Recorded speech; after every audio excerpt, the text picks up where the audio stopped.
Welcome to Getting Real with Josh Boyer, the show that embraces radical vulnerability and authenticity. Josh creates a judgment-free zone for his guests to share openly and candidly. Listen in as they discuss life, philosophy, passion, drive, empowerment, and purpose. Join us as we seek to leave our world better than we found it and send ripples of positive, lasting change out into the world. I gotta say it the way it's on the book, just to be funny. Absolutely. But I'm here with J. Robert DuBois. I love it, man. It's awesome. No, but seriously, Rob DuBois, former Navy SEAL, soon to be contractor again, I believe. No, we can edit that out. Yeah, I have a good editor. Your old editor. So we're good. No, it's just all about the company and for the public view. Impact Actual. So Rob owns a company called Impact Actual. I'm going to let him share his story with you. He's also an author, so we're going to talk about his book, and I'm going to let him take it away and share his story, his upbringing, his backstory, if you will. My backstory. And and we'll take it from there. So Rob, take it away, brother. Okay. Well, I was born, and I was very young back then. A couple of years later, I was 2. That's probably too much detail. So militarily and professionally. Okay, but it is interesting. And when you think about, when I think about my backstory, it really has a big part of it is my hybridization, because I actually came up originally in California, Northern Cal. So I was in Fort Bragg, California for the first half of my youth.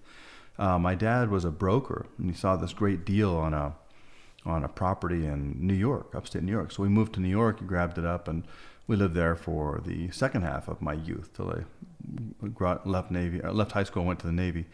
So I have a left coast, right coast kind of a thing going on, and my upbringing, my folks, they split up when I was very young, but same thing there. She's very liberal. Dad tends toward the conservative. So I like a lot of folks want to be in one camp or the other, whether it's politically or economically or nationally.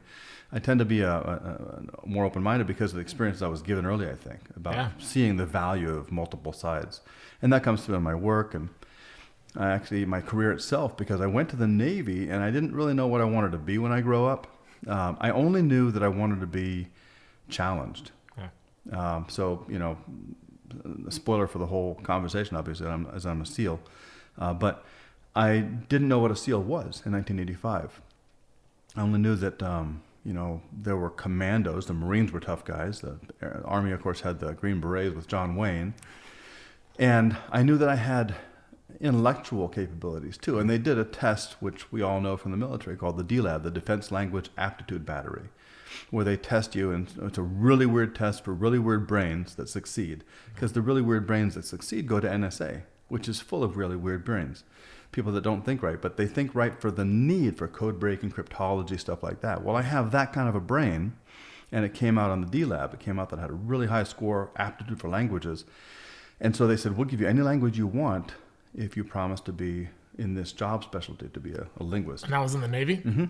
Interesting, because you'd think it'd be the Army. Aren't they more geared toward that? I mean, maybe I'm not correct on that. I thought Special Forces is. Yeah, that's what I was saying. Isn't language like one of their big things? Like it is, but separate from the Special Forces, Special Operations Forces, is all forces. We have Marine linguists, Navy linguists, Army and Air Force. And so all folks, all services, it's a really joint school, going to DLI. Isn't it Monterey? Mm-hmm, yep. Yeah. Defense Language Institute. So I would go there. Because I accepted the agreement, I said, as long as I can still be a SEAL, right? And they said, yeah, no problem, sign here. Totally. Famous last words. Any of you kids out there, thinking about going to the military, be mindful. Get a contract. The enlisting recruiters are famous for quotas. Oh, totally. It's like if a cop needs to get X number of tickets that weekend, he'll get them. Yep. So recruiters need to get the bodies in the door. So I didn't know what a SEAL was, though. I had heard about tough guys, and I wanted to be a tough guy. I wanted to be challenged, but I also wanted to be intellectually challenged, so both physically and intellectually. So I went to the recruiters, and I asked the Army, the Air Force, the Marines, and the Navy recruiters. I said, who's got the toughest commandos? What about the Air Force? That's simple. Leaving us out. I didn't think there was going to be a positive answer. No, but like I said, I'm from a little village in upstate New York, so I had very limited access. Even we had to go from my village, which had 1,000 people, Port Henry, New York. Shout out to Port Henry, New York. Nice. Little village on Lake Champlain, 1,000 people. I think it's still 999 since I left. Oh, wow. Unchanged for 30 plus years. It's pretty cool. Tiny. I'm going to get up there one of these days. I keep meaning to go back and visit. But we had to go God knows how far to get to a big city to get to the recruiter. So I found 3 of the recruiters. I said, all I knew was I want to be challenged. I said, who's got the toughest commandos? And they all 3 said the Navy, which is not something you expect really for the Marines and the Army to say the Navy has tougher commandos. They knew what the recon was and what the Special Forces Green Berets were. But they all said, I guess if you're asking about just toughness, probably the Navy, because they have the SEALs and the SEALs are tough. So I said, cool, I'll be a Navy SEAL. Ignorant as hell, didn't know what it meant. I'll be a Navy SEAL. So I signed up to go to the Navy, and I said, I can still be a SEAL if I sign this contract for linguistics, right? They said, yeah, no problem, sign here. I signed, I went, I got to boot camp, and still, this is 1986.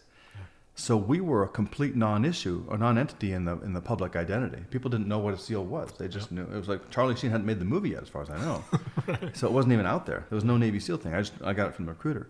So the kids I was with in boot camp didn't know what a SEAL was. And so they had to put out this thing like, hey, we got a SEAL screening test today, you mutts. Who wants to be a SEAL? Because like, what is it? So we had like 10 guys lined up, but I was like first in line. I was like, let's do this now. I'm ready to go do my screening test. And they said, not you. You got a contract. Oh yeah, you're in a critical. I was removed. Yeah. Yep. I was a cryptologist, and it's a unique animal, weird brain. So I had to step out. And I said, well, I feel like I've been so betrayed. But it wasn't the last time I felt betrayed by the military. Not shocked. You get used to it. Right. I have to do what on Christmas Day? So I did not go to the teams then. I did go to NSA. I did spend 10 good years in that. And by the time I got to halfway through my career, I'd submitted multiple packages to go to BUDS, to SEAL training, basic underwater demolition / SEAL. And been denied for various reasons over the years because, again, critical field. So I finally knew the guy who was in charge of assigning people, the detailer, Cliff, buddy of mine now, because I was with him 10 years earlier at the fort. And he said, go ahead, you crazy bastard. Go try. We'll get you back anyway because, you'll fail, and we'll get you back in our community. Challenge accepted. Yeah, exactly. And a year later, I was going to my team in Hawaii, Pearl Harbor. So rough duty. I did the thing. Well, Pearl Harbor's rough. And we do these, all SEALs do swims regularly. You're always in the water, swimming and diving. And we do operational risk management, or ORM. You got to do your risk form before any iteration, any evolution that might kill somebody. Yeah. And we always have to put in water temp. And I never changed it. When I was dive souping, I'd be like 7-0, 7-0, 7-0. Yeah. East Coast guys are like 4-2, 4-3, 3-7. Awesome. Have fun in Virginia this winter. Yeah. It doesn't matter what time of year, 7-0. Yeah. So yeah, that was kind of tough.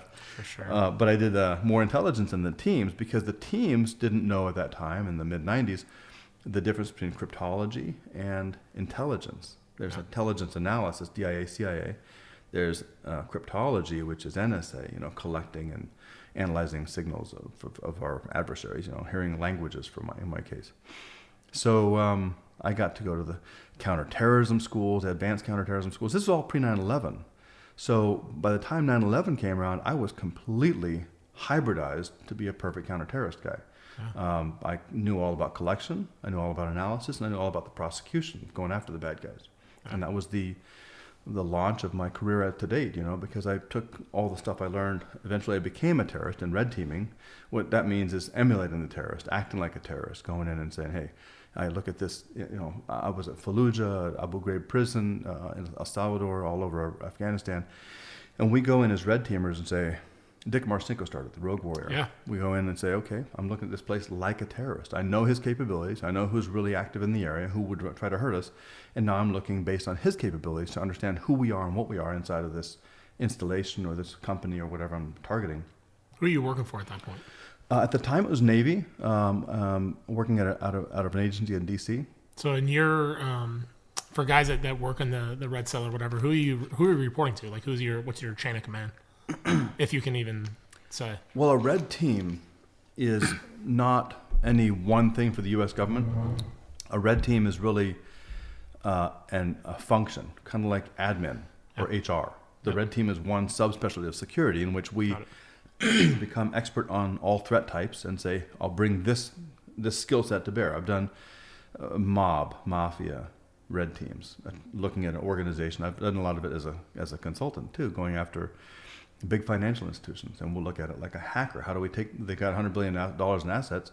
How do we drain off 10% of those? 10 billion would be a nice take. How do we have to social engineer our way in, get trust from the organization, find gaps. It's all about gap finding. So who I reported to in that case while I was still in uniform was up the chain to the Pentagon, the J56, I think at the time. But it's based on who owns that team, who owns that red team. If it's the DOD or the U.S. government in general, or if it's a private consulting like I've done since. It had to be fun as hell though, doing that. It's fun as hell, and it's an art and science kind of a thing. You have to actually understand not only the whiz-bang what if, but have some fundamental core of experience to base it on. Like I've had kids come into my red teams and say, hey, I got a great idea. We'll take C4 and line the bottom of a 40-yard dumpster with C4. I'm thinking, just my math in my head is like, holy crap. C4, if it's 27 feet long and 12 feet across, and you want 1 inch of C4, how many cubic yards of demolitions is that? And the shape is ridiculous. Right. If you want to do that kind of a shape, we'd be doing a checkerboard kind of a thing, trying to open up a wall. That would not blast effectively into the community. It wouldn't hurt people. It would scare a lot of people. It'd make a huge blast down into the ground and straight up in the air. Right. But it wouldn't make a shape charge like we try to do, or it wouldn't make a platter charge. It wouldn't do anything effectively because he didn't understand the fundamental explosive practice or the fundamental dynamics of how explosions work. Yeah. How you initiate the charge here and it ripples out there.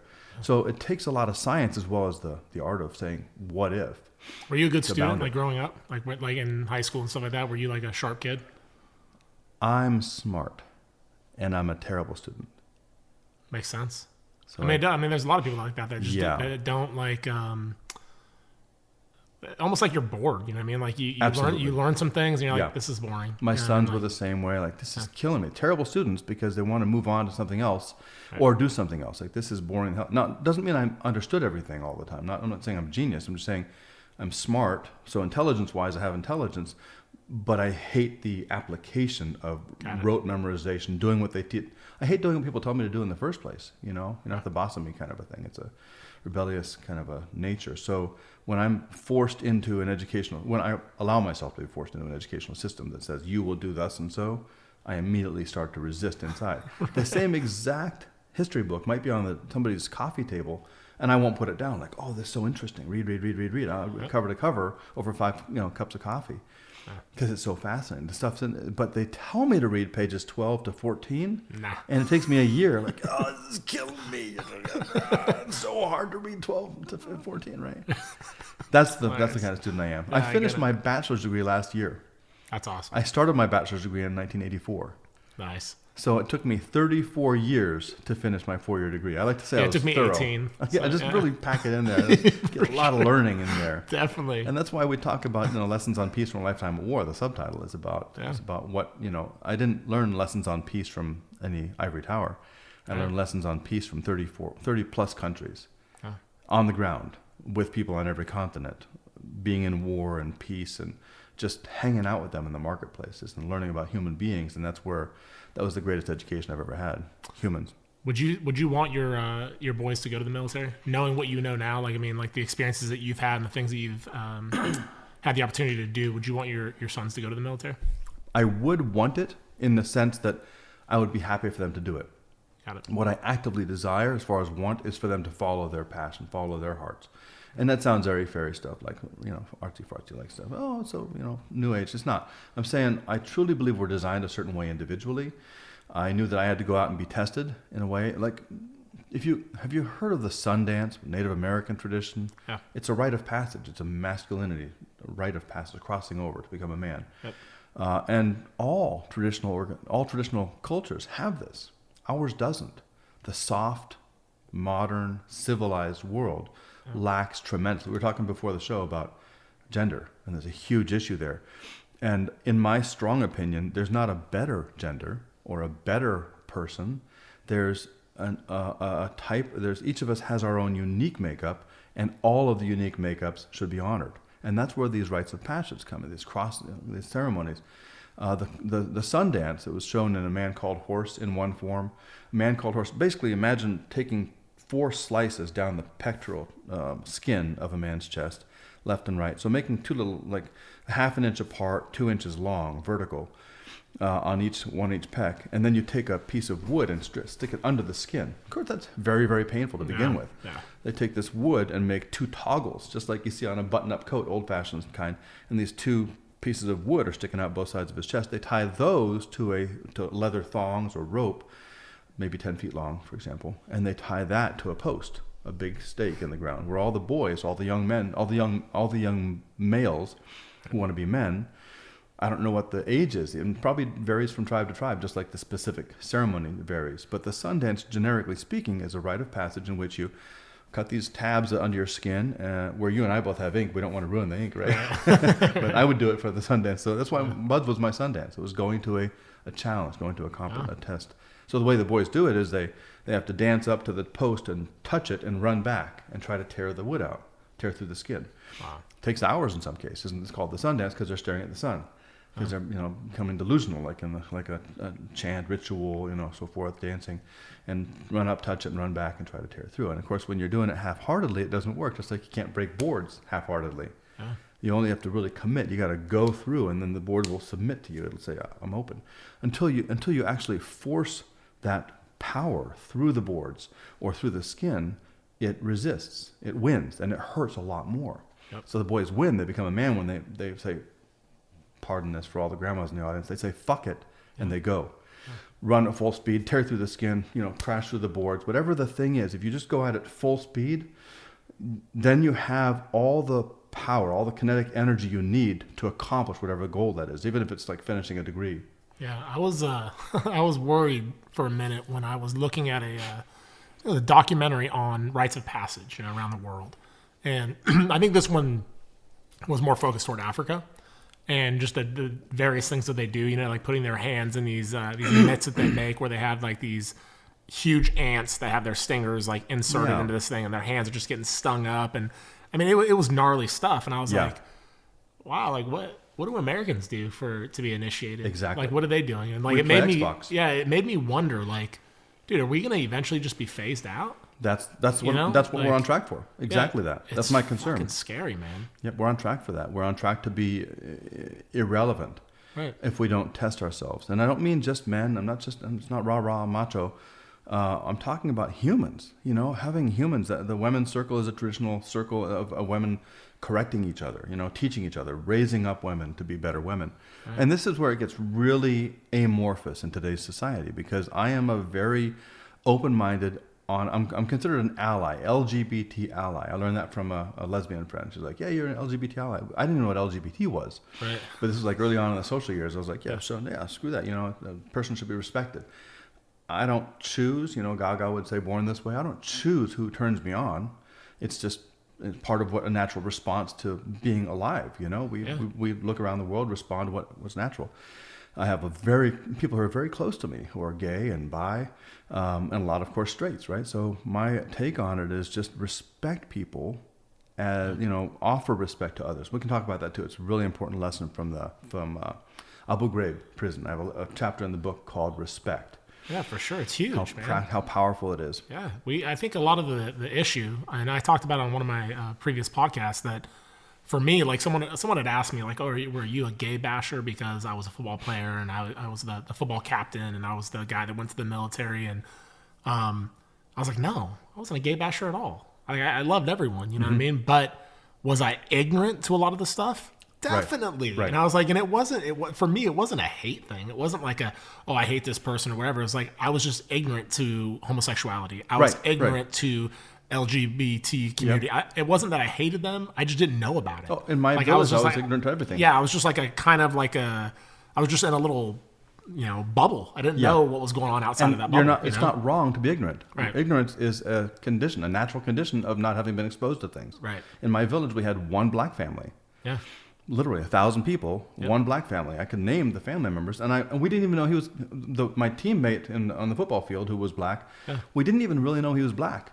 He was just a guy from the village, right? Right. We didn't have any distinction because there was no race war. There was no, watch the movie. I love the movie Crash about L.A. Oh, yeah. And the 5 Powerful. ethnicities that crash into the Persians, the blacks, the whites, and so forth, all across the society. And the one guy that's considered to be a Hispanic gangbanger, the locksmith, is just distrusted by everybody. He's the most honest, decent man of all. Right? He's the guy that's actually standing up for his kid. So I didn't understand. I was great example. So my village is so remote up by Canada, up on Lake Champlain, that when I was in our high school years, we had this exchange program like you do, Berlin or Paris. We went to New York City. So we went to the foreign place of New York City. It's the same damn state. And the people in Brooklyn came up to us. They literally rode hay rides and stuff. We literally went walking through the fields and saw, this is a tree. There's a tree in its natural, habitat with all the other trees around it. Nobody had to plant this tree here on a row to make it look like a tree. It's just trees. Right. So it was amazing. And I stayed with a Jewish family, and this is how ignorant I was. And again, I'm not judging ignorance as being a negative. It just is. Just not knowing something. I wasn't exposed to it before. So I met Adam and his family. I'll leave last names out of this whole thing, of course, because it's for confidentiality and privacy. But Adam was a great guy. We had a good time talking, played war and stuff, like walking around the streets, like this boy stuff, right? And we had bagels at their breakfast. Huh. And I had never seen a bagel. It exists. I'm like 15 years old. I'm sure it existed somewhere in my village, but we never had bagels. I had English muffins. I had bread for toast. Yeah. But I was like, these bagels, I've seen them in TV shows. Yeah. These are really good. I was like, you're lucky to be Jewish. Because you get to have bagels. And it's like, what the hell are you talking about, dude? Right. Yes, it may be a Jewish thing, kind of, but it's not. The Italians eat bagels. Right. Yeah.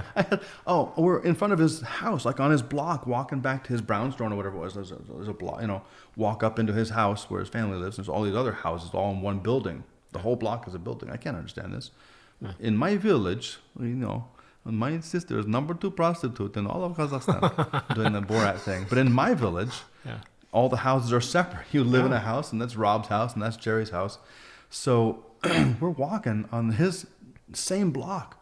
I can see his steps. We're going to go up in it's like maybe 50 feet away. And these boys are walking toward us. 3 boys, regular boys. Like I don't know what their ethnicity was. I don't care. It's just 3 guys of our age, peers of us. And so the 2 of us are walking this way toward his property, and the 3 of them are walking toward us. Same sidewalk. And Adam's doing his New York City thing, looking around, whatever. They're looking around. And I said, hi. They looked at me like, you want to fight? You talk? Yeah. And Adam looked at me like he had this expression like, what are you doing? What are you doing? Yep.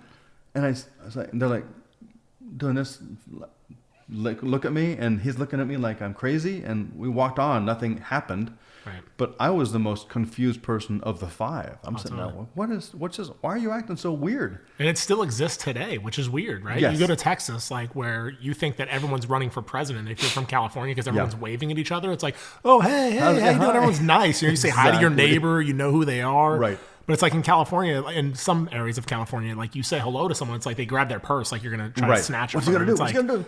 I'm just saying hello. This is a crazy person. Yeah, for sure. But I asked him, I said, what's wrong? What's the problem? He said, why'd you talk to them? I said, because don't you know them?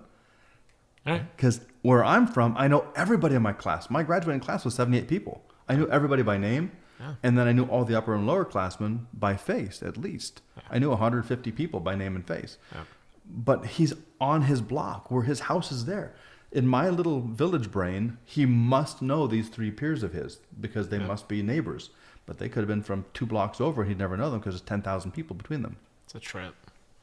Familiarity. And it goes back to ignorance, like you talked about. Definitely. Knowing people, exposure to people. Maya Angelou, I think, said, travel is fatal to prejudice and bigotry. Travel. See people. Understand things. Getting out and seeing stuff is a huge force multiplier in having an understanding of the world. And not everything you hear about those Muslims or those blacks or those gays or those whites is true. Yeah, and I think one of the benefits, I think, to, like you mentioned, playing football and me playing football, I think that's where you see a lot of the color lines, if you will, being completely blurred. Because in the military, I didn't know, I just took part in this I don't know if you've heard of Jubilee Media, but they're doing this thing where it's the Spectrum Project, where they take like everyone from particular segment, so like veterans, Muslims, Christians, whatever, and they have you stand on this line that's a neutral line, and they ask you a prompted question, and then you all go to your line, whether you agree or somewhat agree, strongly agree, or just agree, and then the other way. So like they ask you the question, then you just separate into whatever line you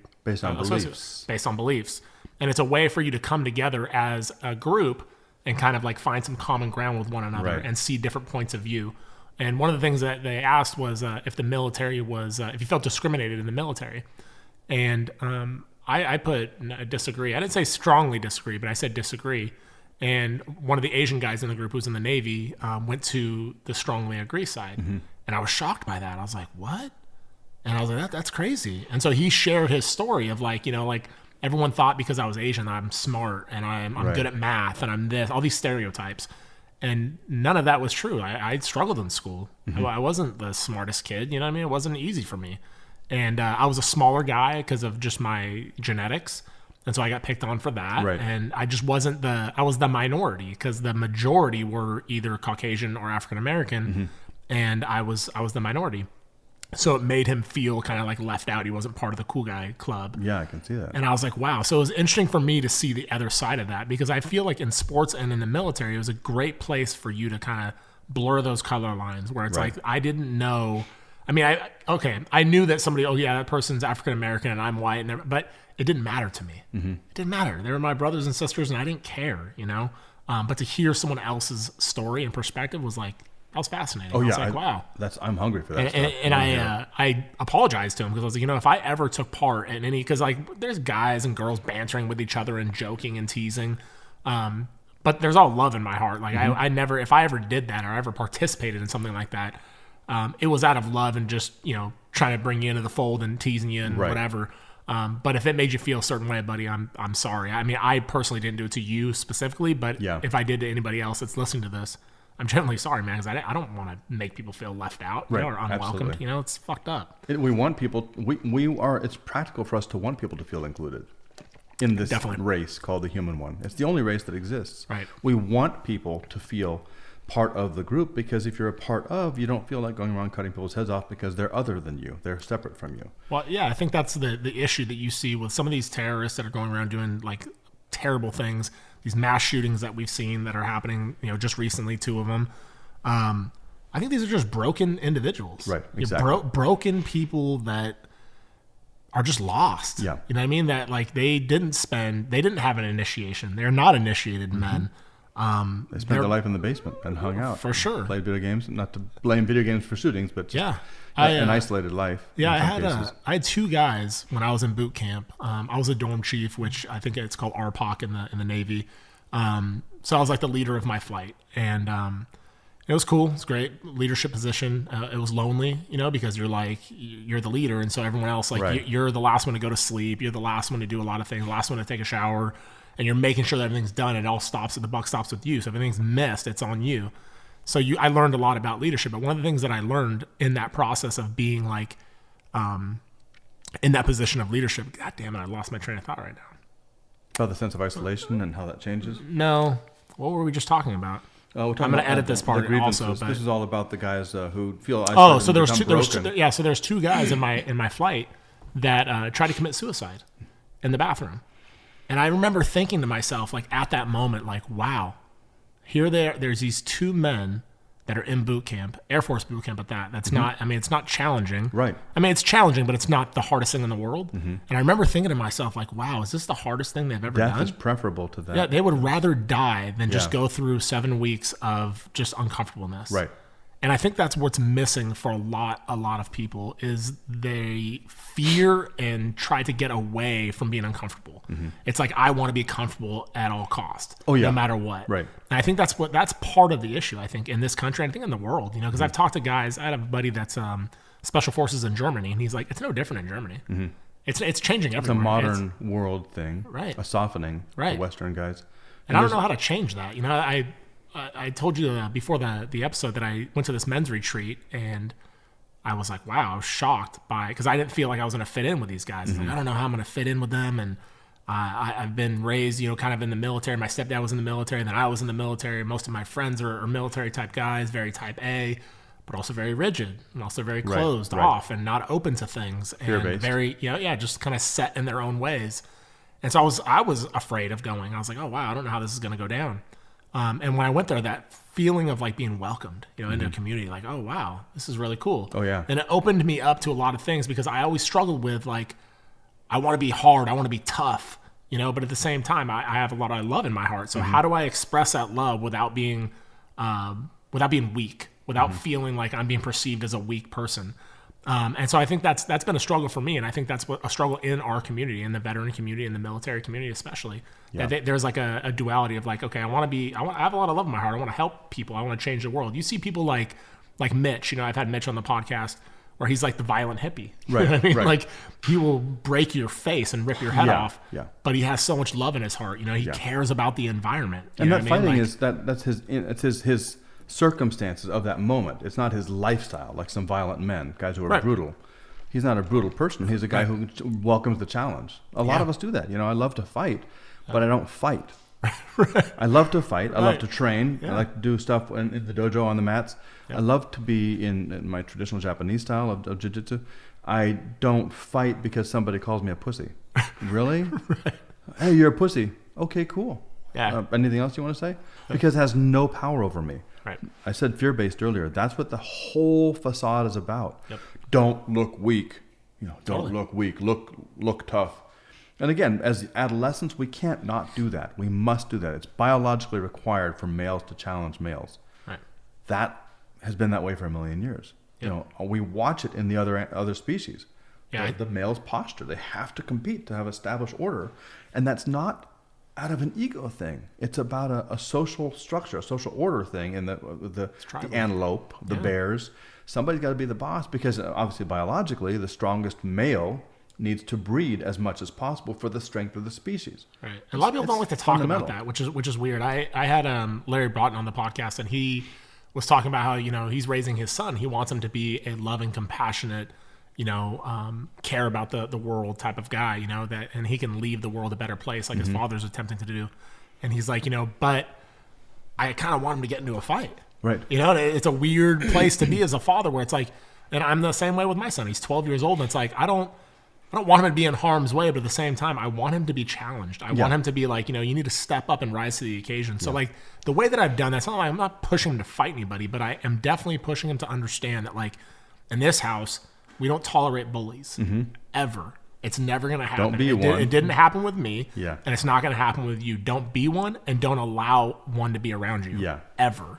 And call it out. And so that's kind of the way that I'm trying to teach him. Like if you see someone being bullied, if you see someone like, they're trying to like exclude somebody out of the group or whatever, you be the one that rises to the occasion and bring that person into the fold. Because you don't know what that person's going through. You don't know what they've been dealing with. You know what I mean? And you coming up and stepping in could make all the world of difference. You know what I mean? And but there is that thing as a dad where it's like, I think it's a rite of passage. It is a thing where men are going to challenge each other. Boys are going to challenge each other. You see it on the playground. Kids are wrestling with one another. And I think in our society, we're kind of getting away from that a lot. Well, you can't do can't even PE touch to each begin other, with. Like, no PE, no physical contact.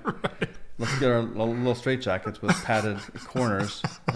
Now that playground equipment is too dangerous. Let's just walk around. Right. And they cut the budget and no PE at all. Yeah. PE is the first thing to go when budget cuts happen. That's madness. Yeah, it's crazy. In our whole concept of high impact, the brand of high impact mindset, high impact family, high impact lifestyle, it's all about balancing the body and the heart, mind, soul, the pieces of the body, the pieces of the person, of the life. Body is a huge part of it because if you don't, I talk about body, mind, heart, soul. We don't think well if our body's not tuned up. Our thinking is affected. It's diminished. We don't feel well if our body or our mind or both are not optimized, not tuned in. We feel shitty. I feel shitty. On this trip, I took I had a lot of junk food. Yeah. And I feel shitty right at this moment. My body feels off, not right on. Yeah. And that affects my thinking. It affects my feelings. Our feelings are a direct response to how positive our situation is. Yeah, it's a trip. Like with all the back surgeries I've had and whatnot, like it makes perfect sense to me because like when I'm in pain and I'm hurting, I can't think straight. I can't think properly. Like I can't form a sentence properly. I can't like whatever. So like what I've been kind of doing lately is like just scanning myself. Okay, how do I feel mentally? How do I feel physically? And how do I feel emotionally? Where am I at with all that? Okay, now let's work through it and let's get like more like centered and present. Do you think for you, like being in the teams, did that, like your thought process the way it is now, did that happen while you're in the teams? Was that something that like kind of transitioned over time where it's like you kind of woke up to like not being ignorant, opening yourself to different ideas and mindsets and kind of being more welcoming and accepting of other, people? Is that something that you think came from your upbringing or something that came while you're in the team, something that transitioned as you got older and wiser? What was it? It's a process. It wasn't an event. I'm 53. And when I was a kid, like I said, I grew up on the left coast and then I grew up on the right coast. So I went from Northern California, which, Mendocino hippies, weed, to we're in Noyo Harbor, just really nice Northern California stuff. Sequoia, the redwood forest and all, to Northern New York with the, Adirondack Mountains. I became a mountain man, started canoeing, lifelong love with canoeing. And I discovered when I got there how East Coasters are a bunch of tight asses because of the context. Yeah. If I'd grown up there, I wouldn't have thought East Coasters were a bunch of tight asses. And if I'd never visited there, I wouldn't think East Coasters were a bunch of tight asses.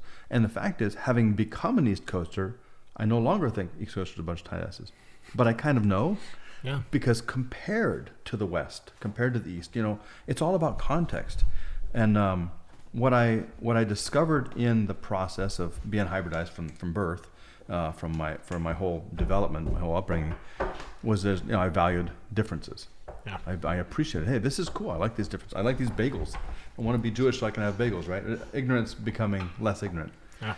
And so the experience going into the military, of course, as you talked about, it's a great equalizer as far as seeing who's dark green and who's light green. We're all green, as the Marine Corps talks about. So I experienced more and more as I traveled the country and then the world. And all those processes together made me appreciate differences even more. I learned that different is not bad, but different is feared as bad until we're not ignorant. Right. That's why you ain't from around here, is you? That kind of thing. The old, clannish thinking. If people, as I talked about in the book, if people are isolated, if communities are isolated, if families are isolated, they're going to think in like incestuous thinking. Like we think these things about those folks. We never have any competing information being fed into us because God forbid we listen to the other side or anything. God forbid we hear anything. And so we have a self-fulfilling prophecy. It's preaching to the choir stuff. We see that on the news today. The left and the right both favor, as a rule, their team in the media. I'm going to listen to MSNBC. I'm going to listen to Fox News. And both sides hear exactly what they believe, and it's reinforced. Yep. But neither is telling the whole truth about the whole reality. Right. Each is, as I talk about in the book, is owned by somebody. Yep. Every media outlet in the world is owned by somebody. C-SPAN doesn't give commentary. C-SPAN will show you what the House is talking about. They'll show you this congressman speaking and that senator speaking. That's the news. I mean, that's the news as real as it can get. That's what the person said. Let me see it and hear it from it. But it takes too long to get that information. You can't hear about Beirut. You can't hear about the gun rights, gun banning, gun discussions, issue about guns. You can't hear all that stuff by listening to one congressman talk about one topic for 20 minutes. Yeah. So there is, besides C-SPAN, there's no objective news source available in the world today. Some get closer to it, and some are far out on the left and the right. You mean Fox News isn't giving me the right information? Well, Fox News is an exception because it's fair and balanced. Right. So in that one case, it's exactly the truth all the time, no slant whatsoever. They have no bias. They claim not to have bias. It's with funny, Hannity man. and Combs. It's definitely funny that there's some people that are like, that's all they want to listen to. Absolutely. That's all they want to, and you're absolutely right. I mean, I listen to... We ingest what we believe in. Yeah. And we become stronger believers of that thing. Yeah. Junger, Sebastian Junger, wrote that book, Tribe. Yeah. And he was on Rogan's podcast, and I was listening to him. One of the things he was talking about was the fact that, like, the left believes that they should be by themselves, that the right shouldn't exist. The right believes that they're absolutely righteous and they have all the answers, and the left shouldn't exist. But they can't just coexist with one another. You know what I mean? And for me, the way that it's like, no, I want to hear both sides. Well, You know what I mean, because I feel like it's like, yeah, and it's like you're a smarter person if you can. Exactly. You're more informed if you're Yeah. listening to both sides and not just one or Exactly. the other. Do you want to know more about the world? Yes, then listen to more of the world. Right. It's that simple. It's a basic math problem. Let's see. I want to only learn about, calculus. So I'm going to spend my life in a room alone with every calculus book on the planet. What will I know about life? Jack shit. Yep. If I go to a church, a mosque, a temple, if I go to a gathering of secular humanists, which is what Unitarian Universalist basically is, like it's a faith-based, anything goes kind of an arena in which all opinions are valued and so forth. Right. Listen to everybody and take what I've learned a lot about faith. My own faith and has been informed by many traditions. Yeah. As compared to just being in one that says we're the right way, everyone else can pack sand, everyone else is going to burn.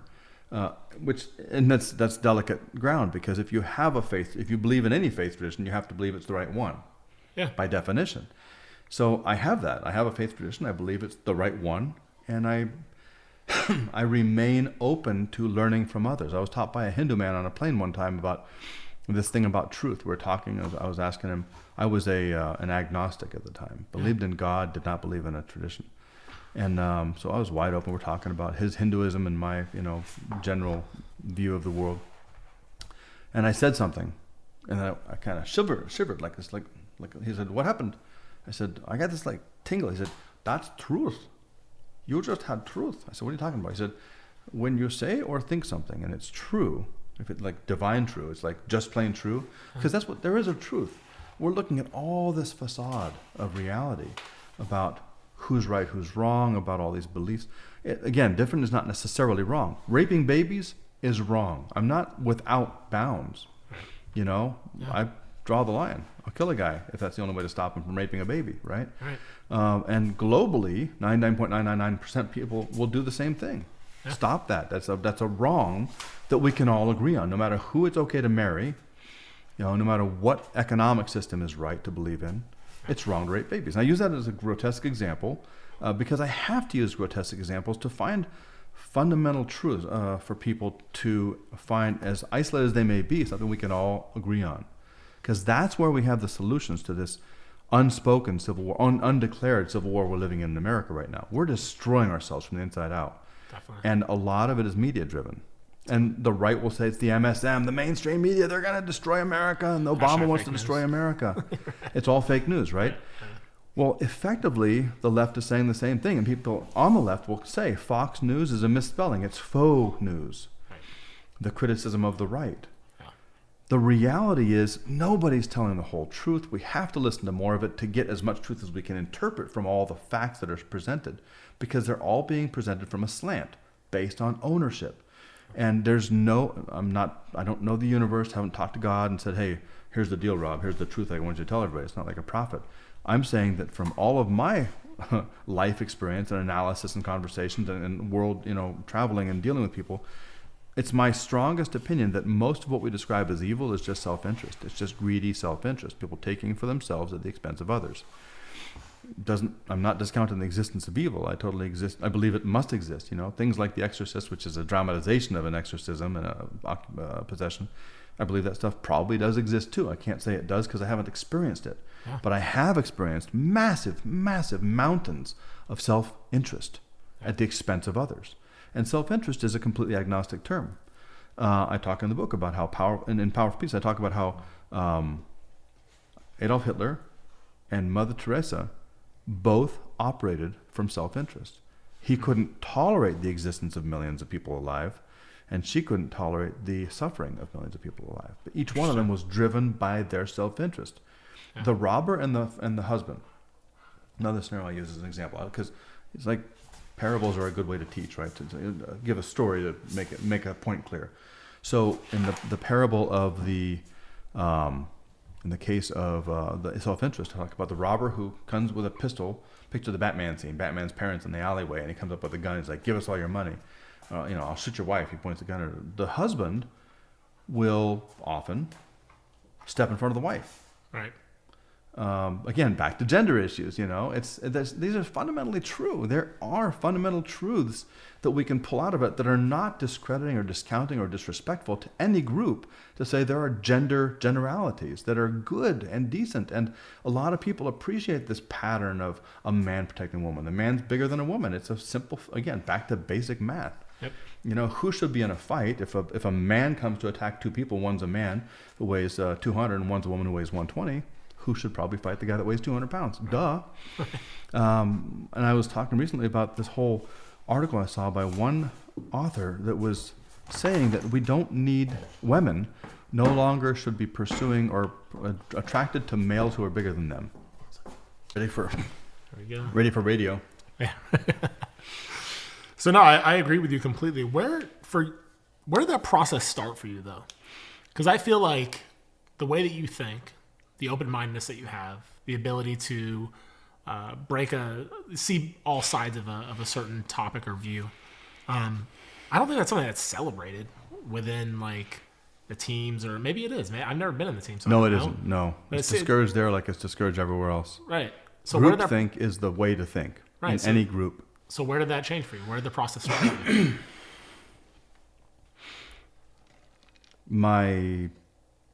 I came up as a kid. We talked earlier about gay bashing, right? Yeah. As being a straight guy who's a jock, yep. and is assumed to be a gay basher. Yeah. And I mentioned the word fear-based. Is that word or words? Okay, I mentioned the phrase fear-based. Yeah.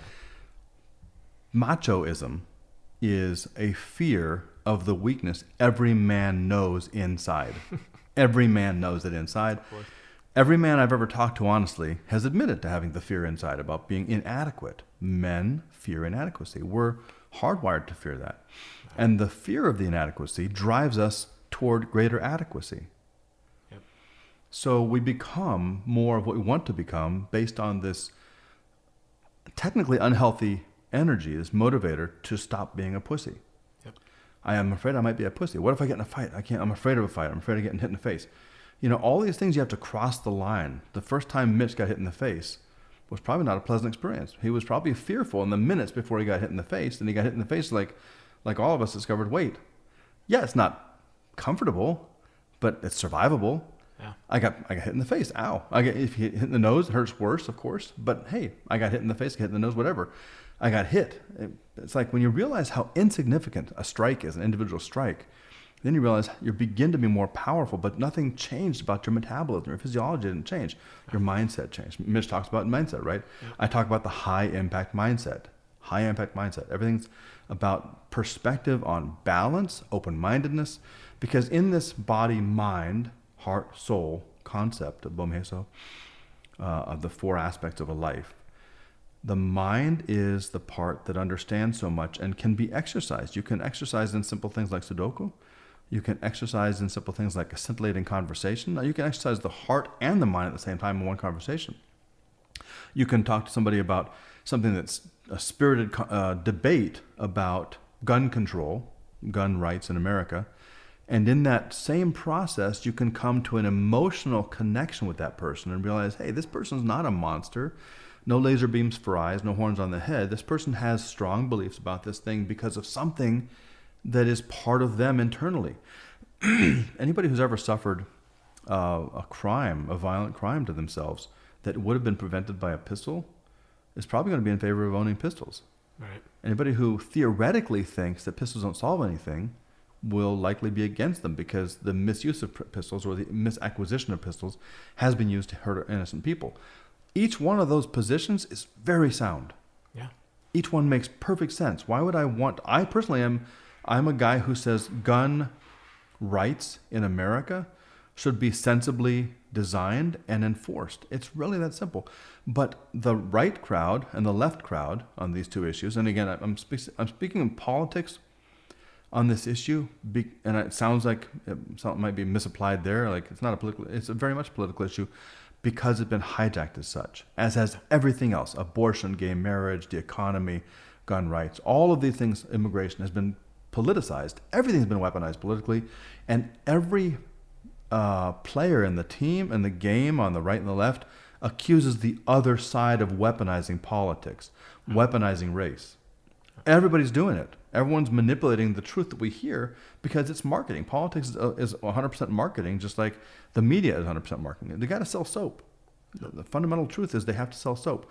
Palmolive, to use a name, it's a big company that sells lots of soap, will not put its advertisement on my podcast. They're not going to waste their time, their ad space. They're not going to waste their budget. I might charge them $100 to be on my podcast. They're like, yeah, thanks, no. We'll spend $10,000 over here instead of your $100 because you get us nothing. Because nobody's going to go to your podcast compared to the eyeballs that will go to Fox or MSNBC because they're talking about sex and violence. They are perfecting the art of talking about sex and violence. If it bleeds, it leads, and sex sells. So all of media today is an advertising machine. So yes, I get it. Fox News talks about the right and praises the right. MSNBC talks about the left and praises the left. Individual players. And so we might think that they believe the things they're saying. And some of the people in those roles of personalities that speak to it probably do believe most of what they say. But the machine is designed to sell the soap. And part of the advertising, the marketing, is designed to get those figures, whether it's a left Maxine Waters, or if it's Trump himself or somebody on the right, each of these machines is designed to get them more power because they're going to feed more money back to the owners of the machine that's putting out the news, that's trying to slant the truth and call it news. Yep, I agree. The perspective you're asking about, how did I go there, is it's partly innate. I partly kind of always knew that. When I was a counter-Soviet guy in the mid '80s, I was also talk about violent hippies. That'd be a great name for a band if it's not taken yet. Checking GoDaddy. Yeah, right. So, at the time in probably the early '80s, Sting sang a song called "I Hope the Russians Love Their Children Too." That was a story about the fundamental truth of human beings. Right. Because the Russians do love their children too. He wasn't actually speculating. It was an artistic phrase to say, "Hey, dumbasses." On an American side or the West, they love their children too. Like I said about the guy who's been, the person who's been a victim of violence, that could have stopped that rape, that traumatic assault, whatever, with a pistol, even just threatening with it. They want to have the option to do that again, and you have it in the future, to prevent that horrible pain to them. If someone has seen violence to humans and caused by guns, caused by guns. There we go. Again, the nuance of it. Guns don't kill people. No, they don't. But access to AK-47s is one thing that we can discuss. Right. That's part of what should happen here in the gun control issue, gun rights. It should be a conversation that says none is wrong. Anything goes is wrong. Where's the line? That's the discussion. It's not wrong for any or wrong for all. Yeah, it's interesting. I was telling my buddy the other day. He was always giving me shit about, you live in California, they have so many regulations and gun laws there suck and this and that. And I was like, at the end of the day, what does that do for me?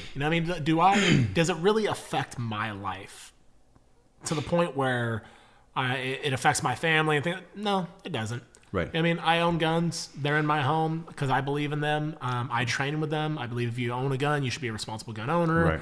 And blah, blah, blah, blah, blah. I'm not going to get wrapped up around, I just don't want to get involved with it. And another thing was Chris Osman was doing a 90-day challenge, like a rugged 90-day challenge. And one of those things in the challenge was a 90-day purge from the media. Don't look at the news. Right, get away from that. it. And so I got this message from a random guy that I've never talked to, was like, I think that challenge is great, but I think the no news for 90 days is stupid. And I was like, okay, why do you think it's stupid? Well, because I like to be well informed. That's cool. What are you going to do with that information? And that's kind of the place where I'm trying to get, where it's like, okay, I can watch the news all day long. Yeah. Does it make me a better person? It's available 24/7. Yeah. Does it make me a better person? Right. Do I feel important because I'm well informed? Am I really going to do anything with that information? And what's it doing for me? And I think the stance I have now, and like you were saying, the media is this big machine, no matter what side you're listening to. And there was a part of me that always wanted to be well informed, so I felt important. I felt like I'm educated. I know what's going on in the world. Speak knowledge with people. Right. Look and good. There's a great. I think that's good in certain arenas. To be well informed, and you can speak on different topics. but it's also very depressing. Mm-hmm. It's also very sad and very tragic to like watch the news. It raises my anxiety. It makes me like, dude, we are fucked. We see the bad stuff only. Yeah, for sure. You're not seeing a lot of the good leads. stuff. Right. And so I just chose that, like, I'm just not going to spend too much of my day looking at this stuff. I just don't, not past the 90 days. Wave tops, get the information in and go. Yeah, you know, like there's plenty of people in my life that can let me know what's going on if I need to see it. Like I mean, you're looking around my house, like I don't own a TV. Mm-hmm. I don't even have a TV in my house. Like why? For what? Right. Like, so I can sit there and waste my day like watching something I don't probably really care about. Right. Which keeps pulling you in because it's designed to make you draw more attention. Just like the video games are designed to make you buy, $4.99 to get some extra coins to make some more extra castle fortifications, whatever. Yeah. It's a profit machine, and it's designed to influence us. We're very cleverly manipulated by all the media to give more money to things. If it's political, it's still just marketing. It's still just somebody's gain, just like the corporate soap sales. And when I go on, like and talk to my family members, where we have a party here, and my cousins will come over and they're like, "Dude, you don't have a TV? Like, how do you not have it? What are we going to do? There's no TV." Yeah. I'm like, I have a beautiful pool outside. Yeah. I got some grass swing set for the humans. kids. We have humans. We have humans. With. Imagine that. We could actually interact with one another. It's like a television almost. It's you can watch so it crazy, and listen to right? it, and it can do things, and you never know what it's going to do. It's fascinating. Yeah, humans are the best media device, actually. It's have a connection. How we like, and for me, I was very guilty of that, where I would come home from work. It's like I've worked all day, and it's like you feel like your brain is like, you're getting all this information that like isn't really relevant. We're not curing cancer. Like it's not like I'm not like leaving the world a better place. I'm just like, I'm just working to get a paycheck. So I come home and I'm just mentally and emotionally drained. It's like I just did some shit all day long that I don't really care about just for a paycheck so I can provide the things to my family that are important, the necessities and whatnot. And now I come home, it's like, what am I going to do? Well, I think I'm going to sit on the couch and I'm going to watch a show that I don't really care about just to completely check out and not be present at all. You know, and it's like, and I found myself doing that where I would look at my watch and be like, holy shit. 4 hours. I just sat for 4 or 5 hours and got absolutely nothing accomplished. Wonderful. So, yeah, when I first started dating my wife, she didn't have a TV, and I was like shocked by that. I was like, how do you not have a TV? And she's like, for what? Like, I don't watch TV. Like, it's boring, you know? I have a cable feed, and I haven't watched it for years. Yeah. And that was the other part of it, was that I was paying this cable bill that was like $160 or whatever, so I can get all the premium channels and whatever. You won't watch. And I'm like, I'm not going to watch half of those, not even half of them. And for what? Like, why am I paying for a cable bill? Right. So this guy gave me a Stream Smart where you can watch anything you want to watch. You can choose what you want to watch. You just stream it through the Stream Smart. Uh-huh. So all you need is an internet connection. So I was like, oh, cool. I don't have a cable bill anymore. But even with that, I was like, you know what? This is silly. I mean, I was watching it, like I'd watch like a UFC fight if I was interested in it. And that was about it. So finally I was like, you know what? I'm getting rid of the TV. I don't need it. So we went years without having one. And then when we moved into this house, I had a TV for a couple months. And then we were like, nah, we're getting rid of this thing. It's a waste of time. Yeah. It literally wastes time. Yeah. That's a time waster. So I want to go into this book, which is titled Powerful Peace. And it was kind of funny because, and I've told a couple people this since I got back from that men's retreat, that I was nervous. I was like, man, how am I going to keep this podcast going? You know, like, because I felt like my trajectory was more like mindset, don't be a pussy, you know, like very like male dominated, like, and I woke up to the idea after this retreat that like my idea, and this isn't a judgment on anybody else, but my idea of masculinity was way the fuck off, was wrong in my opinion. Like it was wrong for me. And I was like, man, I don't know how I'm going to keep doing this podcast. And like, I'm not really of that mindset of like, I want to be open-minded. I want to hear other views. I don't want to be stuck in this little silo of everybody thinking the same thing and being stuck in group think. And so I did a podcast with one guy, Austin Legg, right when I got back. I was nervous about that. And he just let it rip. And we were both in tears during the podcast. I mean, it was like a heartfelt episode. The next one with Pete Turner, same thing. The guy was like talking about abortion and super like it's questions that nobody wants to talk about. Yeah. And he was so open-minded about it and was willing to give his viewpoints on that. And I was like, wow, it's fascinating. Then Larry, and I'm like, we talked about the initiation of men. And now you, and I get this book, Powerful Peace. I'm like, from a SEAL. Thank you, universe. If a hippie wrote Powerful Peace, you'd be like, yeah, of course. Totally. That's what people told me when they released it. They're like, a lot of people that got the book and they loved it. They're like, you know, I wasn't going to give it the time of the day. Then I saw it's a Navy SEALs lessons on peace. Right. And it's a disruption. So let's talk about it. What's going on? What's it's about? Yeah. So So the substance of it is basically saying lessons on, stability, about security on the planet, which I've been responsible for a long time. Not for all the security on the planet, but my part in the world has been to be responsible for security and stability all over the world in whatever I can influence. And that goes right back to what you said about time on the TV or the news, so-called news. I stay well informed. It's very important to me because I advise a lot of people, not just coaching clients. I advise a lot of people in a lot of different industries. I spoke for the U.S. Global Leadership Coalition when I was in D.C., repeated trips to Capitol Hill to teach congressmen about how foreign assistance, giving money through State Department to AIDS programs or whatever, is a counterterrorism imperative. Being engaged, and what on that point specifically, even the reps themselves didn't understand that we don't send 20 or 30 or 40% of our GDP overseas. That was a massive misconception. And I talked about this directly to Congressman Smith, Congressman Jones. And they said, why should we keep giving them so much of our money? I said, so much of our money, 2/3 of 1%. 2/3 of 1% is the money we spend through state to go to the foreign assistance, to go to outside the country. That's less than 1%. And that is what idiotically the legislators will go after. They're like, all this money we're sending overseas. So we had to re-educate them and tell them, pull back your reins on this because it's less than 1% goes to all the programs that we send out through foreign assistance to try and help, AIDS here or starvation, polio, whatever. Those things benefit America. It's direct interest of America. Specifically, I'll tell you about jihad. In one base I worked on as an advisor to Special Forces, as a contractor a few years ago during the wars, I was with a lot of interpreters because I'm a professional linguist, among other things. So I speak Russian proficiently and I speak Turkish conversantly. I can get by and find my way around as I did in Germany. In Germany, I didn't know any German, but I went to the Turks. I went to the coffee shops, to the shopettes, and said, hey, how do I find this? And they can, my friend, and plus they always gave me a lot of tea because I was a Turk basically. Right. So languages open doors. Languages open the planet. So I was speaking to them. I would hang with the Terps, the interpreters, usually Arabic obviously in Iraq. But these are Egyptians and Moroccans and U.S. nationals who grew up speaking Arabic in the household.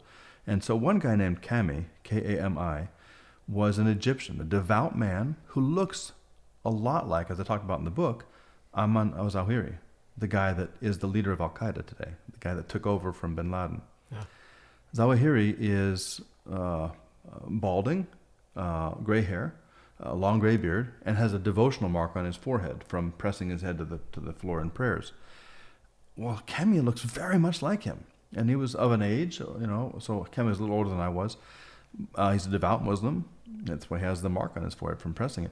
We would talk about everything because he didn't want to kill me just because I wasn't a Muslim. He didn't have to. And in fact, the vast majority of the Muslims on the planet, and I've talked to thousands, I'm not saying I've talked to 1.5 billion people, but Muslims will tell you, and those who are Islamophobic or I don't like the word Islamophobic. That sounds like fear only.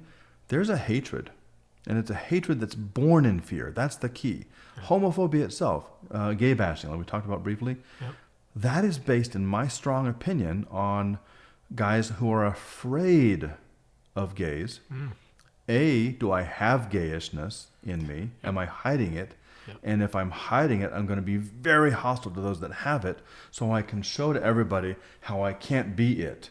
Because look at me. How could I be it if I'm beating that guy up, that little guy, that weak guy who's like just wants to dance and doesn't want to be in a fight with anybody?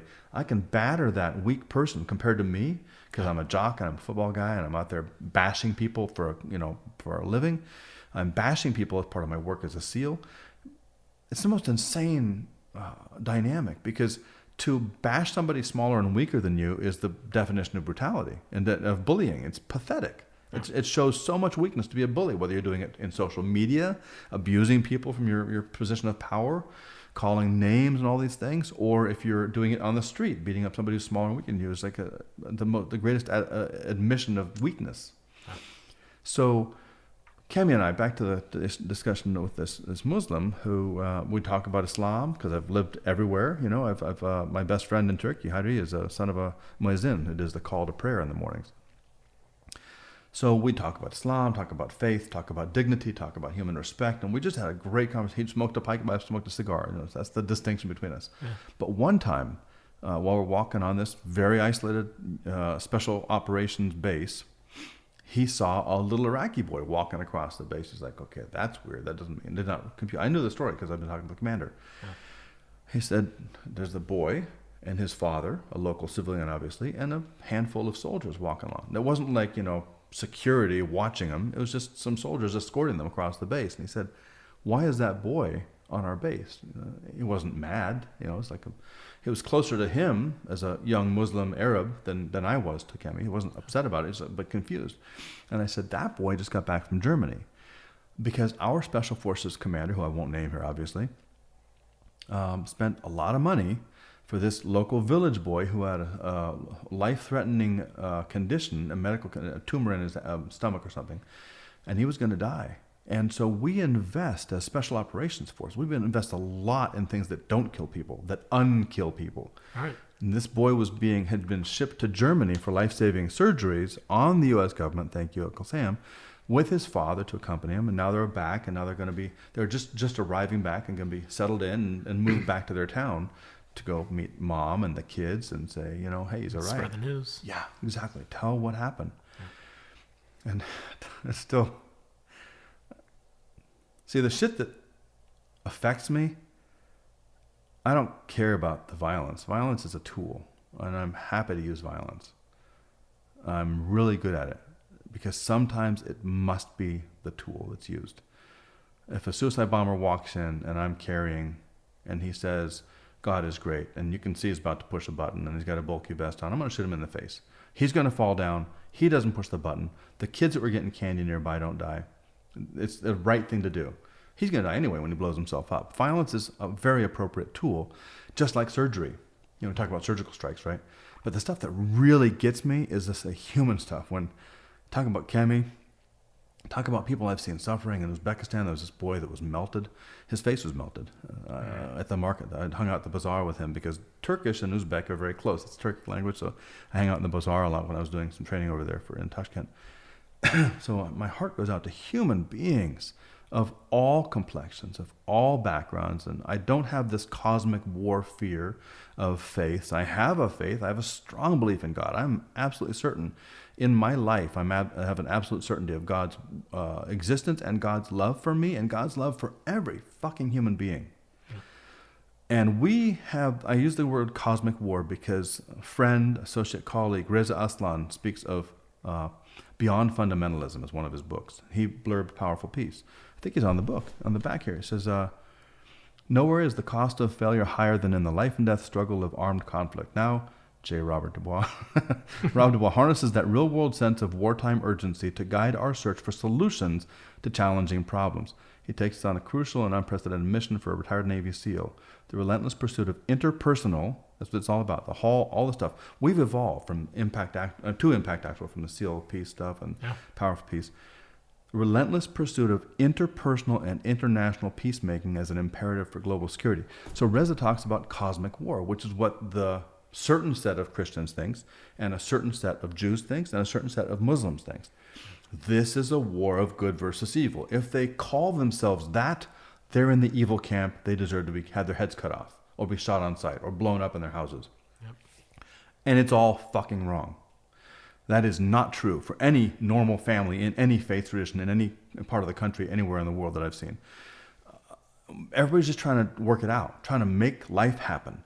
There are jihadis that I would shoot on sight gladly because it's going to stop somebody hurting other people, but only for that reason.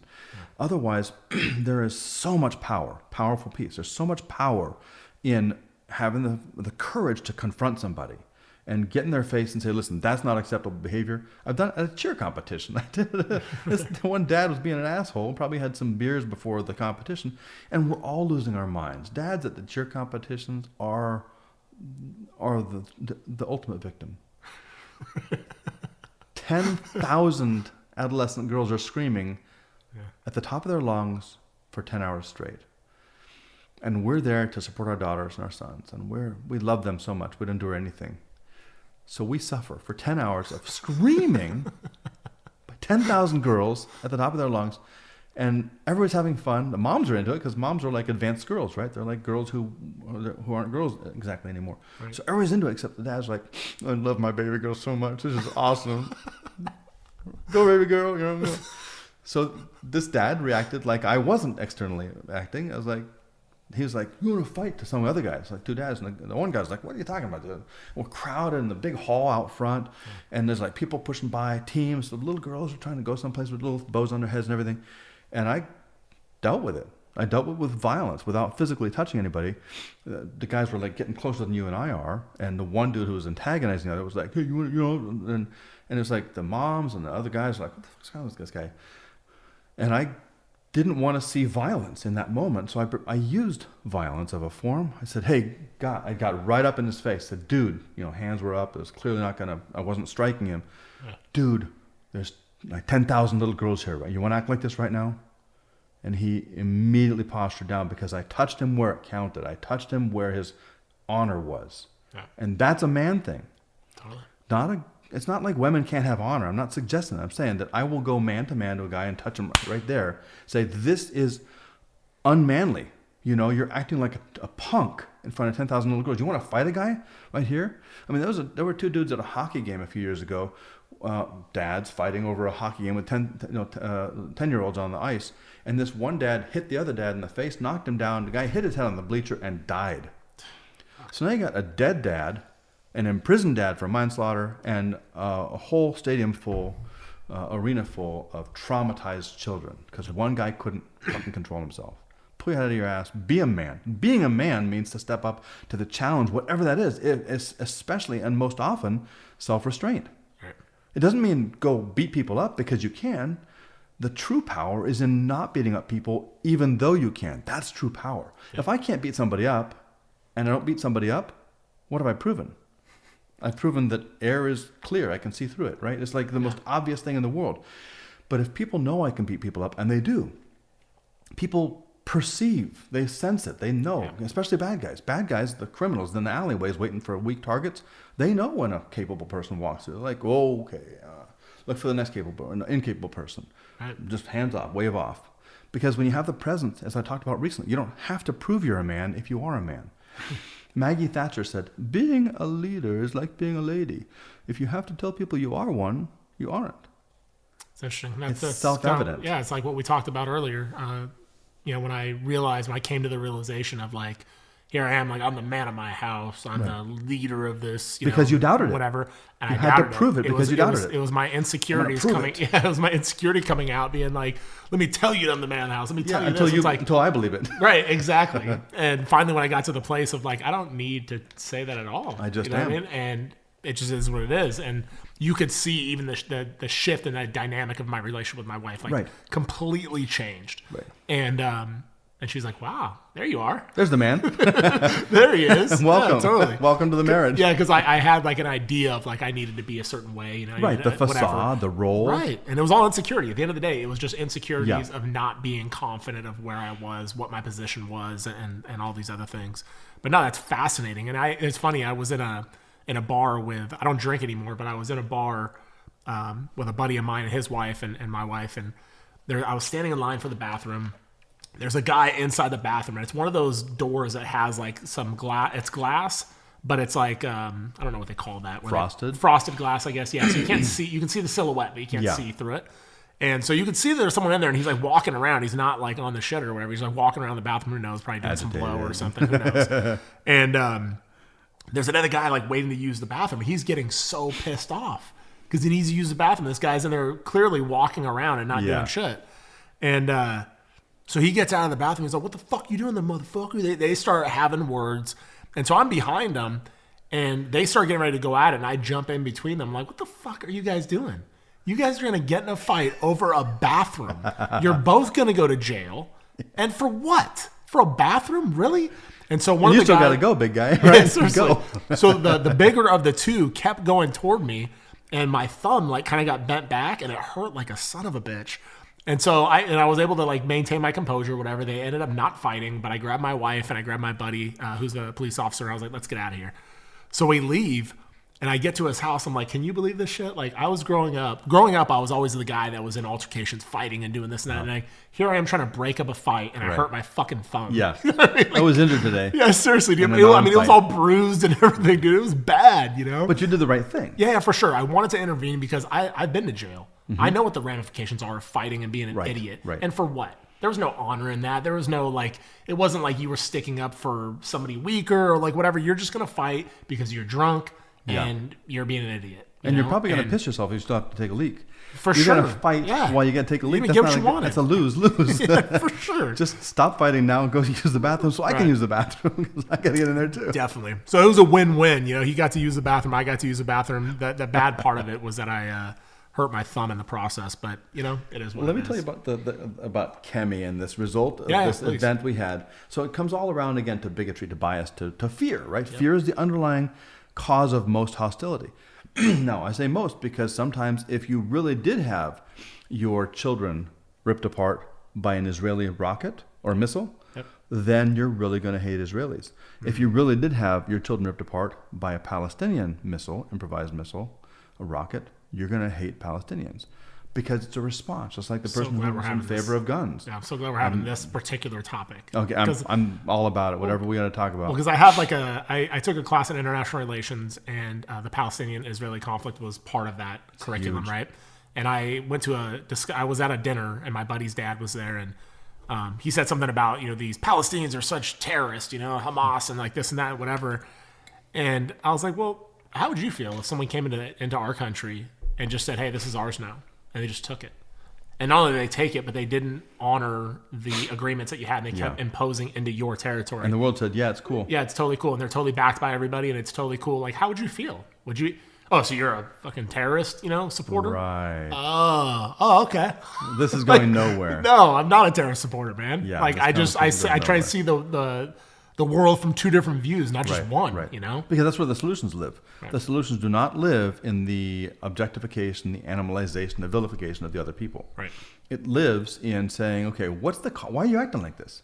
Yeah. What's behind this behavior? So yes, there's terrorists in Palestine, no doubt about it. Yeah. And there's brutal responses from the Israeli government, which in many cases you could argue is, I'm not saying this is unlawful for, you know, general marketplace, not unlawful occupation, not my call. But the narrative, as you described it, makes it very easy for a lot of people to call it exactly that. Right. An unlawful occupation with the world turning a blind eye. And let's go to the root of it. Since we're talking about roots, talking about truth, the Western powers, Treaty of Versailles, all of our little colonial conclusions, our wrap-up of the colonial period of the Western powers, which forced itself into occupying all these lands. We were there. The Brits were there. The Brits were all over this region, which was then artificially chopped up according to the Western view of how things ought to be. I'm being full fair here to all the Semites, because, okay, let's go to that too. Ultimately, Ham, Shem, and Japheth are the three sons of Noah. Shem, and the biblical perspective is that the three tribes of his sons formed all the peoples of the earth, because there were nobody else. There was technically nobody else to make kids, right? So those three kids survived, and the Semites are those in the Middle East. So we talk about anti-Semitic, we're actually talking about anti-Middle Easterners, not anti-Jewish. So we can't even get the words right, for God's sake, because an Arab and a Jew in that area, people that were always there for thousands of years, are Semites, the sons of Shem. Hamites in Africa, Japheth are the Europeans, in the notion of that origin of the races. Anyway, the fundamental, saying, why do you think that way? Why do you hate this way? Is the way we work toward a solution. There was a British commander one time, and I haven't found this reference once since I saw it and read it. So it's coming out of my head, so, take it with a grain of salt. It's about as good as Google or Wikipedia. But this British commander was challenged, I think it was in the mid-20th century, by a popular opposition to his parleying with the enemy commanders. He's like proposing a meeting during this conflict. And he said very sensibly, if you don't want me to talk to the enemy, who should I talk to? How does the solution happen without dealing with this thing? War, as I talk about in Powerful Peace, is good for one thing. And the one thing war is good for is getting back to a stable peace. The only reason for a war is to stop war. Wars happen spontaneously, like those two idiots fighting outside the bathroom. Yeah. That was a war. You interceded, you stopped war. You're prepared to use a war, a tiny bit of war. You used force. You had your hands on guys. Yeah. You were injured in the process. There was a tiny little war to stop the war, right, which made everything better. That's what we have. War is always going to be useful, just like the violence I have in my heart and my hands. I have it ready to go, and I never have to use it. Yeah. Much less likelihood. So we go to the sources. We go to like the Kemi I'm talking about, the Egyptian, who has, by right, you'd expect him to be very sympathetic to the jihadi side. In fact, jihad itself, if we understand, piece out all the truths that make up these worldviews of people that wear MAGA hats and people that hate Trump. Right. All of these people have life experiences. They've learned things along the way that form their current belief. Right. I have mine, you have yours. Kemi has grown up with these people, and jihad itself is a very honorable tradition, greater and lesser jihad, to talk about it in simple terms. The greater jihad is personal self-mastery. It's not going around and banging strange chicks if you're supposed to be honorable and loyal to your one or more wives, whatever the deal is. Right. It's about being honest in business. It's about being honorable and protecting the weak, right? The widows and orphans. Jihad is about a man controlling himself, a person controlling him or herself. And then the lesser jihad is actually going and fighting for wars, the actual going and killing the people that are trying to hurt your people. It's about protection in the end. Right. It's completely perverted to say, let's go cut innocent victims' heads off because they don't believe like we do. And the vast majority of Muslims will say, yes, that's exactly what it is. It's not, jihad is not going about killing white people. That's as perverted as the original Nation of Islam.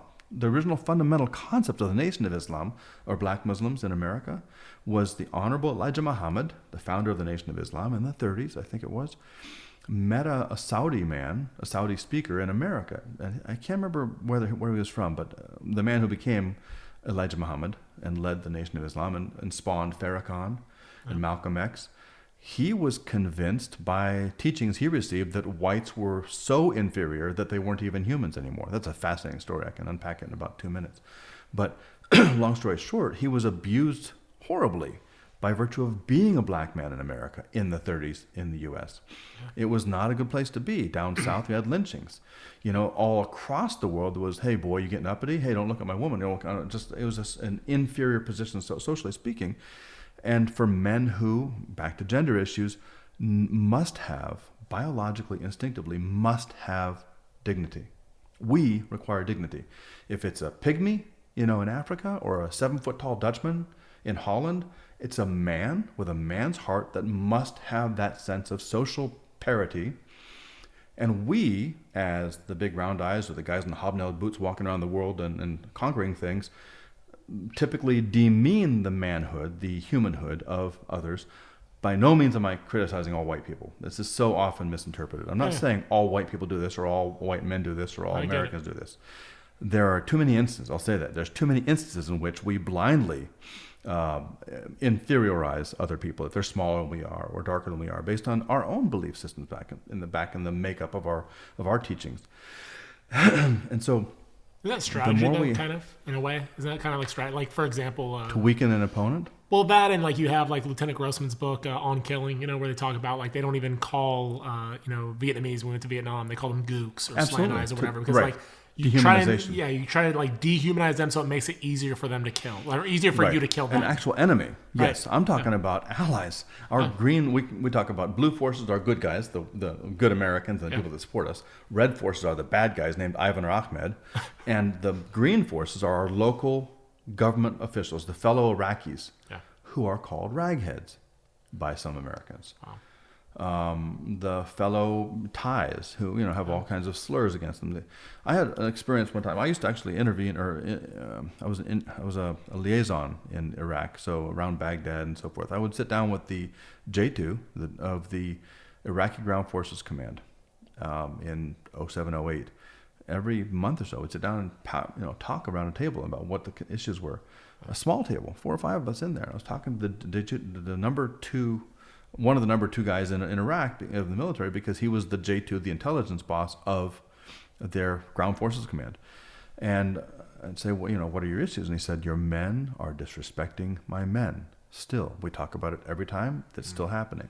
It's still a very serious problem. Specifically, he broke it out. He said, we'd have these sergeants in the gatehouse, and they'd have the Iraqi officers, young Iraqi officers. A guy named Omar walks in and he sits down and he's waiting to be allowed through the gate. There's a young O3 and a young E3 talking about, let those fucking ragheads wait. They can fucking wait. Talking to the Americans. Wow. Well, guess what? Captain Ahmed studied in Berkeley. He speaks English better than you do, buddy. Yeah. He's only looking at you and not saying anything about it because he has too much dignity to do anything about it at that moment. He's not in a position of power. You're the punk-ass kid who's degrading his humanity, and he's your ally. He's the guy that's going to keep you alive when you go out on patrols and helps you watch out for the bad guys because he knows who they are because they're neighbors of his. Just gave me chills thinking about that. That's the magic. Yeah. That's why Cami reacted like he did. He saw this little boy, and I told him this was a man who escorted his son to Germany for surgery on the U.S. government. God knows how many tens of thousands that cost to save the little boy's life. He's going back to his village. And Cami, I swear to God, he got a tear. And so, okay, picture the guy who leads Al-Qaeda. Because if you snapshot these guys in dim lighting, it's the same exact face, the same exact garb. He would wear the same clothes. He would go to the same church, the same mosque. And he said, God bless America. So that's power. That's why it's called powerful peace, because cooperation with the ability to destroy is the true power on the planet. Cooperation is how we make shit happen. Cooperation with the British guys I've liaisoned with out in Basra, the guys I've liaised with in Afghanistan, the Iraqis I've liaised with in Baghdad, by respecting each other. And one kid told me, he's in the back of the book, Jamal has a terrible, terrible outcome. Jamal, my closest buddy in Mosul, it was Mosul, and so what happened in Mosul was that's where the ISIS guys swarmed. ISIS claimed Mosul and devoured it like a plague of locusts and hurt so many people. They killed so many people. They crucified little girls. They decapitated children. These beasts is what the ISIS mindset is. Now, we could go down rabbit hole after rabbit hole of why and wherefore, but a lot of guys who were in ISIS were just opportunists. They weren't the guys that were eager to cut off little girls' heads. They were guys like, hey, this is the club in town. This is the men who are defending America or defending Iraq, defending Islam. My belief system. I believe in Al-Qaeda. Not Al-Qaeda, but I believe in Islam. And I've been told these guys are, they're the champions of Islam. So let me go ahead and join up with them.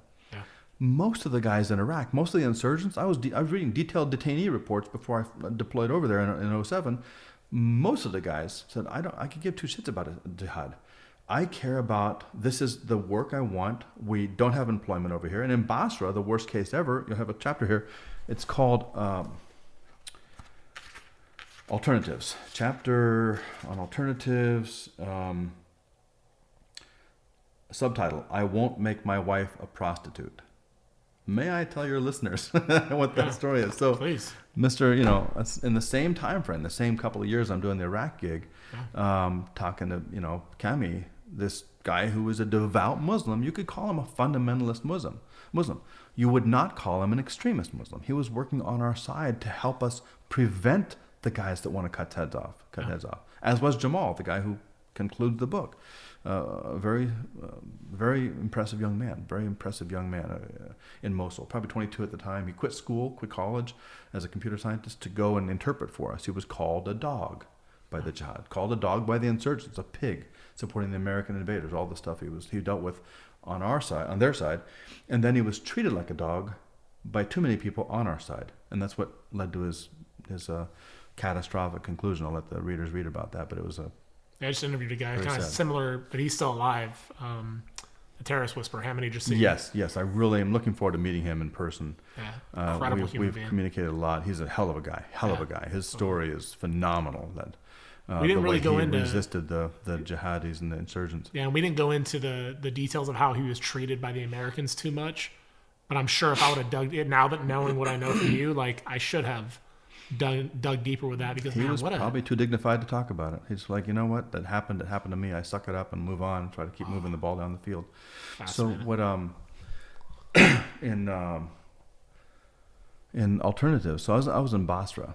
I was sent to Basra to make nice with the Brits. So the Brits are going to leave Basra, I think it was 2008, and I was in Baghdad at the time, and my colonel got a call from D.C. and the general said, I need a guy in Basra right now. So here's the backstory. I was in Baghdad when the Koreans left. So, the coalition, the Spaniards left when they had the Madrid bombings in 2007, and that was terrible. My Spanish officers I was working with they were pissed. They were infuriated. Like, don't let us run from these cowards, because you're not going to find a more macho culture than Spain, right? So it was like, we're going to stand up to these, bastards. We're going to they're making us run. I'm so ashamed. They're making us run with our tail between our legs because our new government was elected by the result of the Madrid bombings, by a bunch of reactionism within the society. They elected a bunch of people who would end the war for Spain, pull them all out. And it was the exact opposite effect of what the Spaniards in Iraq wanted. They wanted to stay and fight. They wanted to get some, like we did after 9/11. They wanted to get some. These guys killed our countrymen, innocent children. Yeah. So it was politics makes strange. Bedfellows, politics has strange outcomes. We've run away as a society in America. We've walked away from almost every ally we've promised to support over the past 40 years. We emplaced the Shah, who was abusive in his own way, and it was driven out by the Islamic Revolution in 79 when the Ayatollah came in and took over, and Ahmadinejad was one of the young students who helped drive him out. So we manipulated here and there, and again, the Western colonizing issues have created a lot of the substantial underlying problem, the fault lines, if you will. Yeah. Which resulted in 70s, 80s, 90s. We have the Soviets, our other enemy, the main enemy for those 70 years, and they're in Afghanistan. So if they're in Afghanistan, we got to be in Afghanistan. The great game played there. We had proxies. We had our freedom fighters, Mujahideen. The Muj evolved into Islamist extremists because the Soviets were driven out. Success, congratulations, way to go. That was their Vietnam. It ended in 1989. Yep. I was watching it the whole time. I was facilitating it as a counter-Soviet guy. I was helping drive them out, even though I understood that the human being that wears a Russian citizenship loves his children. I have spent time in Moscow. I've spent time with hundreds of Russians. I know the deep, loving heart of a Russian person, and I know exactly what the administrations do in America, Russia, China, and Germany, and Iran, and Iraq. All the people are not always representative of the government. How successful do you think we could be at war, though, if we thought from that perspective? For example, like I talked to a lot of guys that have been downrange that have seen like these atrocious things happening to people. Like in their viewpoint, I'm generalizing it as a huge generalization, but their viewpoint is that these Muslims that are killing, they'll kill their own children. They'll do like some of the most inhumane things you've ever seen in your life. You know what I mean? They will give up their daughters. They will kill their sons. They're terrible human beings. And so they're not, I don't know if that's part of like the mind, the group think, or if it's part of like, because I feel like if I were seeing somebody from the human element of things, it would be hard for me to go over there and do violence, maybe. Mm-hmm. Right. I understand your point on violence where it's like, no, it's a necessary evil sometimes. You got to go in and selective intervene. application. Right. Not random. Right. So I think that that'd be hard. If you were seeing somebody from the Soviets love their kids too. Right. That's why it's hard to fight. That's why we do dehumanize. Yeah. That's why, we kill a commie for mommy. We make some phrases like better dead than red during my upbringing. Uh-huh. So we have, the gooks. I use that example. The commies, the pinkos. They're bad. They're lower. These phrases are not necessarily wrong. They do semi-describe a group, like the Reds. Okay, it's the Reds. The Reds are communists. Communist Party uses the red symbol, so it's symbolic of a person of that political party, and therefore, by extension, of the nationality. Excuse me, but we cannot motivate our young soldiers to take any real action in group structure to win. Again, the surgical strike. I mentioned needing to drive your hand all the way through the boards, knowing it's going to break, even if it doesn't sometimes. Sometimes the hand loses, but usually if you're taking on a target that's challenging but within your capacity and you really commit, you'll beat it. You'll beat your 4-year degree like we did. Yeah. You'll beat the board. You'll beat the opponent because you're all in. And when you're all in, your chances of winning skyrocket. It's an exponential win compared to breaking the board if you are half-assing it, which is almost impossible. Yeah. So in the case of violence and mass, we have to teach throw a handgun, throw a grenade in the churchyard, stuff we sang as jodies in our military training. We are doing that. The leaders are doing that because it'll help the people do what they got to do when the time is right. It's unnatural to kill a human being unless you actually are stopping him from hurting somebody you care about or an innocent.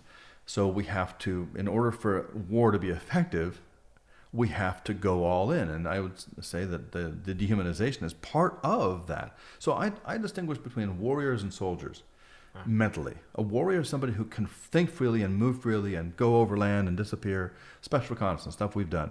Take actions. If you need to do a direct action, you got to kill a guy because he's on you, you're ready to go. You do it. Or you're doing DA, taking down houses, direct action. That guy has a lot of capacity. That guy or that small platoon for SEALs, for example, they can do a lot unilaterally. But soldiers in the thousands must not vary from the course. There's no room for free thinking. If you have a battalion moving forward, if you have a tank division, if you have hundreds of tanks, you can't have one tank going right when all the tanks are going straight. Yep. Because it'll screw up everything. It'll stop 20 tanks if one tank goes right when they're all supposed to go forward. So you have to create this thinking about this is the right thing to do. It's the right thing to do. It's the right thing to do. You just answered my question, like by just that analogy, like the warrior and the soldier. Yeah, and you have to drive through too. Perfect sense. Yeah, we need soldiers. It's very important. I'm not demeaning soldiers by any means. Right. And in fact, you could argue that Marines, God bless them, I got lots of Marines I love. Trusted brothers. I'd fight beside them. I'd hang out with them and do. But Marines, and I think they'll admit it to themselves and to us, Marines are designed to be a Marine. A Marine is a direct thinker, and there's many brilliant Marines who have the freedom of intellectual ability to zig when they're going to respond to a strike coming in, or whether they'll zig when they're expected to zag. But ultimately, Marines are just linear. Drive forward, bring the hammer, go all in, strike with all mass, all power. Because you have a unit of Marines taking a hill, the hill gets taken. If you don't, then all the Marines die. Yeah. So if they go half-assed, everybody dies. Because you're dribbling and drabbing against the enemy, which is a hard resistance. Yeah. And you never break that board, to use that analogy. Yep. If you take all the Marines, then there's a good chance you'll break the board if it's, again, a properly applied amount of force. So if the unit was selected correctly and the intel's correct, then your chances go way up of breaking that board, breaking the machine gun nest or whatever, to use those analogies from World War II and all. You can't go half-assed. So the Marines have to believe, I'm in the right.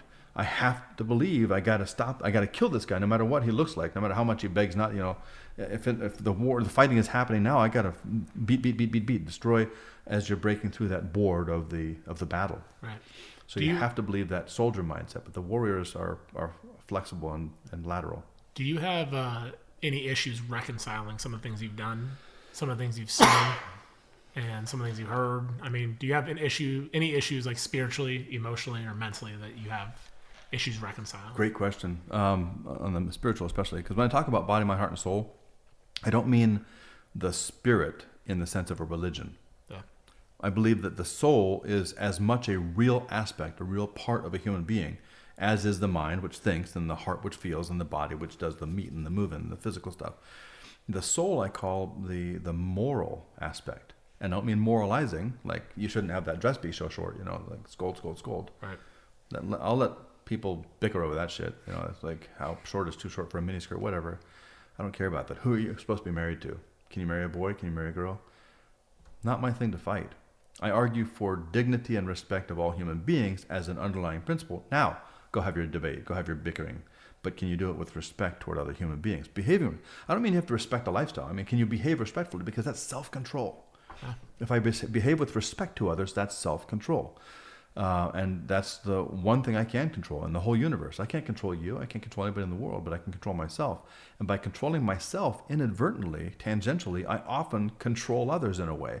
Because what you and everyone else is doing in the world, in their little world they control, is they're responding to.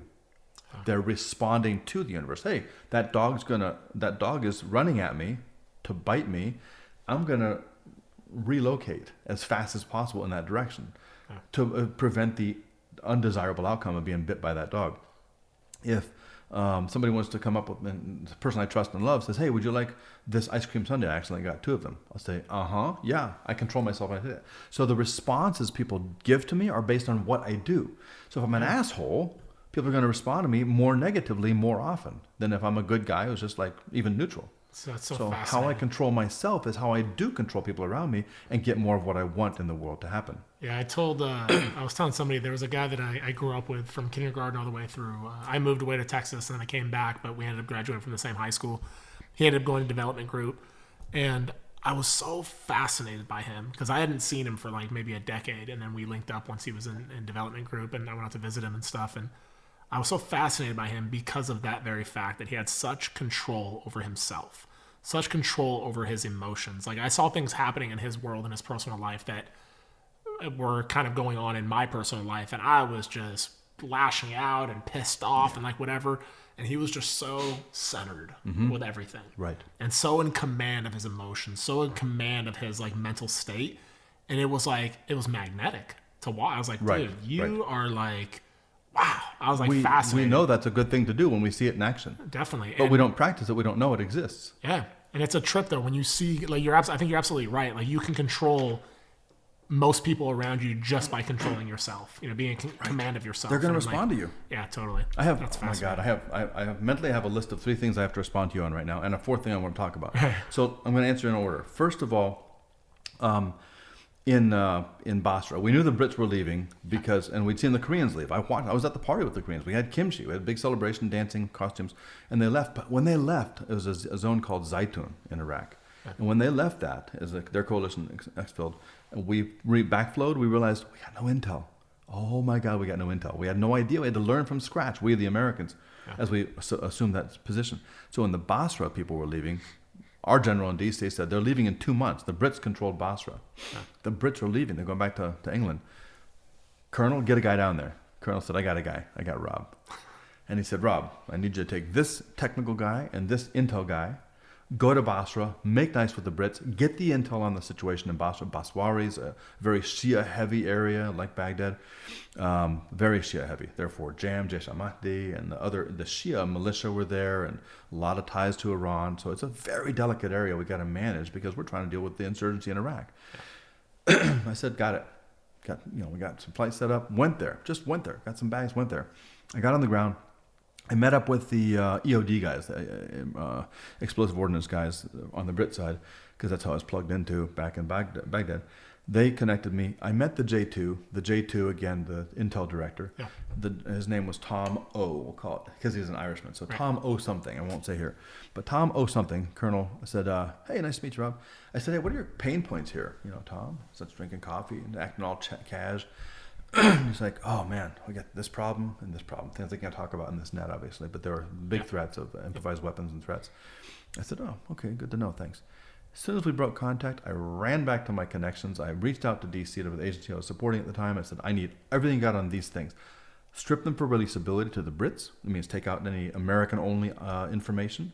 Make it ready for me, get it back to me as fast as possible. Within a few hours, I was sent almost a ream of documents of stuff that I printing at my little desk. Yeah. Printing, binding it together. And then within like 6 hours of meeting Tom casually, and then I casually entered his office after working like a frenzied little beaver, building a dam. I got this stack of stuff because I wanted to influence him in a positive way. Definitely. Cooperating with other people. I picked it up. I went there and I walked into his office. Hey, Tom. He's like, hey, Rob, how's it? He's like, close of business time. He's drinking his last coffee. And I put this, but I did it like deliberately, like a theatrical bonk. I was like, hey, we got this. I'm making bonks all over the place. I said, sorry, I just want to let you know, I talked to my people back in D.C. and we got this information on those threat issues you were concerned about. And he said, wow, he was really impressed. He said, thank you. I said, no, I hope it's, adds value. Kind of like the woman says, when you say, what a lovely dress. Oh, this old thing. That was my tone. Oh, this old thing. I was like, if it's that value, good. Because I knew it would be valuable. I knew it was exactly on point because I knew it was going to beat all the Brit intel on what they had because we had been focusing on these problems. So I just sauntered off, went back, did my business. The next day, he comes to my office. He's like, fuck, mate. You saved me man weeks of work. You're going to save lives with this shit. What can we do for you? I said, and in the same approach, I hope Tom hears this one day because he'll get a kick out of it. In the same approach, I was like, well, this old thing, since you mentioned, since you're offering, we'd really like to get your intelligence facts on the ground here. So because we're going to take over in 2 months. He's like, anything you want. So to list things your military listeners would understand, the human, the guys that are on the ground doing like agency stuff and meeting with contacts and getting intelligence. We got all the information about the improvised explosive threat in the area. Everything on the open source intelligence, everything on the existing contacts, relationships, everything. He said, you can have anything but our social security numbers. That personally identified information. Obviously, we don't want their TRICARE forms. We want their insurance for the actual British soldiers. Yeah. He said anything. So I contacted my masters in Baghdad and said, mission accomplished. Because in 36 hours, I had done what they gave me 60 days to do, which was to build relationships and get value back. We had an agenda. My agenda was very clear. I want everything.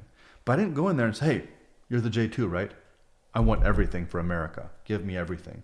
Yeah. I said, how can we help you? And my response, my approach in any liaison work I've ever done has always been forms of yes. I don't say no. I was approached by another organization at one time. Hey, can you guys help us with financial intelligence in this threat area in Iraq? I was like, yeah, let me get some details for you on that. I went back to my guys. I knew we didn't do that in this organization I was supporting at the time. I said, I knew in here we don't do that. Anybody else could have said, no, good luck. Yeah. But I said, let me find out what we can do for you. I went back to, I said, I know we don't do this, but who does? And they guided me to some contacts in Treasury. It has a financial intelligence, FinIntel support system, contacts, names, made contact with them, came back, yeah, here's exactly what you need to do. I never said we can't do it. I never said my organization doesn't do it. Let's say I was working for ABC agency at the time, ABC, 3-letter acronym, right? I was working for ABC. I knew ABC didn't, I didn't say ABC can't do that because that would diminish us in his mind. Instead, what I said is, here's how you can get this accomplished, which A, gave business to people that were really able to do it and eager to do it, better people than me and our people, and B, it increased the wasta, the authority, the perceived value of ABC agency. Yeah. It's a form of yes. Every no should be a form of yes. We can work well with other people I'm not talking about rolling over and being a doormat. I'm talking about effectively thinking about what makes my situation in this life better by making this person's better. I mean, Zig Ziglar, all the Jim Rohn, Tony Robbins, all the great success teachers say, the way you get what you want is by helping other people get what they want. It's a form of manipulation, but I think it's positive. It's in the positive, for the good. Influence. It's influential behavior. So mental, deliberate, intelligent manipulation to influence for your benefit and their benefit. Because you see, that's where the win-win comes from. Stephen Covey talked about that. Definitely. So that was Basra.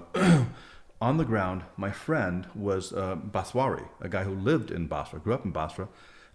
He could come and go. I couldn't. This gringo would be like, oh, cool.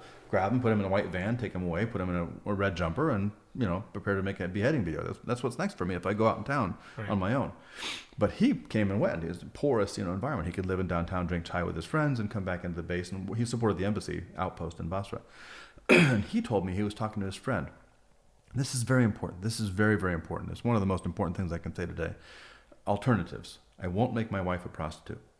So this Baswari friend of my Baswari friend who worked for our embassy inside the post was having chai with his friend, and he was talking, and his buddy was like, yeah, Mohammed, in Basra today, unemployment is 60%. Mm-hmm. Put that fact in any American brain, in any part, even the depressed regions of America, and try to get us to wrap our heads around the fact that less than 1 in 2 men can work in a society, because again, no judgment, factually speaking, the men are the breadwinners, as traditionally were Americans. I love when Americans forget that we have a history too. Oh, those goddamn Arabs, they keep their women at home. Well, guess what? 1950s. Pull your head out of your ass, dude. My father, I love my father. My father is one of my heroes. My father and grandfather taught me everything I needed to know. Had a pig on his desk when I was a little boy, and it had MCP on it.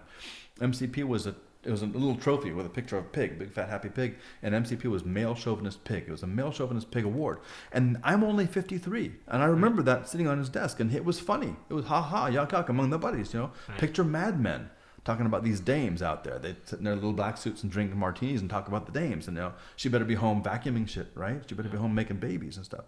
That's us. Yeah. You know, barefoot and pregnant was us.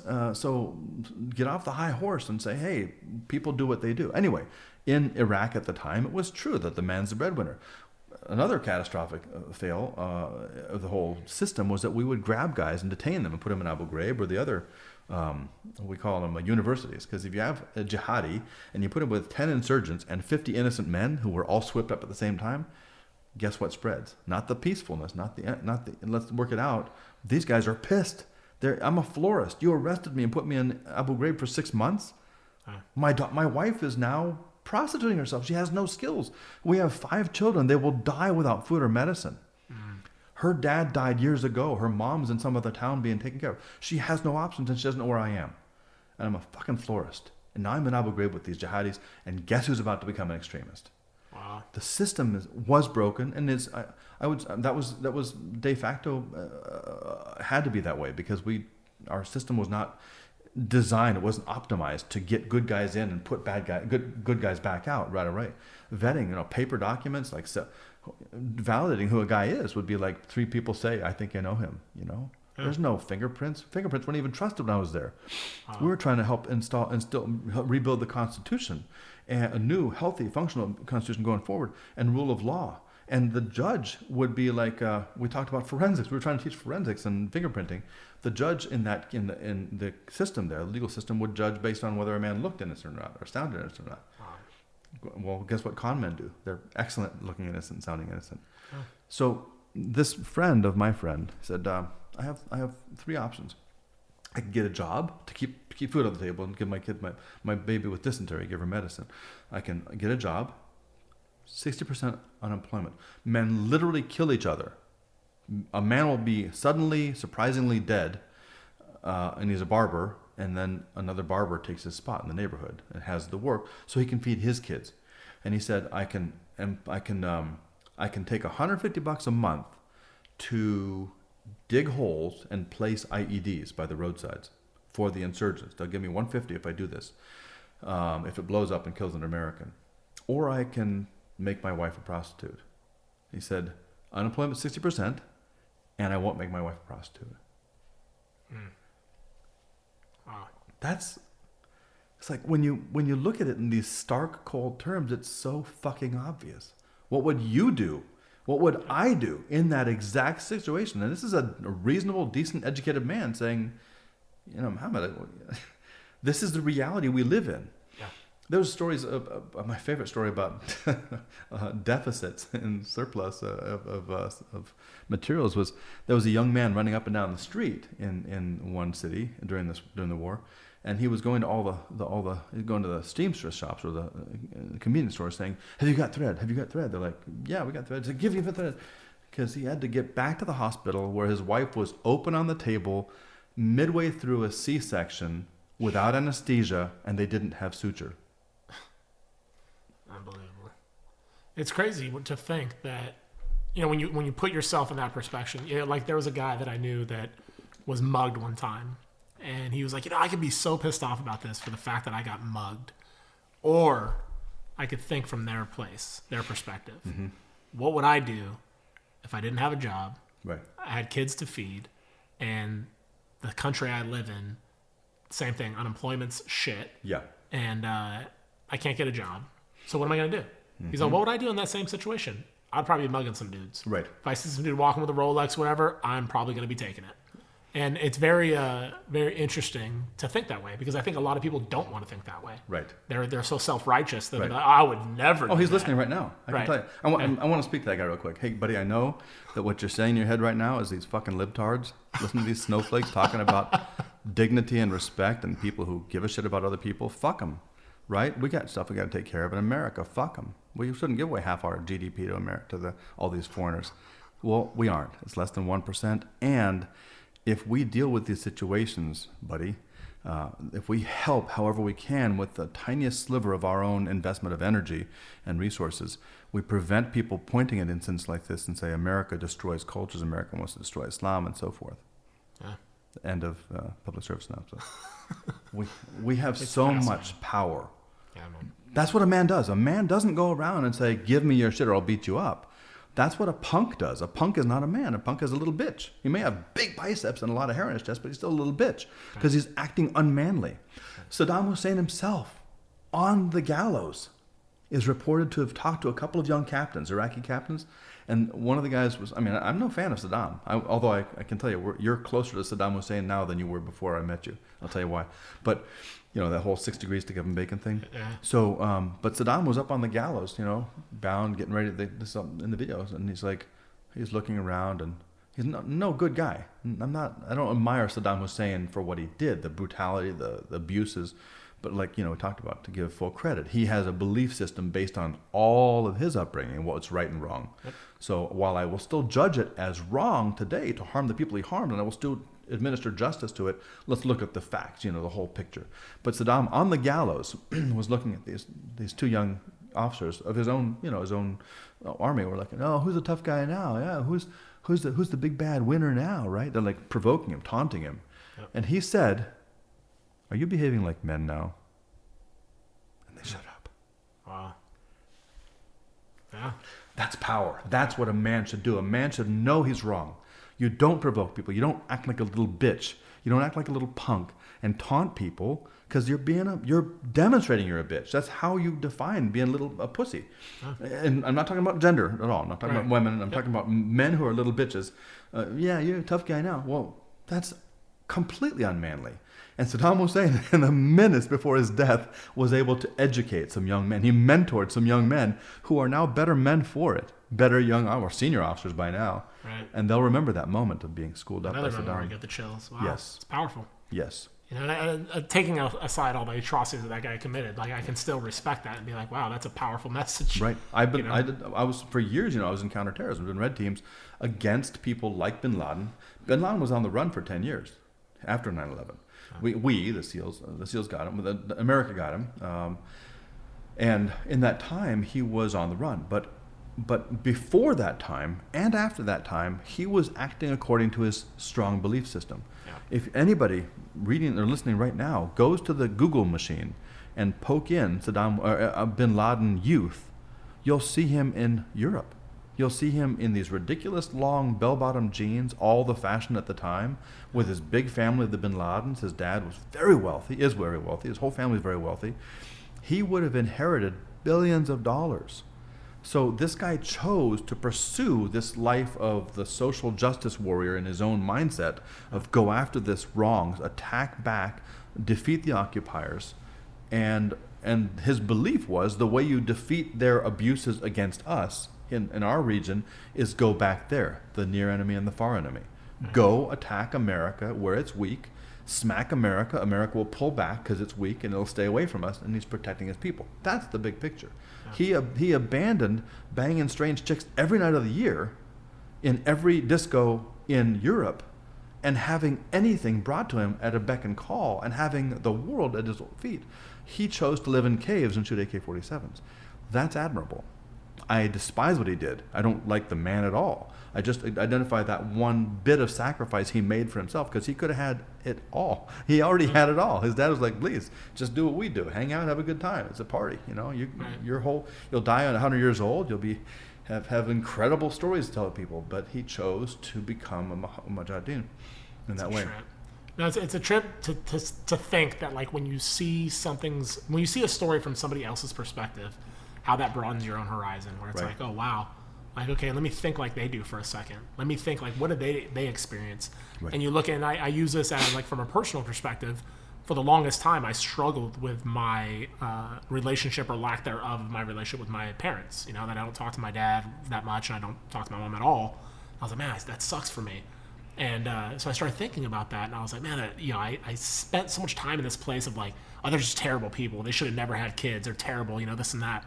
And just recently, I was able to have compassion for their story compassion for who they were and what their upbringing was. Why they thought the way they thought. Why they thought the way that they did. Yeah. You know, it's messed up thinking, but why? Right. They may have not been the best parents, but why? What was that? Yeah. What were their parents like? What did they experience? Where did they go in their life? And it was like, it was such a freeing moment for me to be like, you know what? I'm releasing that. Right. There is no hatred or resentment anymore. You are who you are for what you experienced, and that's okay. Right, exactly. You know what I mean? I'll just do it differently. I will deal with, and I'll address it as honestly as I can. For sure. And it just makes me, I think, a better, more well-rounded like father and husband, because it's like, okay, like, I didn't really like the way that you did this. Exactly. Okay, so I'll try to that do was it part of differently. your dad training, in its own way. Yeah, for sure. I admire Brian Losey, former WARCOM, top admiral in the Navy SEAL teams, friend of mine and a former commander of mine from SDV Team 1 here in Hawaii. Yeah. Brian is the best example I have of a leader. I've talked about this many times. He taught me a lot of things. I watched him care about his men. The number one characteristic of leadership, I believe, is caring about your people. Yep. Otherwise, why bother? Otherwise, you're doing it for your own glory, not to actually accomplish a mission. But he taught me half of the great things I know have been manifested through my experience of watching him and listening, and then seeing the same behaviors in other people. So that's half. The other half of my leadership ability was from shitty leaders. Yeah. That I would never, ever do what I experienced to my subordinates when I'm a leader in any organization, whatever capacity I am. Yeah. And that has been maybe 51% of it. Because I've had some epic shitty leaders. Yeah, and they taught me valuable stuff, and I've become better for it. People and leaders, you know what I mean? Like, you just walk around society and be like, nah, I don't want to emulate that. No, I'm good. Right. But it reminds you what not to do, and that helps to clarify. So you got to thank those guys. Like, you know what? You're a shitbag. Thank you. Definitely. I need that. Yeah, I really do think that's the beauty in life, right? That we can take from people and be like, you know what? Like, there's some good and there's some bad. I don't need to always look at the good. I can look at the bad too and be like, that's not what I want to do. Very informative. And that's why the mind is such an important aspect. Just like the moral compass, you know, little Jiminy Cricket, the conscience, that's what the soul is. The soul is saying, because it's not mind or heart. Mind is very clearly what your mind does: creativity, imagination, thinking, critical thinking, and your heart is your emotional connection, your depth of maturity. But the conscience is not connected to either the mind or the heart. It's a separate thing, because Hitler had brilliant people working for him, and they committed atrocities against millions. A lot of people, the airy-fairy community, are like, hey, everything's cool, has no moral conviction to do what's right, to take action. It's like, it feels right to protest this, but I protests, right? So what is it's just a feeling all the time, is completely without the rigor of analytic thinking, critical thinking, saying this is right, yes, we should stop this thing, even if it hurts somebody, because it'll hurt more people if we don't stop it. Yeah. So the thinking and the feeling do not control the conscience. It's a separate thing. Yeah, I've been thinking lately, that's funny, I've been thinking lately, no pun intended, that I think so. I wanted to work on myself as far as like not thinking too much, like where it's like my thinking was like, that's all I'm doing, I'm just constantly in my own head. It can be too much. Anything can be too much. Yeah, there was this guy that I met that he was like an elder in the group, and he came up to us and he was like, here we are with 5 sentences. He's like, we live in the Garden of Eden. We have 5 senses, yet we choose to live in our fucking heads. Yeah. Be sensual. You know what I mean? And so I was like, wow. So I started thinking about that. I was like, man, I think so much, but I don't feel at all. Right. Like, and I had forgot like what it felt like to really feel something. Right. Like, what do I feel about this? So I was like, okay, well, that makes sense. Well, this makes sense. Okay. And I was always trying to strategize, but I was like, how am I feeling about that though?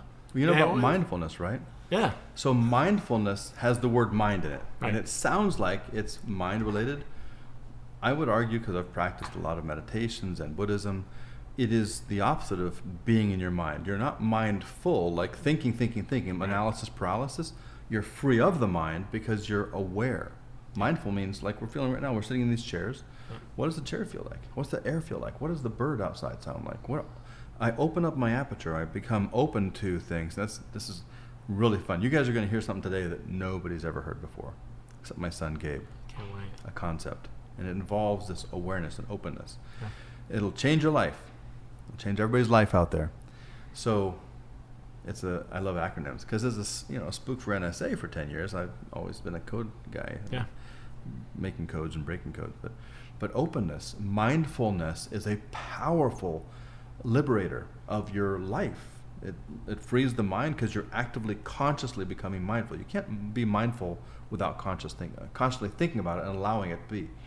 Mindfulness means I stop thinking about myself. I stop thinking about my petty little desires and what I want. It means understanding that that guy may have to either put his wife to work on her back or bury a bomb because there's no jobs. And the way we work through the solution to that, as you see in that chapter 6 on alternatives, I won't make my wife a prostitute, is I talk about alternatives. And I say, listen, I eat at the Baskin Robbins cart in Baghdad in the dining facility. I eat at the watermelon slicing station. They have a station for slicing watermelon and giving it to me on my plate. It's posh. I mean, they say submariners eat well because they have to feed the submariners well because they'll go crazy and lose their minds and start killing each other on the submarines. So that's one thing they have to look forward to. You know, they sacrifice a lot to be on the boats. A boat is a submarine. A ship is on the surface. That's the Navy thing. So they're in the boats and they feed them well. But they never fed us down there when I was on submarine ops, as well as the dining facilities in Baghdad and other big cities. I said, how much does it cost to have a Baskin Robbins cart wheeling around with 17 of my favorite flavors, serving me as much as I want? What is DynCorp being paid, or whoever's supporting this? KBR. What is the overhead? What is the margin? How much money is going into just the Baskin Robbins cart, for God's sake?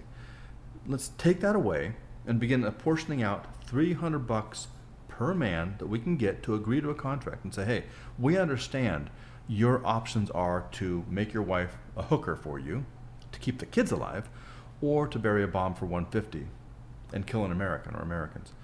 We're offering you this special deal, one time only, $300 for a month of apprentice training in a trade that your society desperately needs. The contract is this: we will kill you on sight if you get involved in the insurgency. If you take actions to facilitate the lethal aid, if you do bury a bomb, if you tell the bad guys where we are, you're a marked man. You've literally contracted yourself to die if you do the bad thing. If you don't do the bad thing, you don't have to worry about them anymore. Now, to be, again, full accountability, it's a small society, people talk and so forth. But if we start building little pockets of trades for electrical work, for masonry, for cement pouring, for welders, if we start building little trade schools and give the guy twice as much as he would have had to bury a bomb and put himself at risk of us. Because when you put a bomb in the ground, I can't count the number of guys I've watched have their bodies and lives evaporated with Hellfire missiles. We call it Kill TV, the ops TV you have on the big screen. We're in the war zone. It's midnight. Okay, there's two farmers driving their pickup truck through their fields at night alongside a route we often drive. Okay, they stop. They got shovels. Okay, call the pred. Okay, we got and they're digging a hole. They got a big device.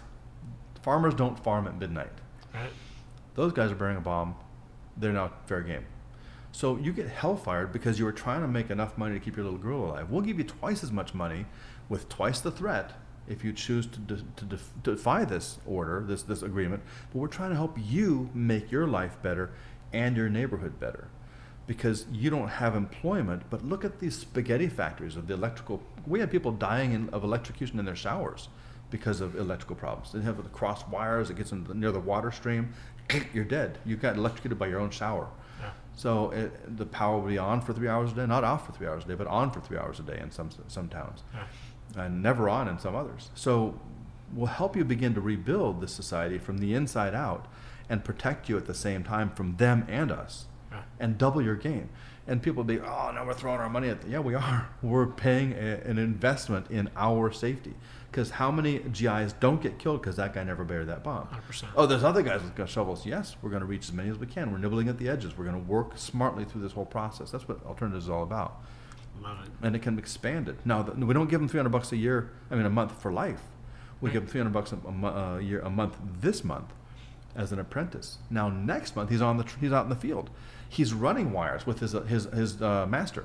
In trades they have a master, journeyman, and so you get this advanced course here, dude. We want to take you from no marketable skills, because what you did before doesn't exist in your society. Nobody really needs to have florists right now, because it's a war zone. Right. But they do need electricity, so we'll give you a trade. A month we will pay $300 for you to learn your craft in masonry or electrical or plumbing, and then you're an apprentice. And then you move into journeyman for your second full month, and we'll pay you $300. Same contract. We'll kill you on sight if we see you, because if you're facilitating the insurgency. And in the third month, you're the master. Get on you've been out there already. This is a accelerated course. You're the master in the third month. You got to take out other apprentices who have become journeymen. Yep, spreads like teach them wildfire. back at the school, and we'll be $300, $300. And over time, I forget the math of it, but it was $9 million to reach hundreds of men over the first few months. And we begin scaling because the Iraq at the time had oil revenue. They weren't under sanctions from us because we were controlling it. So we had ability to. They had funds in place that we're using because we were paying for everything in Iraq at the time. Yeah. We said, okay, 4, 5, and 6 months. They begin paying half. And at the 6-month mark, the Iraqi government pays them their $300 a month. It's a tiny slice from the national budget, but they're rebuilding their own country by putting those federal funds into those persons in those neighborhoods. Yeah, no, it's fascinating. I still struggle with that idea, though, of like going to war, but at the same time having an open mind. It's kind of like I'm fascinated by it, like you said, like the soldier and the warrior. Yeah. And I can't help but think of guys like Pat Tillman, right? That were, I think he was a brilliant mind. I don't know if you read his the Where Men Win Glory, Boots on the Ground. No. It was just a story about his life and how he like arguably was murdered, because he didn't agree with the powers that be. And it was like a publicity stunt. He kind of was sending letters home and saying like, hey, I have a feeling that this is probably what's going to happen. Mm-hmm. He had an intuition about it. Like, oh, yeah, I think this may be the way that things are going to go. That won't be an accident. Right. And I don't know. I just have a weird like feeling, of like, dude, like what about like I want to educate. Like I think about the title of this book and like the things that you're saying are so fascinating.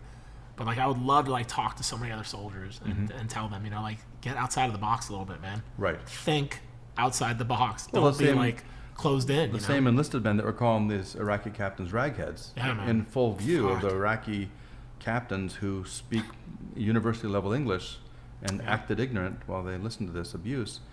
The open-mindedness you mentioned earlier, you asked a question, how do I reconcile acts of violence or war or whatever we do?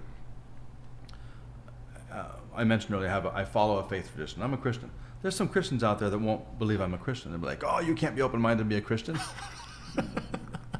Believe it or not, I love talking about this guy. I won't name him by name. There was a minister. I was actually thinking about being ordained in 2002, 2003. Oh, wow. So I began getting mentorship from a minister that I knew. I'd met him and talked. I said, hey, can we meet every couple of weeks, have lunch at Arby's or whatever, and I'll just learn about what the life is about a minister, because I was thinking about going there. And he was talking about, we're men of God and all these things. So we talked about how we have a responsibility to our community. And one day, 3 lunches into it, I suppose, he said, Rob, the real problem with the church, there's a couple of things we got to deal with. One thing we really have to address is to get rid of all these fags. Oh, wow. I was like staring at this dude, this man of God, follower of Jesus, lover of sinners. And by the way, I'm not calling gay people sinners. Let's put that on the record. I'm saying, no, this is what Christianity is fundamentally based on, is the idea that Jesus loves sinners and seeks to model a healthier lifestyle for them, not go out there and beat them with whips or cut off their hands or stone them to death because they blasphemed or banged somebody. Think about that one example, the adulteress. The adulteress was dragged before Jesus by the Pharisees, these guys who were like, by the books, we're Christians. Well, they were Jews at the time. They're like, we're Jews and we know how to do this thing because we read the book that has all the rules in it. The rule is you got to stone an adulteress to death. Got it. So they said, should we stone her? Yes or no? They're trying to put him in a trap because he's got this mercy and stuff. And he's like, yeah, absolutely, you should stone her. And whoever doesn't have sin, go ahead and hit her first. And they're like, God damn it, they threw the rocks down. But what invisible screaming detail is left out of that conversation? What makes you an adulteress? What is the act that makes you an adulteress? Cheating on your spouse. Somebody's got his dick in you. Who had his dick in her? Right. She's an adulteress. She's not married to the man she's with. He is either somebody else's husband or some single man who is an adulterer because he's got his dick in her. They don't ever talk about that. You can't be an adulteress without having been seen with a dick in you. They caught her in the act of adultery. They said that. They said, we caught her. Just like, got it. He knew, right? It was like, where's the guy with the dick, right? So they watched him banging her. Right. And they said, you go back to your shoemaker and don't sin anymore. Yeah. We got an example to make of this bitch. Right. She's only an animal anyway. Let's take this bitch over to Jesus and challenge him with it. Let's beat her or him. Yep. Scum. That's the scum that we deal with. Yeah, man. The scum of hypocrisy. That's why I left the church when I was 15. An arrogant young intellectual kid, and we're all rebellious at 15. I was like, yeah, this is not true. I was trying so hard to be a good Christian at 15. Now we're on a completely different rabbit trail, but I was trying so hard to be a good Christian like these Christians taught me, like, God is truth, God is love, God is justice. I was like, okay, cool, got it. I'm doing my best to try and get it. And meanwhile, we'll call them John and Mary. Again, I'm in a village. There's 1,000 people. Yeah. We know what everybody's doing in a village. Yeah. We knew that John, who owned the sewing shop, was trying to bang Strange at every chance. Every mom that came in the store, he's like, hey, you want to go upstairs? Go back? He had a porn rack on the wall. He sold porn in the sewing shop. When guys wanted porn, they go to the sewing shop and get the pick and rack off the rack. Yeah. When a woman wanted yarn, she'd go to the sewing shop and get that. And everybody went there. John was proposition. Now, John's wife worked in the same shop. She was like always around, or she was at the house. This guy's actively trying to adulter her with everybody's mom, my own included, when they came in just to try and buy some fucking yarn. Right. And he's like, hey, you want to have just actually propositioning them. So this dude was a scumbag. I mean, we're all, okay, again, concept of sin, there's no greater or lesser sin. Everything is sin, and sin, and sin is bad. So he's bad as is bad to call your buddy an asshole. You know, it's like technically that's sinning. That was a shitty thing, but we all knew him in a village. And every Sunday, John and Mary would show up at church.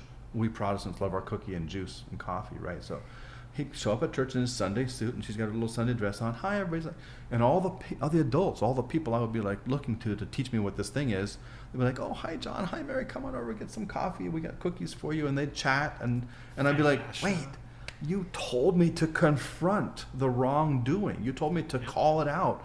And you're literally giving the guy cookies for being an asshole. Because 6 days a week, he's a scumbag back at the shop. And 7th day, he's like, oh, it's all cool. Let's just ignore it. Let's gloss over it. You know, Stepford Wives kind of stuff. So they ignored it. And I said, you tell me God is truth. You tell me God wants truth told. You're not telling the truth. God isn't here. And I went on my way. I checked out Buddhism for a few years. I checked out Wicca for a few years. I explored the world of faith. And so 20 years later, I came back to the church with a very different mindset of saying, I'm going to tell the fucking truth. And if I become a preacher like I was thinking about, I'll be a no-shit preacher. Yeah. Because I want us to not drive away people who are seeking, you know, to understand what the love of God is. The love of God is this thing we talk about, but you can't act like it is you can't act like it isn't and say that it is. Yeah, I went to this church when I was living in Texas, actually. And there was this guy that was part of the church that, because my stepdad and my mom were like gnarly with the religion, you know, like very like fanatical, if you will. I mean, like I could only watch G-rated movies. Mm-hmm. You know, everybody that wasn't a Christian was going to hell, including my grandmother because she was Catholic, and just this stupid shit like that. Where it's like, and I even as a kid, like my grandma used to tell me I was a Bible-toting evangelist because I was like all about it. Yeah. Because I was ignorant, I hadn't figured out. You were taught. Yeah, I was taught, and this is what I learned, and whatever. But in Texas, there was this guy named Johnny Garcia, not just Johnny Garcia, Johnny Martinez, and he was an alcoholic, and everyone in the church knew that Johnny was an alcoholic. So when they would go up to Johnny, they would say, "Hey, Johnny, how you doing? As far as your drinking is concerned," and I remember looking at that and being like, "That's so fucked up." Yeah. Like, I mean, why don't you just ask the guy how he's doing? Is he more than that? Does he have more life in them? Right. And I remember my stepdad, who was, he believed in God. He was a super, righteous dude. And one of the things he said to me as a kid was like, you know, how critical can we be as Christians to go into this man and say, how are you as far as your drinking, while all of us here in this room are overweight? Mm-hmm. How are we to judge this alcoholic while we're sitting here indulging ourselves in every donut we can see? Right. He's like, what makes it any different? Ruining the temple. Yeah, there's no difference. Yeah. And I remember that, and it stuck with me. So for a long time, man, just like you, I left religion, any organized religion. I still haven't come back to organized religion, but I have a different understanding of it now. But I was very angry. I was very angry about the judgment of like everyone just judging each other. You know what I mean? It's like the most judgmental people I would meet would be in the church.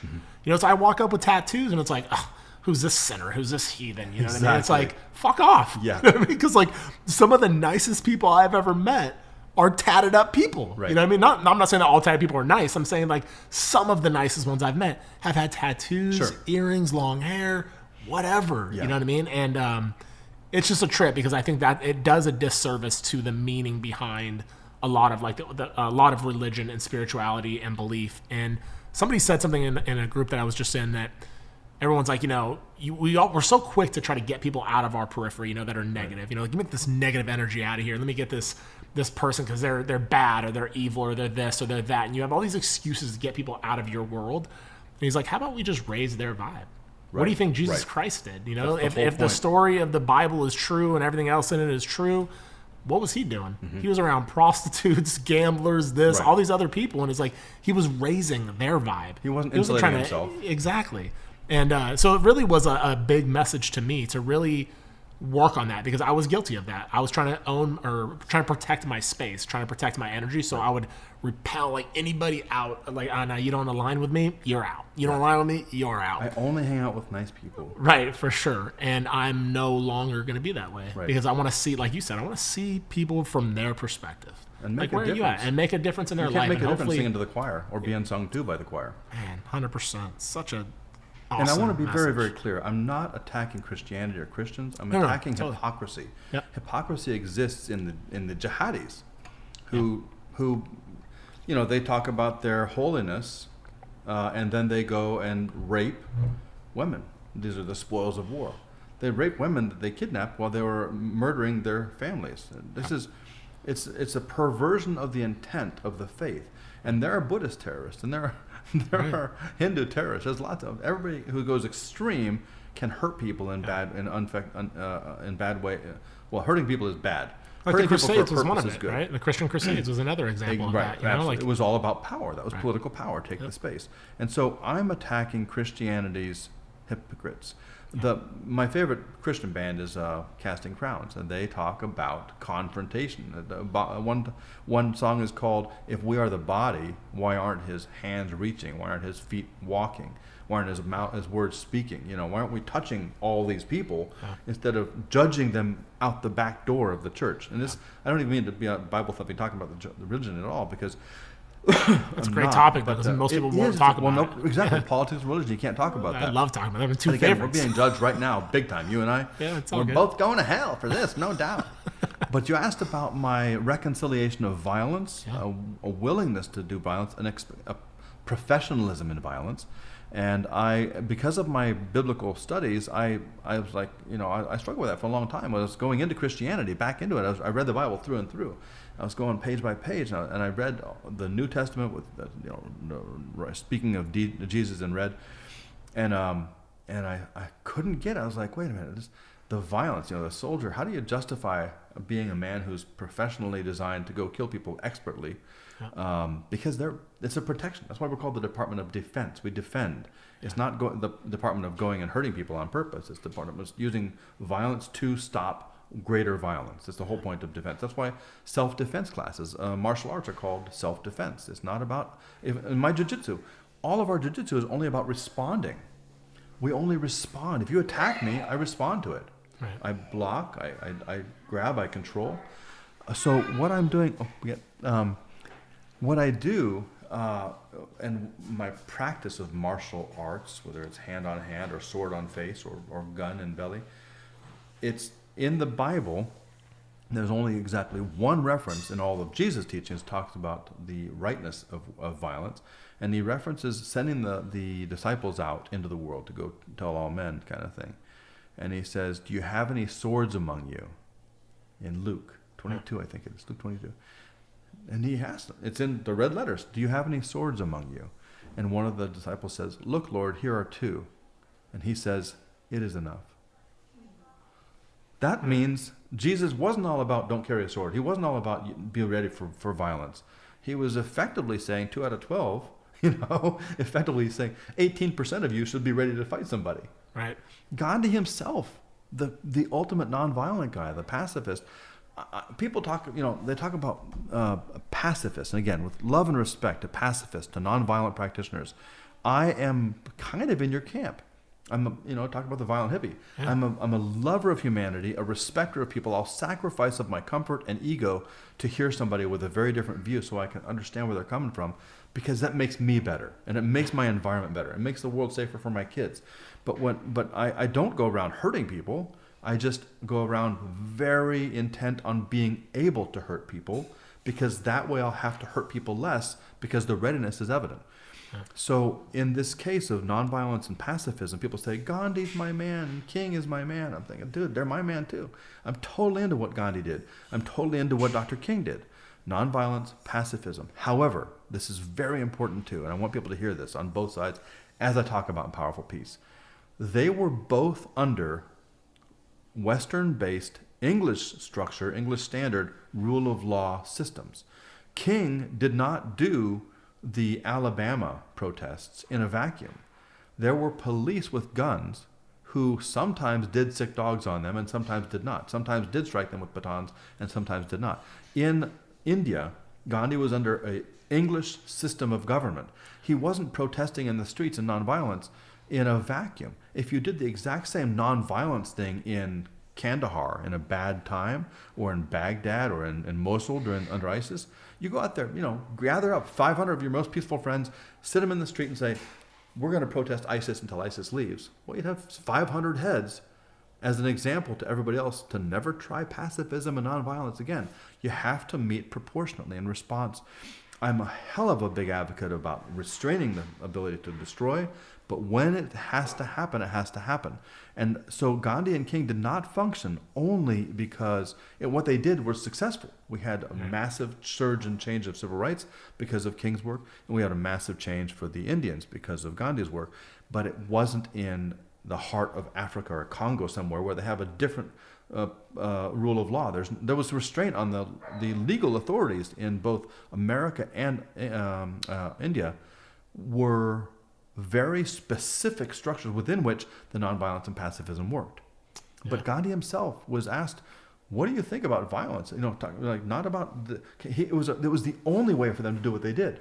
They had to use the system as it was designed to protect nonviolent protesters, because you're not allowed, if you're a cop, to beat people like you are in many countries. You're allowed to beat anybody you want to because you have all the power.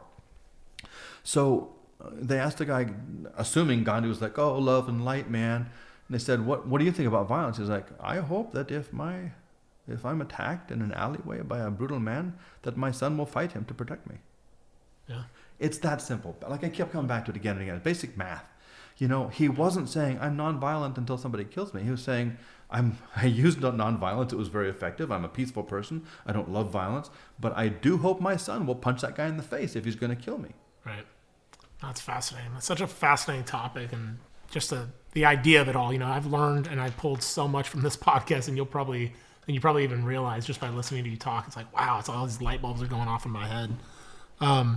Why did you decide to write this book? What was the main intent behind writing this book? What did you want? Like, what message did you want to get out, and what was the main purpose of it?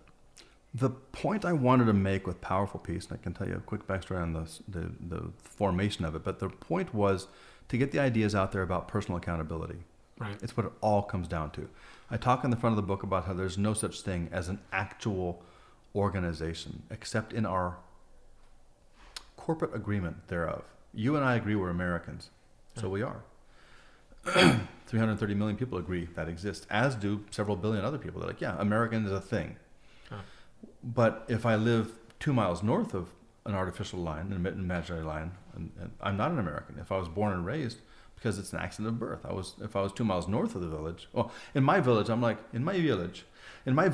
like 100 miles south of Montreal. Right. So if I was born 102 miles north of the place where I grew up, then I would be a Canadian by accident. I'm a Canadian, and I can't go to America because I'm not allowed, because that's America. Why are you going to go to America? You got to get permission to go to America. You're Canadian. That's what the Iraqis are like. What the hell is this thing about borders?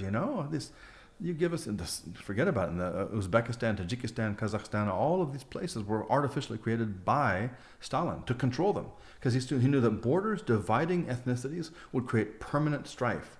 And if I get that Central Asia under control by having them fight each other all the time, I got no problems in Moscow. Don't you think that's kind of happening though, like in our country right now? Like, then the reason I asked that is I was on a hike the other day and I was talking to my buddy and I was like, what's funny is that the top like 1%, right? The people that control the most of the money and they have most of the power, whether it be in politics or just pure finances or whatever.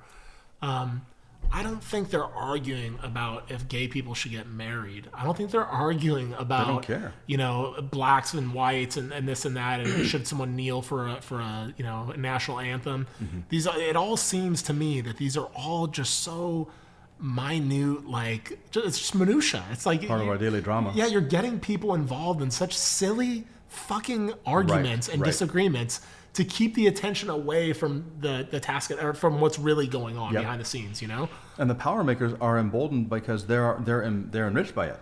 The people in Congress get a lot more votes and a lot more money to buy votes to make votes happen by being on one side of this or the other. Right. It's fucking Let's keep the fight going. Keep the fight going.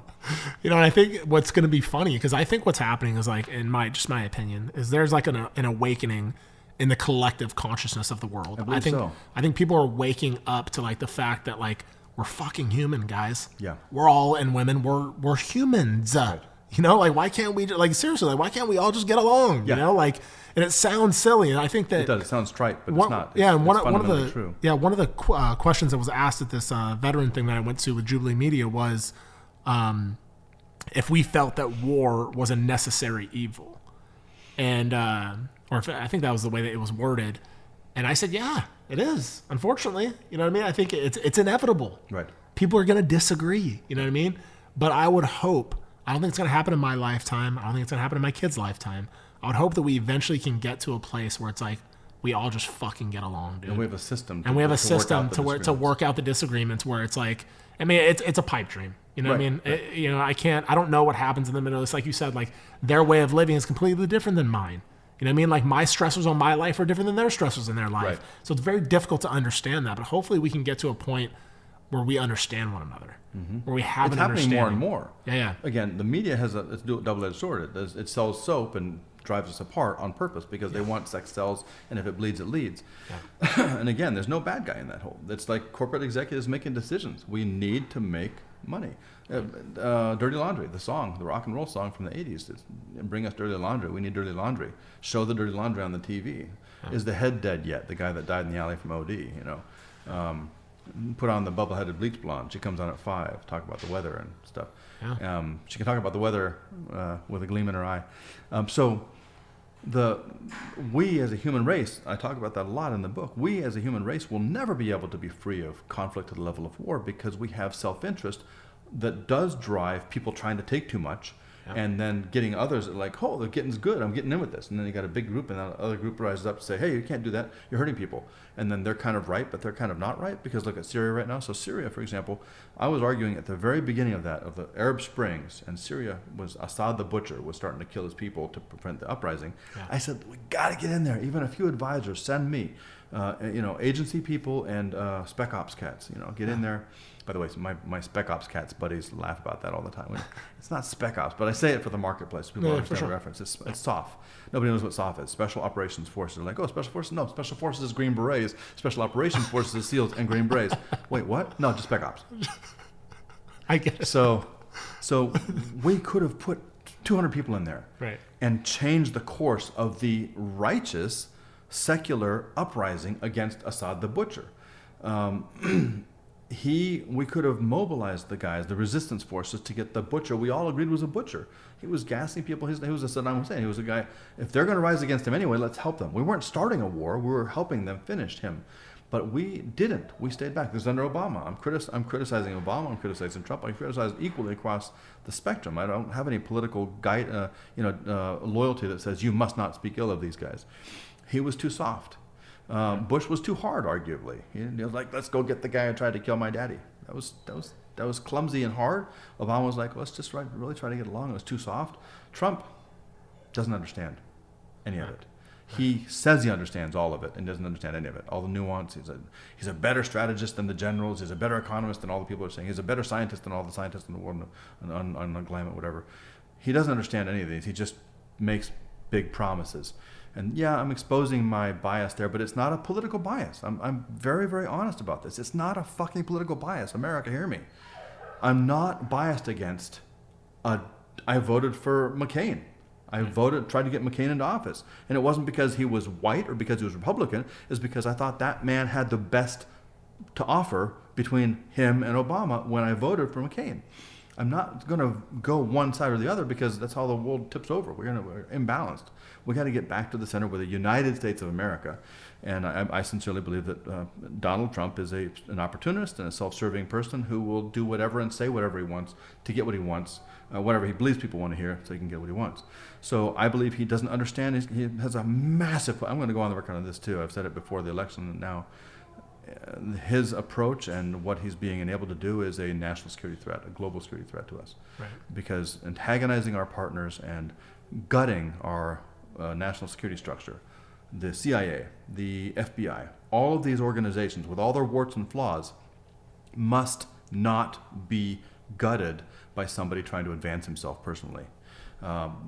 If the IC says something, the IC believes it. The IC, the intelligence community, believes it. It's a real thing. There may be 78% accuracy to it, but it's not, Russia meddled.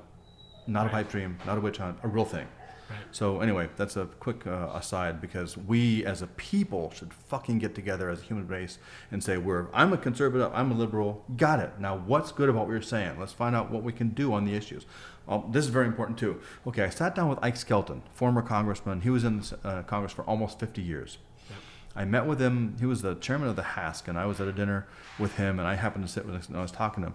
I said, sir, with all due respect, what I'm seeing, he's retired by now. I said, what I'm seeing now is our political leaders, the people that are supposed to be leading the country, are fighting on party lines for dominance exclusively. So gay marriage, abortion, gun issues, the economy, all of the things that we say, as you said, down here in the fracas, we're all like bickering and fighting and everything, and the rest of them are like, this is awesome, keep them fighting, just like the Kazakhs and the Uzbeks. When Stalin drove those maps and painted those lines, he painted a finger line around Uzbeks and called it Kazakhstan. He painted another finger line blending into that and called it Uzbekistan, where all the Kazakhs lived. Right. He created such destructive strife that area can never reconcile and say, hey, we're all peaceful. It's designed to fight. I was on a show called Migrations for National Geographic. I did a documentary. We crossed Africa. And we crossed the Serengeti on foot, no food, no weapons. And so in that scenario, we were designed, I didn't know till partway through or after, that the talent, we 20 people that were selected to do it, survival experts, a Navy SEAL, animal experts, all these things, were designed psychologically to have stress, to have friction between our personalities. It was designed to be the stands. And we'd have a lot of drama. I thought it was like, come on guys, let's make a real documentary about this incredible epic experience of walking across the Serengeti, which is untracked by human beings. Only people that had ever been there for 70 years were rangers, and they only went out to make sure there's no poachers. Right. Animals hadn't even seen humans in their lifetime, and we walked through there.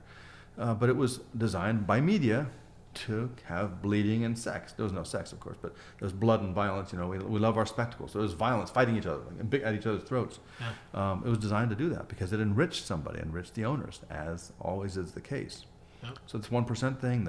The conflict we have is in service to those who are supposedly leading us. So I asked Ike, I said, it looks like they're just fighting for that 1%. I want 51, they get 49. Then the Democrats attack the Republicans to win it back, and now they got the 51% and they got the 49. Majority wins. Yep. I said, I don't see any issues being addressed. And he said, that's exactly the case. You nailed it. He said, when I started 50 years ago, we would do the same spectacle on the floor every day. We'd have the news, whatever the news was at the time. They would watch us. They'd show the Democrats saying, you're wrong, and here's why, and making my point. Because their job is to, A, govern, and B, get reelected, maintain the job. Right. And vice versa. The Republicans, you're wrong, and here's why. But he said, every night, just like you see in, what's that Charlie Wilson's war about Afghanistan and how he built up the American resistance in Afghanistan, played by Tom Hanks. That was what we did. We hung out at parties. We drank cocktails. And a couple of guys snorted a little line here and there. And we talked about shit. And we said, what are we going to do about gay marriage? What are we going to do about gun rights? And we hammered out solutions. And the next day, we all went back to the floor, back to the cameras, and we said, we made them concede. I am the victor. We had, they all claimed credit for the solutions that were hammered out in their off-camera time.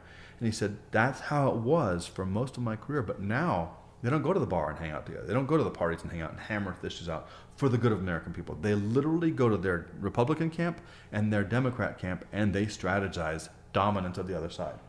Every issue I named, and 50 more of them that we talk about and we fight about, is nothing more than something for them to turn a knob or pull a lever and inflame tensions and passions to get people upset and make them vote for them.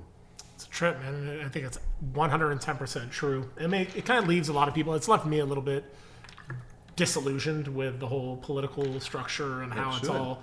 It's like, dude, this is so fucked. We're going to fall off a cliff. We have to. Right. If you look at this lack of leadership for a country that leads the world and has for so long, we will go off a cliff. We will irrelevantise ourselves. Yeah. There was a question too that got brought up the other day that if we were willing to die for our country was one of the questions, and I put somewhat agree, and of course all the other friends went to strongly agree, and I was like, fascinating. And so of course I was the first one to speak because I was the one that didn't agree with it. Like, right. I should have gone to disagree. But you were on your own line? I was on my own line. They were on their own line, and they were like, oh, why do you have that stance? And I said, well, think about it. Like, number one, I have 4 sons, and I'm not gonna. I wouldn't want. It is unforgivable for my sons to go and die for a cause that is not just. Right. To go for someone else's political interest, for some corporate interest. The industrial military complex is a real thing. Yeah. It is a fucking moneymaker. Absolutely. And if you say that it's not, you're full of shit. Or ignorant. Yeah, right. A lot of ignorance on that. Yeah, so I would not forgive for that. If my son died for something that wasn't just. Right. So that's why I put somewhat agreed, because there are things that are just. There is a time that there would be a moment that I would want to die for my country if it was a just cause. Yeah. A clear and present danger, an actual imminent threat against our nation. Right. Yeah, I'm in there. Like 9/11 was an attack on America, and we got a record number of recruits built up. Yeah, I'm not going to be fucking cannon fodder. You know what I mean? Like, I'm not interested in that. You know what I mean? Maybe when I was younger, I was ignorant, so I was like, yeah, totally. Ozzy's saying about that. Yeah, War pigs, back to the front. Sure. And now it's like, I've been out of the military. I've had a chance to go to college. I've read some books. I've educated myself, and it's like, maybe this doesn't always make sense. Well, that's why your perspective is all fucked up, because you've gone to the intellectual place with the liberals and they taught you everything.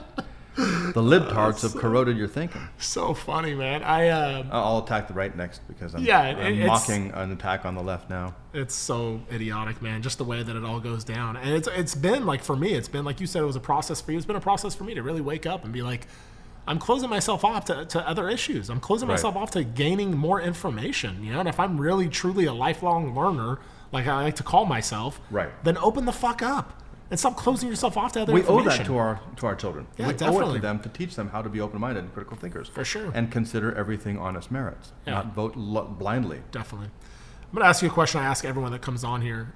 If you had one person or one book that inspired you the most your entire life, who would that person be, and what would that book be, and Stephen Covey, 7 Habits of Highly Effective People, my go-to. Stephen Covey modeled, I got a great story about that too. He modeled his beliefs. He acted it out. He talked about the fundamental 7 habits, okay? So begin with the end in mind, seek first to understand, then to be understood. Right. All about, again, personal accountability. Reach out, hear, listen, take in information. That's why I laugh so amazing. I'm so amazed at the preposterous absurdity of believing that if you only listen to one source of news, you can possibly be informed. You're being blinded willingly. You're literally cutting off your knowledge. You're literally sawing out pieces of your mentality and discarding it. And I don't care which side that is. I'm talking about people that just suck on the teat of the knowledge that they already have, or the so-called knowledge. Right. They're not being expanded. They're not hearing more sides. Because I can hear a lot of things, and I do hear a lot of things on a regular basis when I listen that I don't agree with. Yeah. But I've heard it. Yep. I listened. I heard it, and I say, you know what? Categorize, makes sense, doesn't make sense. Store for later. I know it now. I can apply it later. Like the Hindu man who said, no, that's truth. So every time since he said that, that's truth. When I got a zap on my neck, he's like, that's God touching you, like zap. That's true. In other words, from his belief system, that meant understand you were just in contact with truth. What it's like when I get the chills, I feel the same exactly. way. Where it's like, that oh, just give me the so chills right. because it made like, oh wow, that makes perfect you were sense. being chilled. You were being told about truth by the truth of being told about truth. Right. It's a real thing. It's a real thing. We can't. It's totally outside of the ken of our natural thinking, of our little limited human thinking. So Stephen Covey talked about the important. It's a business book technically, but it's all about personal management, self-management, how to be a good human being, not according to his faith. He never even mentions his faith in there. He talks about being a strong believer in a certain pattern. That pattern happened to be Mormonism. He was a Mormon. And that's where I almost met him, in Utah. That's the story, but the backstory. But what he fundamentally teaches about is how you must take responsibility. You must own your shit. Oh, he never says that, of course, because he's a polite man, but you must own your shit. Understand that where you are making choices, you're manifesting something. That something is going out in the world. People are, as I said, responding to this. There isn't literally a day that goes by in the past 20 years that I haven't spoken of or thought of or even unconsciously responded to something that I've learned from Stephen Covey. Wow. It's that deep and profound. I recommend it to all my clients. You got to read 7 Habits. And it's become marginalized because it's more distant. Every year passes, nobody knows what it is anymore. Right. There's a time in the military was teaching us that. We had 7 Habits courses and we were going through classes. Yeah. So I thank God I was blessed to have that knowledge put in my head because it taught me about being open-minded to all other knowledge and hearing it. But like you said, there's certain fundamentalist sects, and I don't care if it's Christian or otherwise, they say, reject the other words. The other words must be rejected. Well, you're literally just preaching to the choir, and you're literally getting, when you have sex with your sister, you're probably going to have defects in the human being that spawned from that. When you have sex with your closest people who believe exactly like you do, mentally, emotionally, you're going to have intellectual defects of the spawn that comes from it, again and again, generation by generation. You must be open to learning. You must be able to hear new things, and because, again, I'm in absolute power over myself, absolute control over myself. I choose where I go. I choose what I say. People say, "Oh, you made me so mad." I say, "No, I didn't. It's impossible. You chose to. I can't possibly unless you want to pretend I have power over your life."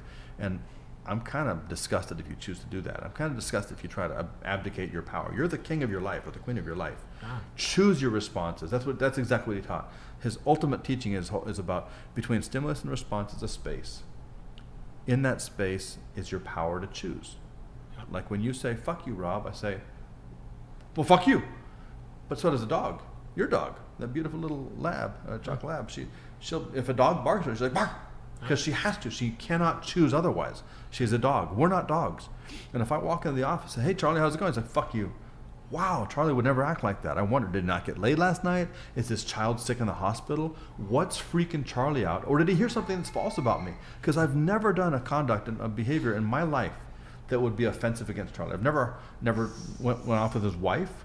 I never stole money from him. I know that in my heart, in my conscience, I'm clean as far as Charlie goes because we got a good thing going on. And my conscience, that fourth real aspect, my moral aspect of soul, would know, and it wouldn't let me forget. I'm like a Lannister. A Lannister always pays his debts. When I fuck up as a recovering alcoholic, I make amends. Yeah. Not for them, for me. It feels great to watch somebody else say, "Okay, it's a little lighter for me now. Cool, thank you. I'm better." Or "I forgive you," or "Fuck you, I don't forgive you. You did that thing to me, and I'll never forgive you." Not my problem. It's out of my heart, out of my life. I did my part. That's all I can do. I gave them my sincere attempt to make amends, and if it fixes things, great for us. We have just established a linkage. We've reestablished a relationship. Relationship is power. Cooperation is power. But if you say, "Fuck you, I'm never going to let go of this," that person is torturing himself with an ancient memory, something that happened before, and now it's relived. That's what resent means. I studied Latin for 3 years to become a veterinarian, I thought. So to sentiment, to feel, resent, to feel again. I'm going to re-feel this pain you gave me 20 years ago, 30 years ago, 40 years ago. Wait, you got grandkids here, and you could be hanging out, dandling them on your knee and playing Thomas Tank Engine and be free in happiness. You can be free in your life right now if you didn't choose to grab that thing and drag it into your life and hurt yourself again and again. You're resenting that thing to your own detriment and nobody else. You're hurting yourself with that thing. It's crazy. Have you ever heard of Abraham Hicks? Yes, I've heard of him, haven't studied him. So Abraham Hicks, it's actually it's a lady that does well, it was her and her husband, and so like she basically said that she's getting voices, like she becomes like Abraham, and it's like a different, like she'll have different perspectives on things. But one of the things she talked about that was fascinating to me, because Kathleen and I went to one of her seminars, was that we always want to update our programming. You know what I mean? Like where it's like someone like says something, a foul word to you or whatever, you're upset by something, and then you want to go and you talk to your friends about it. Then you go and you talk to your family about it, and every other person you keep talking about it, and it's just like a computer system. If you keep updating the system of your computer, it'll continue to work. But if you stop allowing bullshit into your life and you just let it go, eventually the computer's not going to work anymore. Yeah, it gets sluggish. It's sluggish, and it's like it doesn't matter. So like for Kathleen and I both, we work on, if there's something that's negative, someone says a crossword to us or whatever, we're both trying actively to be like, you know what? Out of my life. Like I don't need to keep talking about that negative experience, because the more I talk about it, the more it updates that programming in my body, and it just stays there. You're coding it in there, I'm just coding it in there, hardwiring it in there, so it's just gonna be a natural response for me. And you diminish your life. The quality of your life is diminished by every minute you spend in resentment, every minute you spend in hostility, every minute you spend in victim thinking is 1 minute you will never have for that Thomas the Tank Engine moment of joy with your grandchild, or hanging out with your chick, or banging in a good way, or whatever. All the good things in life, the only thing we don't get back is time. We can get money back, we can get relationships back, we can never get time back. And so every minute spent in that is a wasted minute. That's why I live in a philosophy of let me be my best in this hour. Because we talk about one day at a time, right? Only just for today, for sobriety, for me. I don't have to not drink for the rest of my life. I just have to drink right now. Right. And I can drink all the drinks I ever want for the rest of my life, as long as I don't have the first one. Right. So it's a simple way to keep track of it and say, listen, if I'm doing the best I can in this hour, I don't have to worry about who I'm going to be next week. And I found that by just being the best I am in this hour, I don't even think about it like, hey, think about the cool ramifications of this. What I think, literally, and for your friends in TV land here, is I'm going to die. Many of my friends are dead. Many of them died with bullets, with grenades, with IEDs. Others have died from cancer, from motorcycle accidents. Others have died from having heart failure. One of my closest widow friends is my brother's widow, and he died of a heart failure. And he was the youngest, strongest, fittest 47-year-old I've ever known. He was a young, fit man of my age now. So I could die, hope it won't happen for your sake during this video, this interview. But if I do die during this interview, it's all good. I'm totally cool with it. If I get this pain in my chest, I'll be like, sorry, buddy, you gotta have some paperwork. Gotta make a great show. Bye. Signing off. Tell my kids I love them. So I literally have friends who've died that way. Like, I don't know what's going on. And next thing you know, like 4 minutes later, they're just plain dead forever. No quarters in. I've had quarters put back in for me countless times. The IEDs, the rockets, the bullets, the threats, the driving drunk, the craziest that I've done for my life. I probably should have had about 100 deaths by now. 100 deaths that I haven't experienced. I'm in this life. I'm talking on this microphone for some reason. God's putting quarters in for me. I'm extra innings. Call it whatever analogy. But I know that death is imminent for me. And that imminent may be 5 minutes from now, and it may be 5 decades from now. But all I can control is the actions I take in this moment. And if that means cleaning up the shit I did in the past and other minutes that I wasn't on my best, that's what I do. And if it means doing an interview, great. If it means watching a movie, great. If it means reaching out to people and trying to build better programs to impact actual, I do that because I'm making the world better. And I don't have to finish anything because I'm always finished. If the best I can do right now is being done, I'm finished. And then I get another hour, cool. I'll do my best in this hour too. Maybe it's going to be my last one. There's another beautiful thing that I don't know if you know who Mike Ritlin is. SEAL. So like one of the things that Mike said when I interviewed him was like, when we allow like the experience outside of us, when we allow someone's what they're doing to us or whatever, like you were saying, someone goes up and he says, "Fuck you, Josh," and it's like, well, fuck you. He's like, so when you allow that to happen, he's like, it's basically like getting a suitcase, putting all of your emotions in there and just handing it over to the other person. And I was like, you get to be in charge. Shit, yeah, no, it's super powerful, man. You get to live in my head. The other thing is, I want to ask you, if you had one lesson, like the biggest lesson that you learned your entire life, that you wish you could have learned a long time ago to save you some heartache, and you can save someone else a heartache by sharing it, what would that lesson be and why? It's funny. The lesson I would teach is to invest.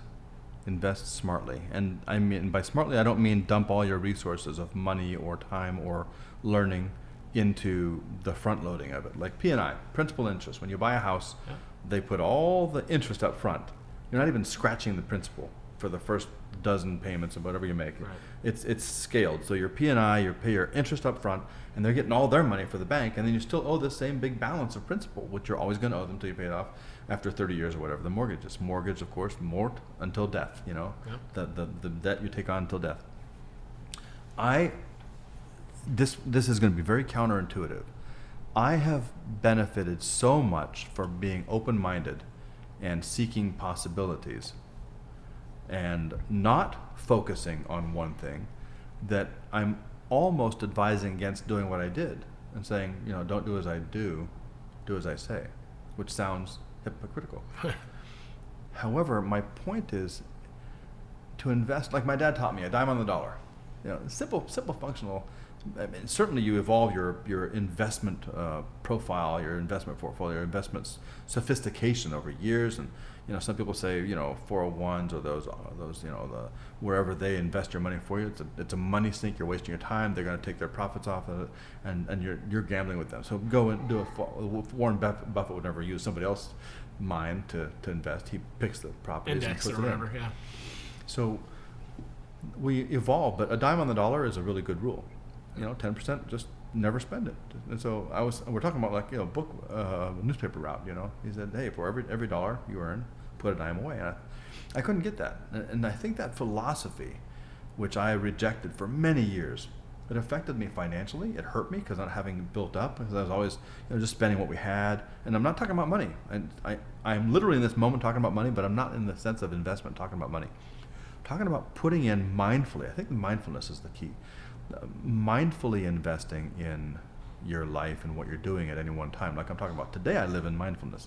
Today I'm aware of the bird outside the window and the feel of the seat and the atmosphere of the room. Today I'm not stuck in my head. Today I'm expansive enough to interact with you. I do believe that humanity is approaching a new awakening, a consciousness thing, and it's again also counterintuitive, because while the internet is giving us kittens and porn, it's teaching us to hate each other. And it's also opening up the Arab Springs. It's doing all the bad things and all the good things. Twitter is a fight, a constant fight. Yeah, fuck you too, and fuck you too, and fuck you. And it's like these are from like high-level executives, effectively, saying stupid shit on Twitter. That's a divisive, destructive, unhelpful, counterproductive, and every minute spent in that is a minute we will never have for playing with the grandkids, watching a movie, reading a book, studying a language, edifying ourselves. So we got to focus on the edification. That's what I come back to with this investment. Invest a dime on the dollar, invest 10% of your time and energy in something edifying to grow. Because my buddy Jerry, shout out to Jerry, and we grew up playing Dungeons and Dragons in high school. We're like, roll those dice, kill those dragons, right? We didn't invest 10% of our time in even studying. That was our job. We definitely didn't spend any time, 10% of our earnings into savings. So mindfully investing, being aware of, you still have plenty of room in life to go out and have fun, run amok, get drunk in college, learn, the ills, the foibles, the STDs, and all this stuff. Whatever you're going to do, do your life the best way you can, but invest that dime on the dollar throughout life in all your practices, and you'll be building because again, exponentially, the Slight Edge by Jeff Olson. Compounding. That dime on the dollar is the same effectively as the grain of rice on the chessboard, the two grains of rice, 4 grains of rice, 8 grains of rice. The concepts of wisdom that I never learned early. That's what Stephen Covey teaches. He teaches wisdom. And I promised I would talk about Stephen Covey's house in Utah. I went out for an event. I spoke. I do keynotes too, so I'm always looking for a new place to go and talk about this stuff. I love speaking. So I did a keynote for Veterans Day in Utah, and friends had linked me up with some coordinator. They said, hey, we'd love to have you out there, but we can't pay your fee. It's not in our range. I said, no problem. What can we do to work around it? Well, actually, they proposed, can we work around it? Are you flexible? I said, yeah, I am. Because experiences is what I seek in life. Moments, not money, is what life is made of.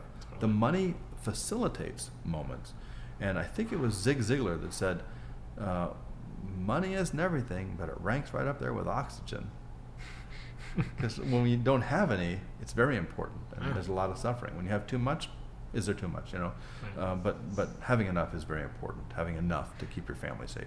So anyway, I told him experiences matter to me more than you guys are in Utah. So like, we're brainstorming together. I said Utah, Stephen Covey. I said if there's anybody you can go through a chain of network to reach people, the 6 degrees to Kevin Bacon, I'd love to meet Sandra, his widow.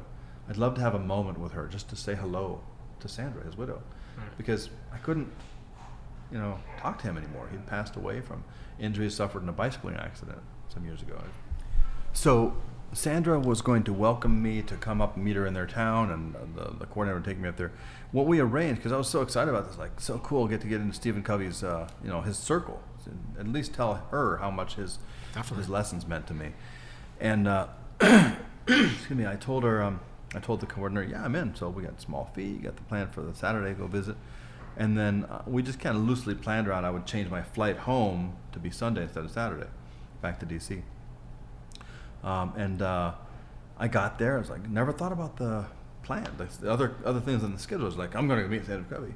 So we got out there. I did the talk on Friday and headed to the hotel. I was like, oh, dude, I just realized I was going to call and reschedule my flight.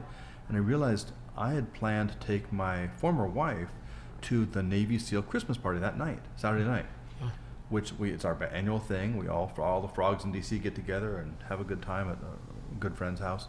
Really upscale thing, really enjoyable.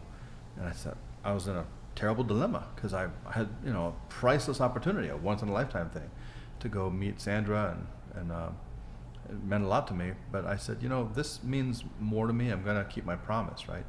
So I called the coordinator. I was not going to change my flight. I was going to fly home on Saturday morning like I planned, go to the Christmas party that night. And I felt, this is going to bite me in the ass so bad. She's going to be like, yeah, screw you. I don't know how 70-year-old ladies talk. They probably don't say fuck you, but it wouldn't be good, right? So I talked to her. She's like, oh, no problem. I'll pass the word. She passed the word. I dreaded the news about how it would be taken, and prepared to fly home. So I got this message back from Cheryl. She's like, yeah. So we talked to Sandra. I was like, yeah. Said she kind of bad news. You weren't actually going to meet Sandra only. You're going to meet Stephen Jr., the new heir apparent to the whole empire, who is leading Stephen Covey's empire that he built over his 40 years of business, and Catherine, his daughter. So Sandra, the widow, Stephen Covey, the heir, and Catherine, his daughter, who's also a prominent figure herself. I was like, I threw that away. And yeah, we're going to go to her house. We're going to make you some lunch. Like, oh my God, the Coveys were going to host me at their house, his house. And I'd see the bicycle he was riding, and he had the accident, and we'd eat food they made for me. It's like, wow, it's like going to Olympus. I was like, they had a lot of plans for me, and I'm messing it all up. She's like, no. She was actually ecstatic. She said, the fact that I stood her up, knowing how much it meant to me and knowing how much I had to lose from that opportunity by throwing it away, she said, I was relayed to me that Sandra said, he's walking Stephen's talk. He's living his example. So powerful. I had a rain check for any time, whenever, basically. That's because awesome. She was like, wow, that's it. That's exactly what Stephen lived and died for. His whole life was to teach us. And that's why you asked me, why did I write Powerful Peace? I got a new book coming up. It's called Living High Impact. It's a working title. It's all about this. It's all about pour out. Stephen Covey poured out to the world. He got a lot in return, granted. He was made wealthy, fabulously wealthy, by giving so much of himself. But what he did made my life and millions of other lives far, far better, because, like I said, literally a day doesn't go by where I don't practice a principle he's taught. Think first things first. Try to understand people where they're coming from. We talked about this. These are fundamental truths. These are the principles. He wrote Principle-Centered Leadership, about understanding who people are. I talked about Brian Losey, the admiral, who taught me about love. I'll put that on the record here too. So how do I think Brian Losey loves his men? So he came as a young commander to my team. Went back to run SEAL Team 6. Damn neck. Again, speaking for the market, speaking for military folks. Yep. So, but he was at my team, and I was like, he came aboard. He was my fourth commander. I was there for 7 years. He was my fourth commander, and they come and go, whatever. All these SEAL commanders coming through, And Brian got there, and he met all of us. We're all in blue T-shirts and black shorts and desert boots. That's the standard uniform. So you got 300 people who look the same. A lot of people with same demographics, young, fit males, largely for the whole team. And 1/3 of us were SEALs, and the other third were technicians, or the 2/3 of techs. So fixing the SDVs, fixing the boats, all the things that make up a team, an SDV team. He met all of us. He met a lot of guys that looked like me in the exact same simple outfit, no ranks, no names, and he met 300 other people. And then one day, a couple of weeks later, maybe I was up at his office. I hadn't seen him again, hadn't met him again. So I'm at a distance passing through, going to do his work. But I went up to make copies outside his office, in the admin office, whatever. He came out to get a cup of coffee or something, saw me, said, "Hey, Rob, how's it going?" And I was like, I had this little mental experience for like a 2-hour conversation in my head. It took about 1/2 second. Like, how the hell do you do that? And I'm thinking, I'm very skeptical because all these officers, they got all their little tricks. They're gonna impress me with his compassion for the man, right? Pretend he gives a shit. Yeah. So he'll do a trick like Rob DuBois, losing his hair, wears a mustache, because I had like ridiculous, Tom Selleck mustache because I was a SEAL, right? Nice push for him. Exactly, the porn mustache. So I'm thinking he's putting all these little keys in his mind so he can teach. I tell me and my buddy Chris, my buddy Sean, my buddy Ted, "Hey Ted, how's it going? Hey Sean, how's it going?" Like a trick, right? Yeah. And I was like, still, that's impressive as hell. I got to give him kudos. That's all the thing that went in my head. I was like, well done, sir. That was well played, sir. Because I know you're an asshole because everybody's just trying to pretend to give a shit. And I said, so my actual words back to him were, "Doing real good, Captain. How you doing?" Because we call our commanders captain, if they're the captain of the ship / unit. And he said, "I'm doing really well. And how's Cindy?"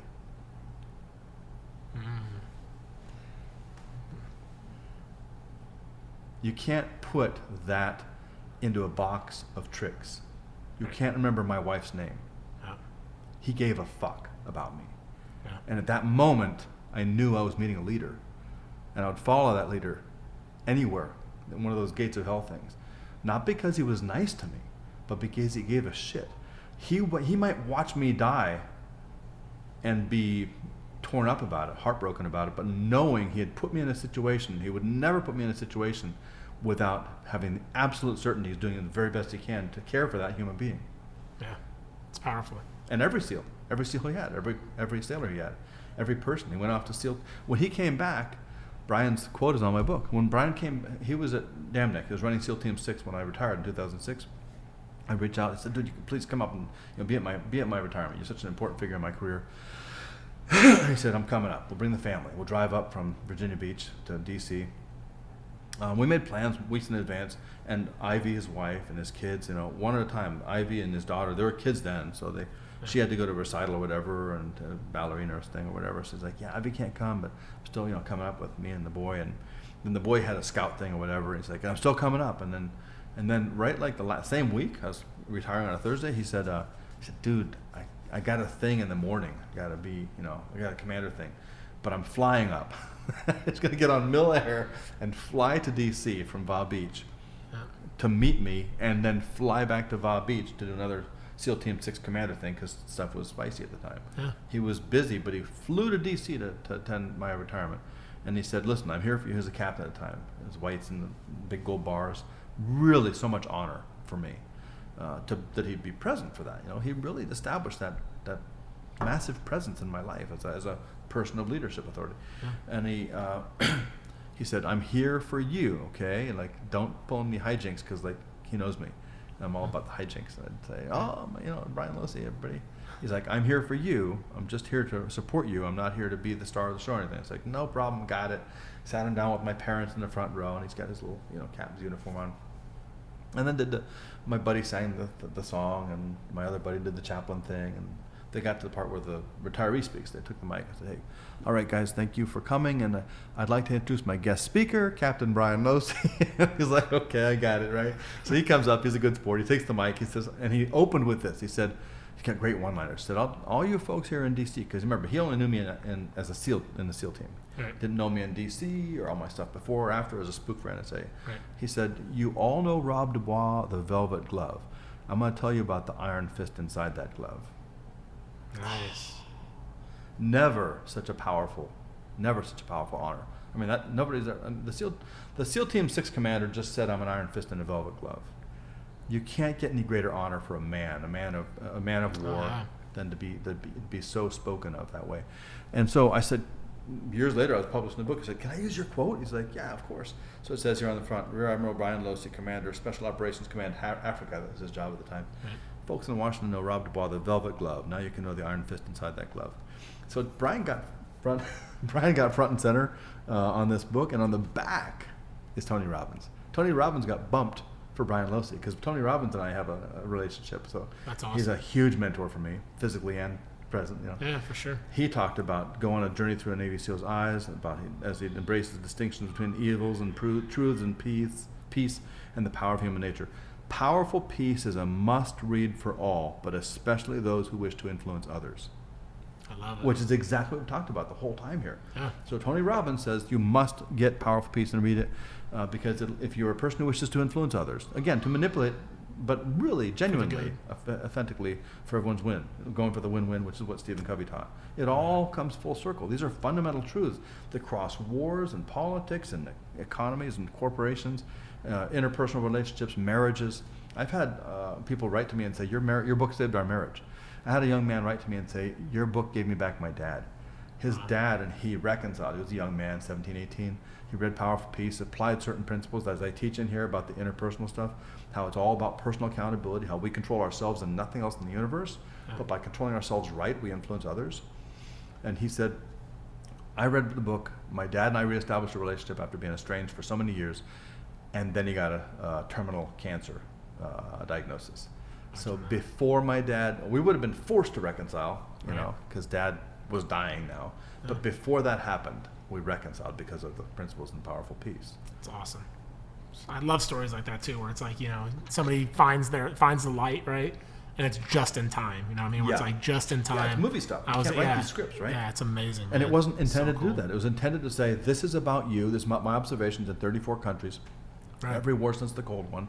And by the way, speaking of Powerful Peace, we just finished the audio version, read by the author, right? So it was a huge process. All this stuff is new to me. I've never done an audiobook before. So are you guys on, can I find it on Amazon if I go on Amazon? Amazon, Audible, Barnes & Noble. Perfect. And we have the e-version is out there and the hard copy at Amazon and everything. And some stores, you go to your local town store, you might find Powerful Peace on the shelf there. Yeah, because I got I was telling Amy when you guys got here that I do most of my reading is on Audible. And I was like, I have 4 kids, so it's like, I have a dog, and so there's just a lot of distraction. So for my wife and for me, it's like going in my car is like kind of like a refuge where it's like, okay, cool, I'm going to drive to go hike or whatever. But while I'm driving there, I couldn't tell you what the latest rap or latest artist or what, I couldn't tell you. I don't listen to the radio ever. So it's always an audiobook. Right. And it's just what I do. It's either a podcast or an audiobook. Yeah. Always. So I have the hard copy, obviously, so I'm going to be reading it, but I'm also probably going to put it on audio just so I can listen to it while I'm in the car, too. After we do the recording, the author of Powerful Peace is going to email you and your wife copies of the Audible version. I love it. It's really Thank cool. you, I'm so glad to meet this industry, how we go into that. Because my podcast is coming up soon, the High Impact Podcast. We're going to expand into this field too. Just keep building out visibility and opportunities to reach people, to influence others. Totally. Because I want people to live better lives. Because I literally know that it's in my best interest if I teach people how to control themselves, how to have self-control. Like you talked about, your Zen buddy who wouldn't freak out when he had all his life strife. Well, I'm in that capacity most of the time. Most of the time I'm in a capacity of like no life strife. I won't have it. I won't have drama in my life. I've lived with far too much in my life with wars and peace and relationships and all that stuff. There's no space for it because I'm not being my best when I'm descending to a lower self. This is Wayne Dyer stuff. I must give. I gotta give. I'm supposed to be dead. So if I have 5 minutes left, let it count. It doesn't mean like drama stuff, like go, make a second statue of David. It means do what I can right now in this life, in this minute, and then everything else will take care of itself. If I'm thinking about the future, remembering the past, and acting now, then it's a grand life, and I can die anytime, and it'll be very successful. Because success to me means healthy and happy, not loaded with money. Loaded with money is great. I'm very grateful for the money I have because I believe that money enables life to happen. Sure. And the things you can take your family to see things, and that's the moment they experience when they see the Eiffel Tower, or the Matterhorn, or they even see the the Statue of Liberty because you never got to New York before. Those experiences are bonding and enriching, and they make the human life greater, and they make the life of the organism of the family greater. Even experiencing the culture, right? You know, like for me going when I was stationed in England, and I would go to different countries. You know, we'd have a weekend off or whatever, and so I would go to Wales, I would go to Scotland, I would go to France, I would go to Germany, I would go to Amsterdam, and just experience the different culture, the different cuisine, the different. It's fantastic. It's fantastic. It's crazy. I mean, we had some buddies that were over there, and they would go to other countries and act like complete assholes, get drunk, and just be idiots. I never wanted to be that. And maybe there was times that I was drunk and acting stupid, but I think for the most part, I wanted to embrace the culture. I wanted to like embrace wherever I was. Experience it. Yeah, it's so cool. You know, like I'm gonna eat haggis. You know what I mean? Like sounds disgusting when you think about what it is, but like I want to eat it because I'm in this country, and I don't know when I'll be back. Right. And I can have haggis in Chicago, but do I know it's haggis? Exactly. I just ate guts in Chicago. They called it haggis. And I ate guts. And exactly. That's a lose-lose. I didn't have haggis here, and I got guts there. Way to go. No, I agree with you, man. So on that note, when you live in this mindset of openness, the high-impact mindset, being open to all, and I promised you the acronym that I'm going to, I'll share. But when you understand that life is about this flow, in and out, knowledge, experiences, relationships, feelings, all the stuff is flow. If we're open to flow, then we're winning. It's because you're able to build yourself up with the good stuff, extract or expel the bad stuff, like meditation, breathing. Breathe in, breathe out the bad thoughts, the bad feelings, the bad germs. However we visualize meditation. So if you're open to flow, you become a greater person, and you also have opportunities that come up out of nowhere. Totally. When I was in England, I got to England, I went there for a 2-week red team. Going to do with this RAF base and this RAF base, attack it like a terrorist, tell them where their gaps are, help the commander patch up those gaps, fly back to DC. Next country. So, but I always take advantage of what I can do. So I'm in England. I said, well, we're up here, probably 100, 200 kilometers away from London, but I want to see London. Were you at Lake and Heath or what? No, RAF Crown was one. Crown, you know the Crown? Okay, yeah. One of them. I did Crown. So I was at this. I remember it was the Cotswolds, and the Cotswolds had little honeypots, and honeypots are for Winnie the Pooh. So I was like, I made these associations, right? I brought a little honeypot back for my kids. Yeah. So I drove on the wrong side of the road. I drove their right side of the road, correct side. Drove to London, settled in, said, okay, let me get myself a hotel for the night, and go see what London has. So I got fish and chips, because I'm in London. Got to. I've had fish and chips in Chicago too, but did I get fish and chips?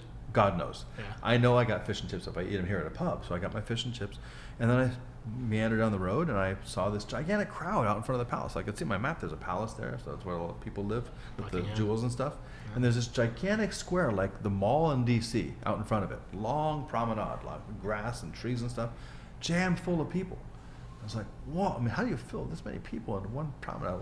What's going on? And I'm looking at the giant jumbotrons all up and down the promenade. There's Elton John, Sir Elton singing from the front steps. I'm like, I'm at Elton John concert. Like, I score, hey, this is groovy, man. So I'm like scoring. I was like, Elton John's jamming. Maybe it's a concert. What's going on? And I'm like enjoying my life, walking through this giant crowd, checking out the trees. And I went up to some local guy. I was like, hey, what's the event? Princess Diana? No. He said, you don't know? I was like, no, I don't know. He said, you're at the fucking Queen's Jubilee, man. 50 years on the throne. I've been in England one day. Yeah. I was in London for one day, and I attended the Queen's Jubilee. Yep. I did Brussels, Shape and Chevre over in Belgium and all for another 2-week gig. And I thought, Paris is right there. I've got a French name, part of my blood is French, let me go to Paris. So between the 2 weekly gigs, I got down there on a train, went to the Nord, whatever they call that Nord Station. I just wandered out in town, went to find a place, and I ended up getting a little hostel kind of thing, like a hotel off some plaza somewhere. Yeah. And I walked in, I just want a cheap room, I'll sleep, get up, walk around. Well, I got there, and the dude was like, yeah, it's a good deal for you. It's a half off tonight because our AC's not working. I was like, cool. Didn't matter because the AC wasn't needed. It wasn't a hot day, but they're treating the guests well. So I go up to my little cheap room. Again, you can touch both walls, right? And you got the bed, it fits, and the bureau. And I can touch both walls. It's a small little place. But I walked to the window, opened it up, and I was looking down over the Seine, looking across the plaza to Notre Dame. And it was a postcard. It was a perfect experience. Yeah. Did the same thing in Dallas. I went there for one day in Dallas in my lifetime, walking around trying to find a place to get a sandwich or something. And I bumped into a big crowd. I'm like, well, that's a big crowd. I wonder what's going on. It's like trying to walk through this park, right? And it's like, so I saw all these like conspiracy nuts with that. I figured, okay, it's a conspiracy nut thing. They always hear about the Kennedy assassination or whatever. And they're selling all these things. Here's the facts about the, and I was like, so I walked up to a dude and said, hey, y'all, you know, what's this crowd about? He's like, dude, you don't know. You're standing on the grassy knoll. I was like, this is it? And it was the 40th anniversary of the assassination. One day in Dallas, I'm there for that perfect day. One day in Paris, one day in England, I'm in London, I'm on that perfect day for the Jubilee. Because I'm welcome and receptive to opportunities. I give thanks for the misfortunes of my life. It's not all about being there for the Queen's Jubilee and being part of the celebration or the commemoration of Kennedy's assassination. I was looking at the repository. I was looking at the repository, looking at the angles. I was on the grassy knoll on that day. I've lost loved ones. I've lost no limbs yet, but I've been injured countless times, obviously, in my work. And every injury, every loss, in the pain, I say thank you for whatever this is teaching me. And if we can learn that, if we the listeners can listen to that and hear that, hey, you know what? Because we're all old enough. No matter if you're 17 now or 58 now, when you're hearing this, you've benefited from some bad shit that's happened in your life. 100%. We've all got something, some patience, some character was grown out of it. Something good came of it. So if we find that gratitude in that moment, then it's less painful. The sting is reduced, and we see the value. I mean, we think about the loved one that was lost in that worst case scenario, and we think, thank you for the time I had with them. The pain I feel is based on the experience of having been blessed by so much presence of them that their absence hurts. If somebody I know or is related to me dies, I'm like, what? Meh, whatever. Well, I never got any enrichment from that person. Like, I knew them, I knew their name, they saw my face, or whatever, but whatever. So this is powerful. You feel pain, you're being blessed in some way. Yeah, it's amazing, man, to look at it that way. Because I know for me, like when I lost like my grandmother, that was like the biggest thing in my life, as far as loss was concerned. Because I'd never lost somebody close to me.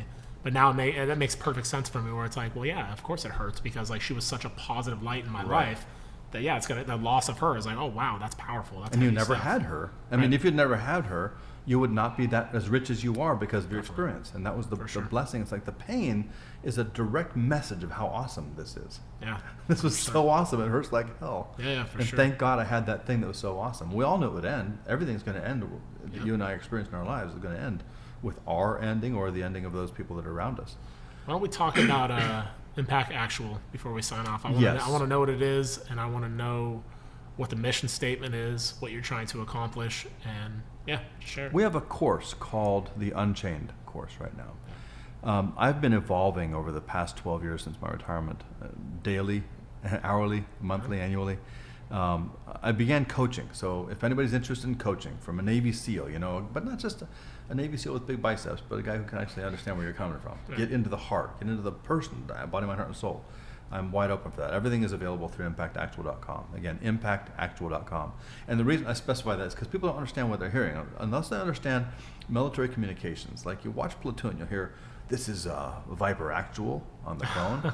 This is Phoenix Actual. What that means, for all of you who don't know, is the person who is the authority is speaking. Picture Platoon, picture the white-haired captain calling in an airstrike on his own thing. He might say, hey, this is Phoenix, and Phoenix is the radio operator for the unit called Phoenix. Radio, hey, this is Phoenix, hey, mothership, whatever they're calling, you're calling back to headquarters in Hanoi or whatever. And they're like, this is Phoenix calling, and they say, put Actual on. Well, Actual means whoever the commander, the authority is for that unit. So Phoenix Actual was the white-haired guy that called in an airstrike. He's like, yes, you have on my authority, this is Phoenix Actual, bring all ordnance to bear. Well, I said, let's make it Impact Actual, the authority on impact, the authority on becoming a person of change and impact and difference. Tony Robbins, again, back to the book quote, he says, if you want to be a person of influence, read Powerful Peace. So my entire mission statement, right now we've dialed that down to influencing influencers. I like to focus on entrepreneurs, especially. Because entrepreneurs are people who might be working a full-time job and doing it on the side, like I had to do for so long, and they're breaking their backs to build their vision. I want to reach those people especially because they have families, they're struggling, they're making sacrifices. I know, we talked about having not had a deep base of financial stability before I started pouring myself into building Impact Actual. It was devastating for me and my former wife. You know, we were hurt by that, but I had to keep building. I had this calling to go make a difference in the world. So we reach out to entrepreneurs, trying to help them. Because of my early life, because of my alcoholism, because of all my self-loathing and the suicide I almost conducted in 1987, because of all those things, I have realized that my gift lies in helping people destroy their own self-limiting beliefs, rip them away. I want them to be able to break free of that, to reconnect with confidence, to go forward, building their mission, building their vision for what they can do in their life, because not any of us is supposed to be what anybody else told us to do. You know, you get these families like, you're a doctor because we're all doctors. You're going to be a lawyer because we're all lawyers, you know. No. I get it. There's certain family cultures, like we talked about, cultures that build out their certain ways.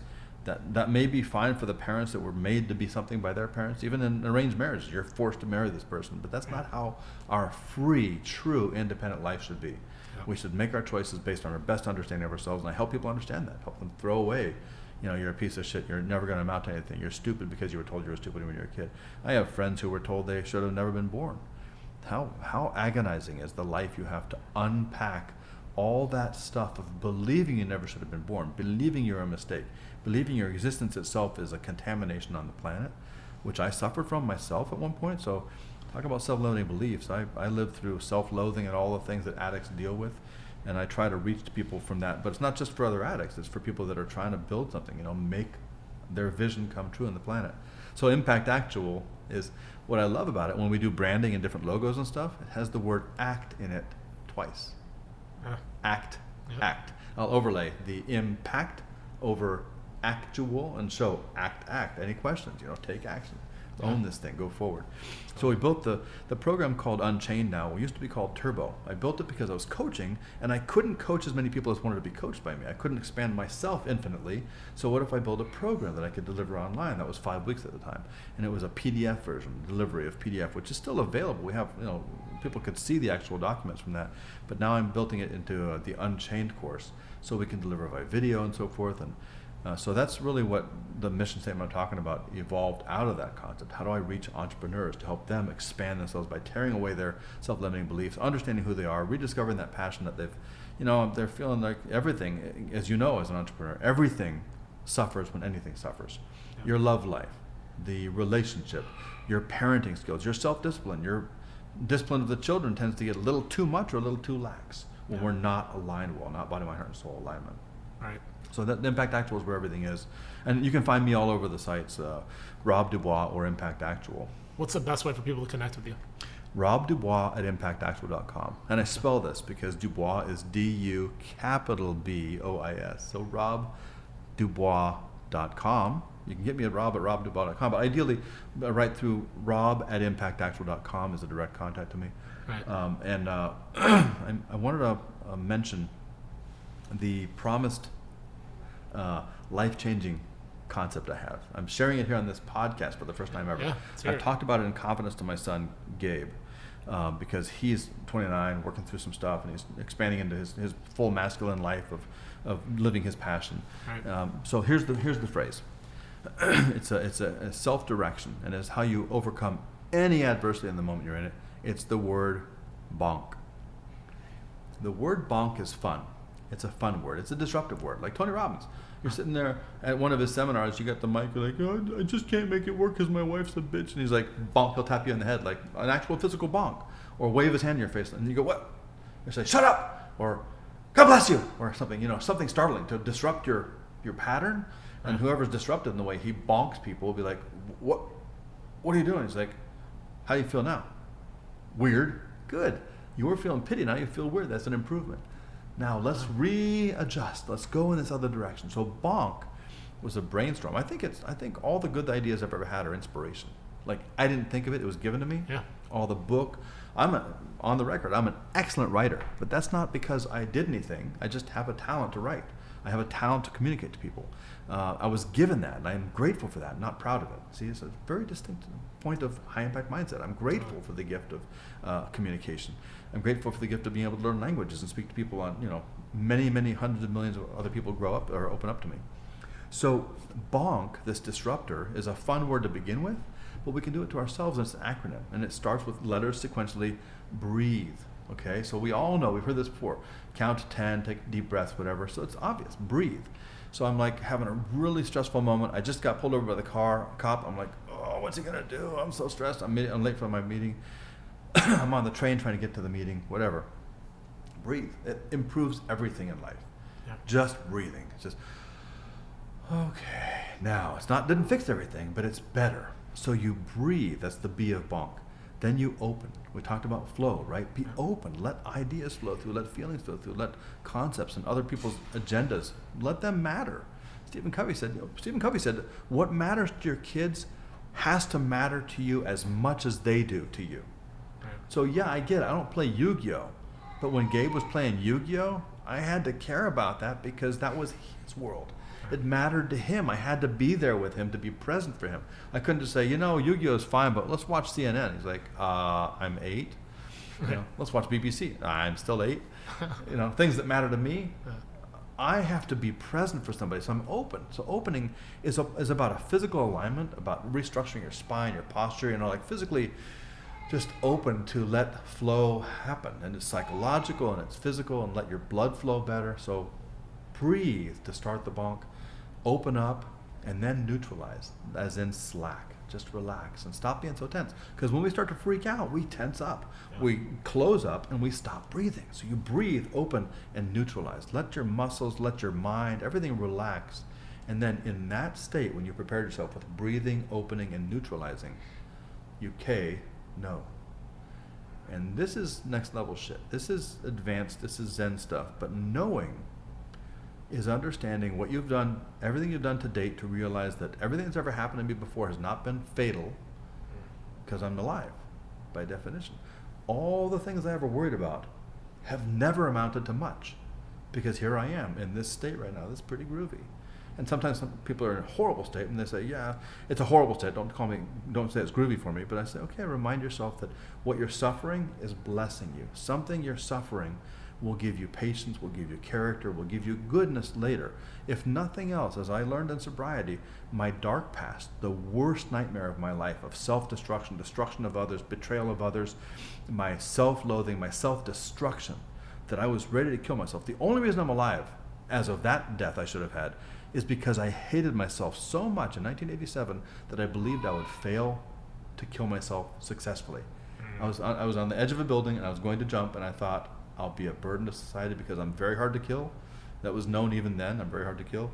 If I throw myself off this 3-story building, I'll screw it up. I'll be a paraplegic. I'll be in a wheelchair with a colostomy bag, and I'll be a worse burden on everybody else, and I won't be able to kill myself. And that was the span it took me, those few hours of absolute readiness to die. That pain I was living was worse than death. So death is preferable. I survived because I hated myself. So much is paradoxical. Yeah, it's true. So knowing, if you've been, like I've been doing for all these years, deep meditation, knowing that we get benefit from bad things, knowing that if you open up to other things, other perspectives, you'll be blessed by it, knowing that everything's going to be fine is what it comes down to. And I strongly recommend the book, The Untethered Soul. To understand, right now. It's funny. The Untethered Soul will teach you that everything's going to be okay. That's funny. Even if you die. So in other words, no matter what happens, everything's okay. That's the K, that's the no. But it's sequential, it's a process. You have to, first you say the word bonk to yourself, and it's like, oh yeah, that's a fun word, bonk. I just disrupted my little pattern. Now I breathe. Now I open. Okay, now I neutralize. Center yourself, get settled out, and then you know, because you've reset your mind in that state. And the key to bonk is don't practice bonk when shit's going sideways. Practice bonk when things are awesome. Yeah. Like, oh man, this is fun. I'm loving this game. My team is winning. This is great. My significant other just brought some chips and dip. That's a great thing. I love that. I got a beer or a Coke. A good moment. Bonk. Pattern. Establish that foundational experience of bonking yourself. Not boinking. That's a different matter entirely, because you'll get hairy palms and you'll go straight to hell. So, but if you bonk yourself as a practice of positivity, you'll have positivity in all the negative shit. It's always available, just like that, to turn it on. I love that. It's freaking awesome. It's funny. I was trying to articulate to somebody the other day when we were talking about I've always had a knowing my entire life. I was like, it's not a belief. It's not like I think. I have a knowing that things always work out, no matter how shitty it gets. Yeah. No matter how bad it gets financially, emotionally, physically, whatever, I've always had this knowing that it's going to work out. And that's a slice of wisdom, a speck of wisdom. And I don't know. I don't know if that was from my childhood. I don't know if it was from whatever. But I really had this idea that like I could literally fall into a bucket of shit and I'll come out smelling like roses every time. And Why? fertilize something. Because I know it's going to be okay. I know that it's not the end of the world. It's hard. Like I said, it's hard to articulate that when people are like they're stuck in their as Zig Ziglar would say, stinking thinking. It's like you're stuck in that mentality. You're stuck in the negativity, and like I don't ever want to be stuck there. Right. So it's not that I'm not acknowledging or willing to acknowledge that. Hey, I might have some financial stressors. I don't know how I'm going to pay this or pay that or whatever. How am I going to keep doing this? How am I going to keep doing that? I have those stressors, sure, but I also have a knowing behind all of it that it's all going to work out. It is. It's going to be okay. Somehow, some way, things will happen. And people call that Pollyanna, but it's not. It's not wishful thinking. It's real thinking. Right. And because you're stuck in the stinking thinking, you will get stinking outcomes. Definitely. Because when you're trapped in not breathing or not opening or not neutralizing or none of the above, you can't know it's going to be okay because you're trapped in that cycle of cramping up, not breathing, not being relaxed, not being open, and you'll make shitty decisions in that moment, which will lead to the self-fulfilling prophecy of shitty outcomes. Yeah. We have to get ourselves to that state, and when I'm in that state, I'm like, you know what? I just thought of something. Here's one resource I wouldn't have been able to go to, but because I wasn't able to think of it because there was no space in my brain, because it was all cramped up with this panic. Yep. I found that in my life, the times in my life where I've been having the worst times, if you will, like things are just terrible, things keep coming at me, I'm like, oh fuck, when I start practicing like self-loathing shit, where it's like my world is caving in around me, so you know what, I'm going to drink more, I'm going to take more pills, I'm going to gamble and risk losing everything that I don't have, just shit, it just kept piling on. The minute that I surrendered to everything is when shit just gets better. Right. You know what I mean? It's going to be okay. And it's I'll funny do what because I can in this moment. Right. It's not, and I think that's where people get the idea misconstrued. Like you said, Pollyanna, it's like people get there's a misconstrued that I don't take action. Everything will be okay. It's all good. Yeah. It's like, no, there's still action there. Right. And sometimes the action is the surrender in itself. Right. Just saying, you know what? There's nothing, it's out of my control. Yeah. I can't control what's going to happen We don't right hope now. it'll be okay. We act, but we base it on knowing. Yeah. Know and then act. And act more smartly because you know. Because when you know, you're relaxed. When you're relaxed, you think better, you make better decisions, take the action, get better outcomes. 100%. We can't control the outcomes, but we can actually influence them, just like we influence other people, by our self-control. That one thing underlies everything. Control yourself. Stephen Covey. Okay, this critical summary here on this. Stephen Covey talked about the circle of influence and the circle of concern. I'm concerned about starvation in Africa, and I'll tell you right now, I'll tell everybody that's listening, I and ImpactActual.com are going to kick homelessness in the balls. It's a passion of the owner, a passion of the founder. This company is an extension of my will. If I hated persimmon trees, I'd go cut them all down. I'd build a company to go cut them all down because I hate the persimmon trees. Or I hate these cans, like in The Jerk. Stay away from the cans. He hates these cans. The guy's shooting at him, trying to kill him, but he's shooting the cans. So I hate homelessness. And it's not simple. It's not easy. It's not everybody just needs $500. No, God forbid. That would ruin the situation. It would make everybody get super drunker, more heroin addicted, run off and spend it all, be worse off because they thought they had something. It's complicated. I have mental illness in my family. Some folks on the street are mentally ill. A large majority of them, yeah. Yes, and a lot of people who have PTSD or that sort of mental struggle. The challenge, we have so many veterans that have struggled with it, and they end up out there. They can't keep a job, they can't keep the rent going, and so forth. So homelessness is my enemy, among others. Homelessness, abuse of others is really what it comes down to. Abuse of others, like we talked about the bullying. Yeah. If innocents are harmed, you'll find me there. I'm going to step into that gap, just like we did in 300 in the hot gates. We're going to stand in the gap of whatever the enemy is. If it's homelessness or if it's abuse of innocence, I and we in Impact Actual will make a difference in that. I hate those things. But I can only control myself. So I can't change homelessness today. As Rob DuBois grows, as Impact Actual grows, we'll get more reach, we'll get more resources. I've already talked to the the mayor's representative in Honolulu and the governor's representative in Hawaii about homelessness. I know those people. I've got these connections. I'm doing what I can in this hour. And as the hours expand and the days and the weeks and years expand, I will reach deeper into it. We will deal with the mental illness. We will deal with the poverty. We will deal with the people who just lost their jobs and it's too expensive to live in Hawaii, like a lot of Hawaiians are suffering. Because people like me have come to Hawaii with higher jobs, higher standard of living, comes to the tourist industry, and the locals are like, what the hell? I can't afford to live in my state, in my home, my family for 500 years. So you have to focus on your circle of influence, what you can change. What we can change today is how we do our lives. And I have to be respectful of the fact that my reach is not Tony Robbins' reach yet. It will be. Right. And it won't be Tony. Tony tells us, don't be me, for God's sake. Please stop trying to be me. Not your guru. You can't do this. Yes, exactly. You got to do you at the maximum. I'm going to be Tony Robbins level Rob DuBois. And that Rob DuBois is going to be making a difference in homelessness and dealing with poverty and AIDS in Africa. Whatever in my circle of concern today will be within my circle of influence tomorrow. But if I spend all my energy pouring my energy into that circle of concern, things I care about, which is what we see. People watch Kardashians, they watch the drama. People watch the housewives and they bicker and spat and stuff. We watch Jerry Springer and the fights. That's exactly what you talked about with TV. People watching TV instead of doing life. It's a time suck, a mind suck, a life suck. It's not winning. You can't use those hours for anything else. You'll never have them back. Definitely. So we have to focus in the circle of influence. What I can do today, including what we're doing here with this podcast, we're reaching people, planting some ideas. They will go out and grow. Definitely. I want to ask you one last question before we sign off. You mentioned earlier on the podcast that I was a lot like Saddam Hussein, or there was like some similarities between me and Saddam Hussein, but we never got to as to why.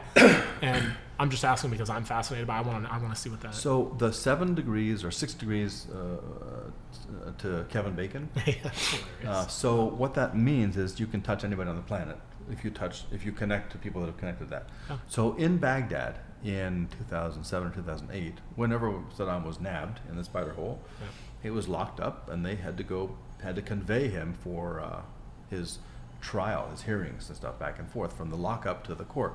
I was on Camp Victory, I think it was, might have been another one, but in Baghdad. And I was in a car. We're going to a meeting. I was a liaison officer for an agency, ABC agency, and I was supposed to go to this unit, and we got blocked by a roadblock and some cops, MPs. Are like, hey, hold on, cones and everything. And I was like, okay, cool, waiting. We're getting late, getting frustrated, but bonk, I did an earlier version of bonk to myself, and it's going to be okay. And then this big bus went driving by, and they were blocking us for that. It went by, they pulled the cones, we drove on to our meeting. And later I was talking to one of the MPs that I knew, and he mentioned this event that happened, and I was like, what's going on? He's like, yeah, moving Saddam's on this base now. I was like, okay, got it. So that's kind of cool. I was there with Saddam Hussein on the base, and I said, wait, are they transporting him? He said, yeah, they take him to the courts every day. I was like, in a bus? Yeah. And he's like, yeah. So he said, my buddy was on that bus. So my buddy, the MP, had talked to his buddy, the MP, about what Saddam Hussein is like in real life while he was guarding him in that bus. Yeah. So Saddam Hussein to buddy A, who was talking to Saddam, to buddy B, who was talking to me is 4 steps, and then you're 5. Because you've met Saddam Hussein through me. It's a trip. And everyone around the world, through all of us, we're all connected. Saddam Hussein was a few feet away from me at one point. I didn't catch him. I didn't even talk to him or see him. Right. But he was right there in the bus next to me as they passed us. That's a trip, man. It's a small world. We're all connected. Definitely are, man. Well, I appreciate the hell out of you for coming on this podcast. This has probably been one of the most fascinating episodes that I've had to date.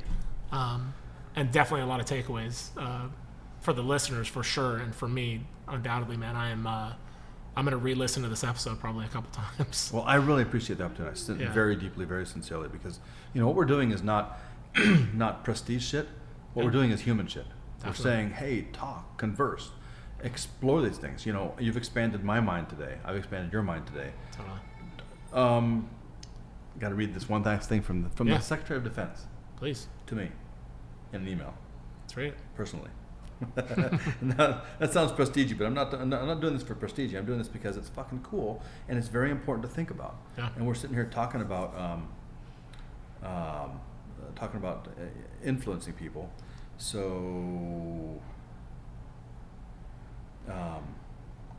I had an email from the Secretary of Defense before he was SecDef.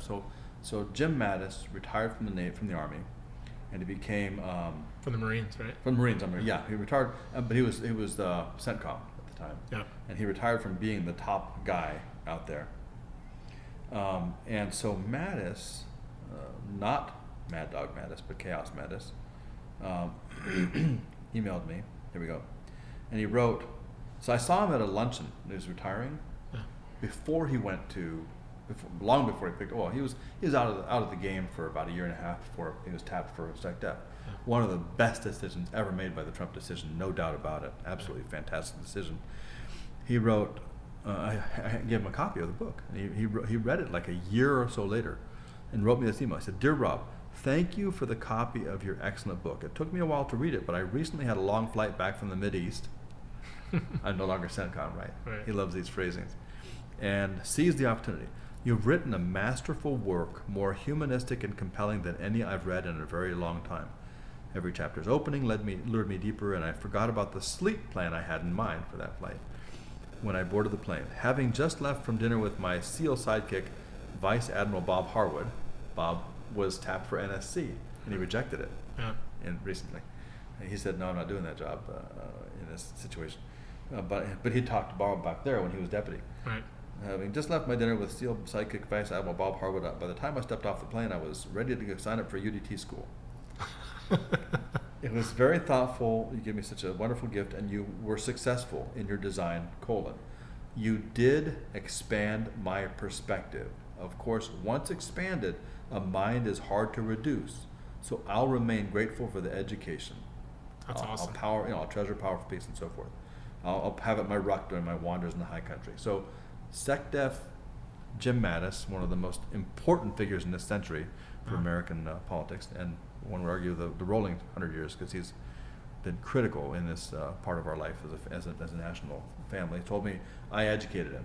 After being CENTCOM, after having the mind everybody recognizes and admires, he told me my words educated him, and that's what we're doing. We're having this conversation. We're talking to a guy's named Jim. He didn't sign off. Well, I'm General so-and-so. He said, your friend Jim, because he gets it. Tony Zinni loved powerful peace. A lot of people of significant accomplishment understand these fundamental ideas. And I'm not on the show to talk about, I'm doing an episode to talk about selling my book, talking about trying to get the ideas out there. Yeah, you can change the world. world. The book is one way to make it happen. Totally. Working with our company and just stuff, interaction with me is ways we can do it. But we're just trying to get the ideas out there. I get it, man. So if you guys, for whoever's listening to this podcast, be sure to check out Powerful Peace by J. Robert DuBois.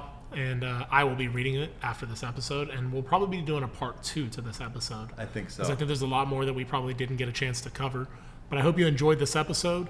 And if you are enjoying the episodes, if you would, please do me a favor. Go to iTunes, Google Play, Spotify, or wherever you listen to podcasts, and please rate that podcast, because it does help the ratings, and it does help us trend and get more awareness to the actual podcast itself. So thank you so much for listening. And Rob, thank you so much for coming by. Absolute privilege. I appreciate you, Thank brother. All right, man. Hey, brother, man. Thank you for listening to Getting Real with Josh Boyer. If you're loving the podcast, please leave a rating and subscribe. You can follow us on all social media platforms and YouTube at GettingReal_. You can also check us out at joshboyer.com.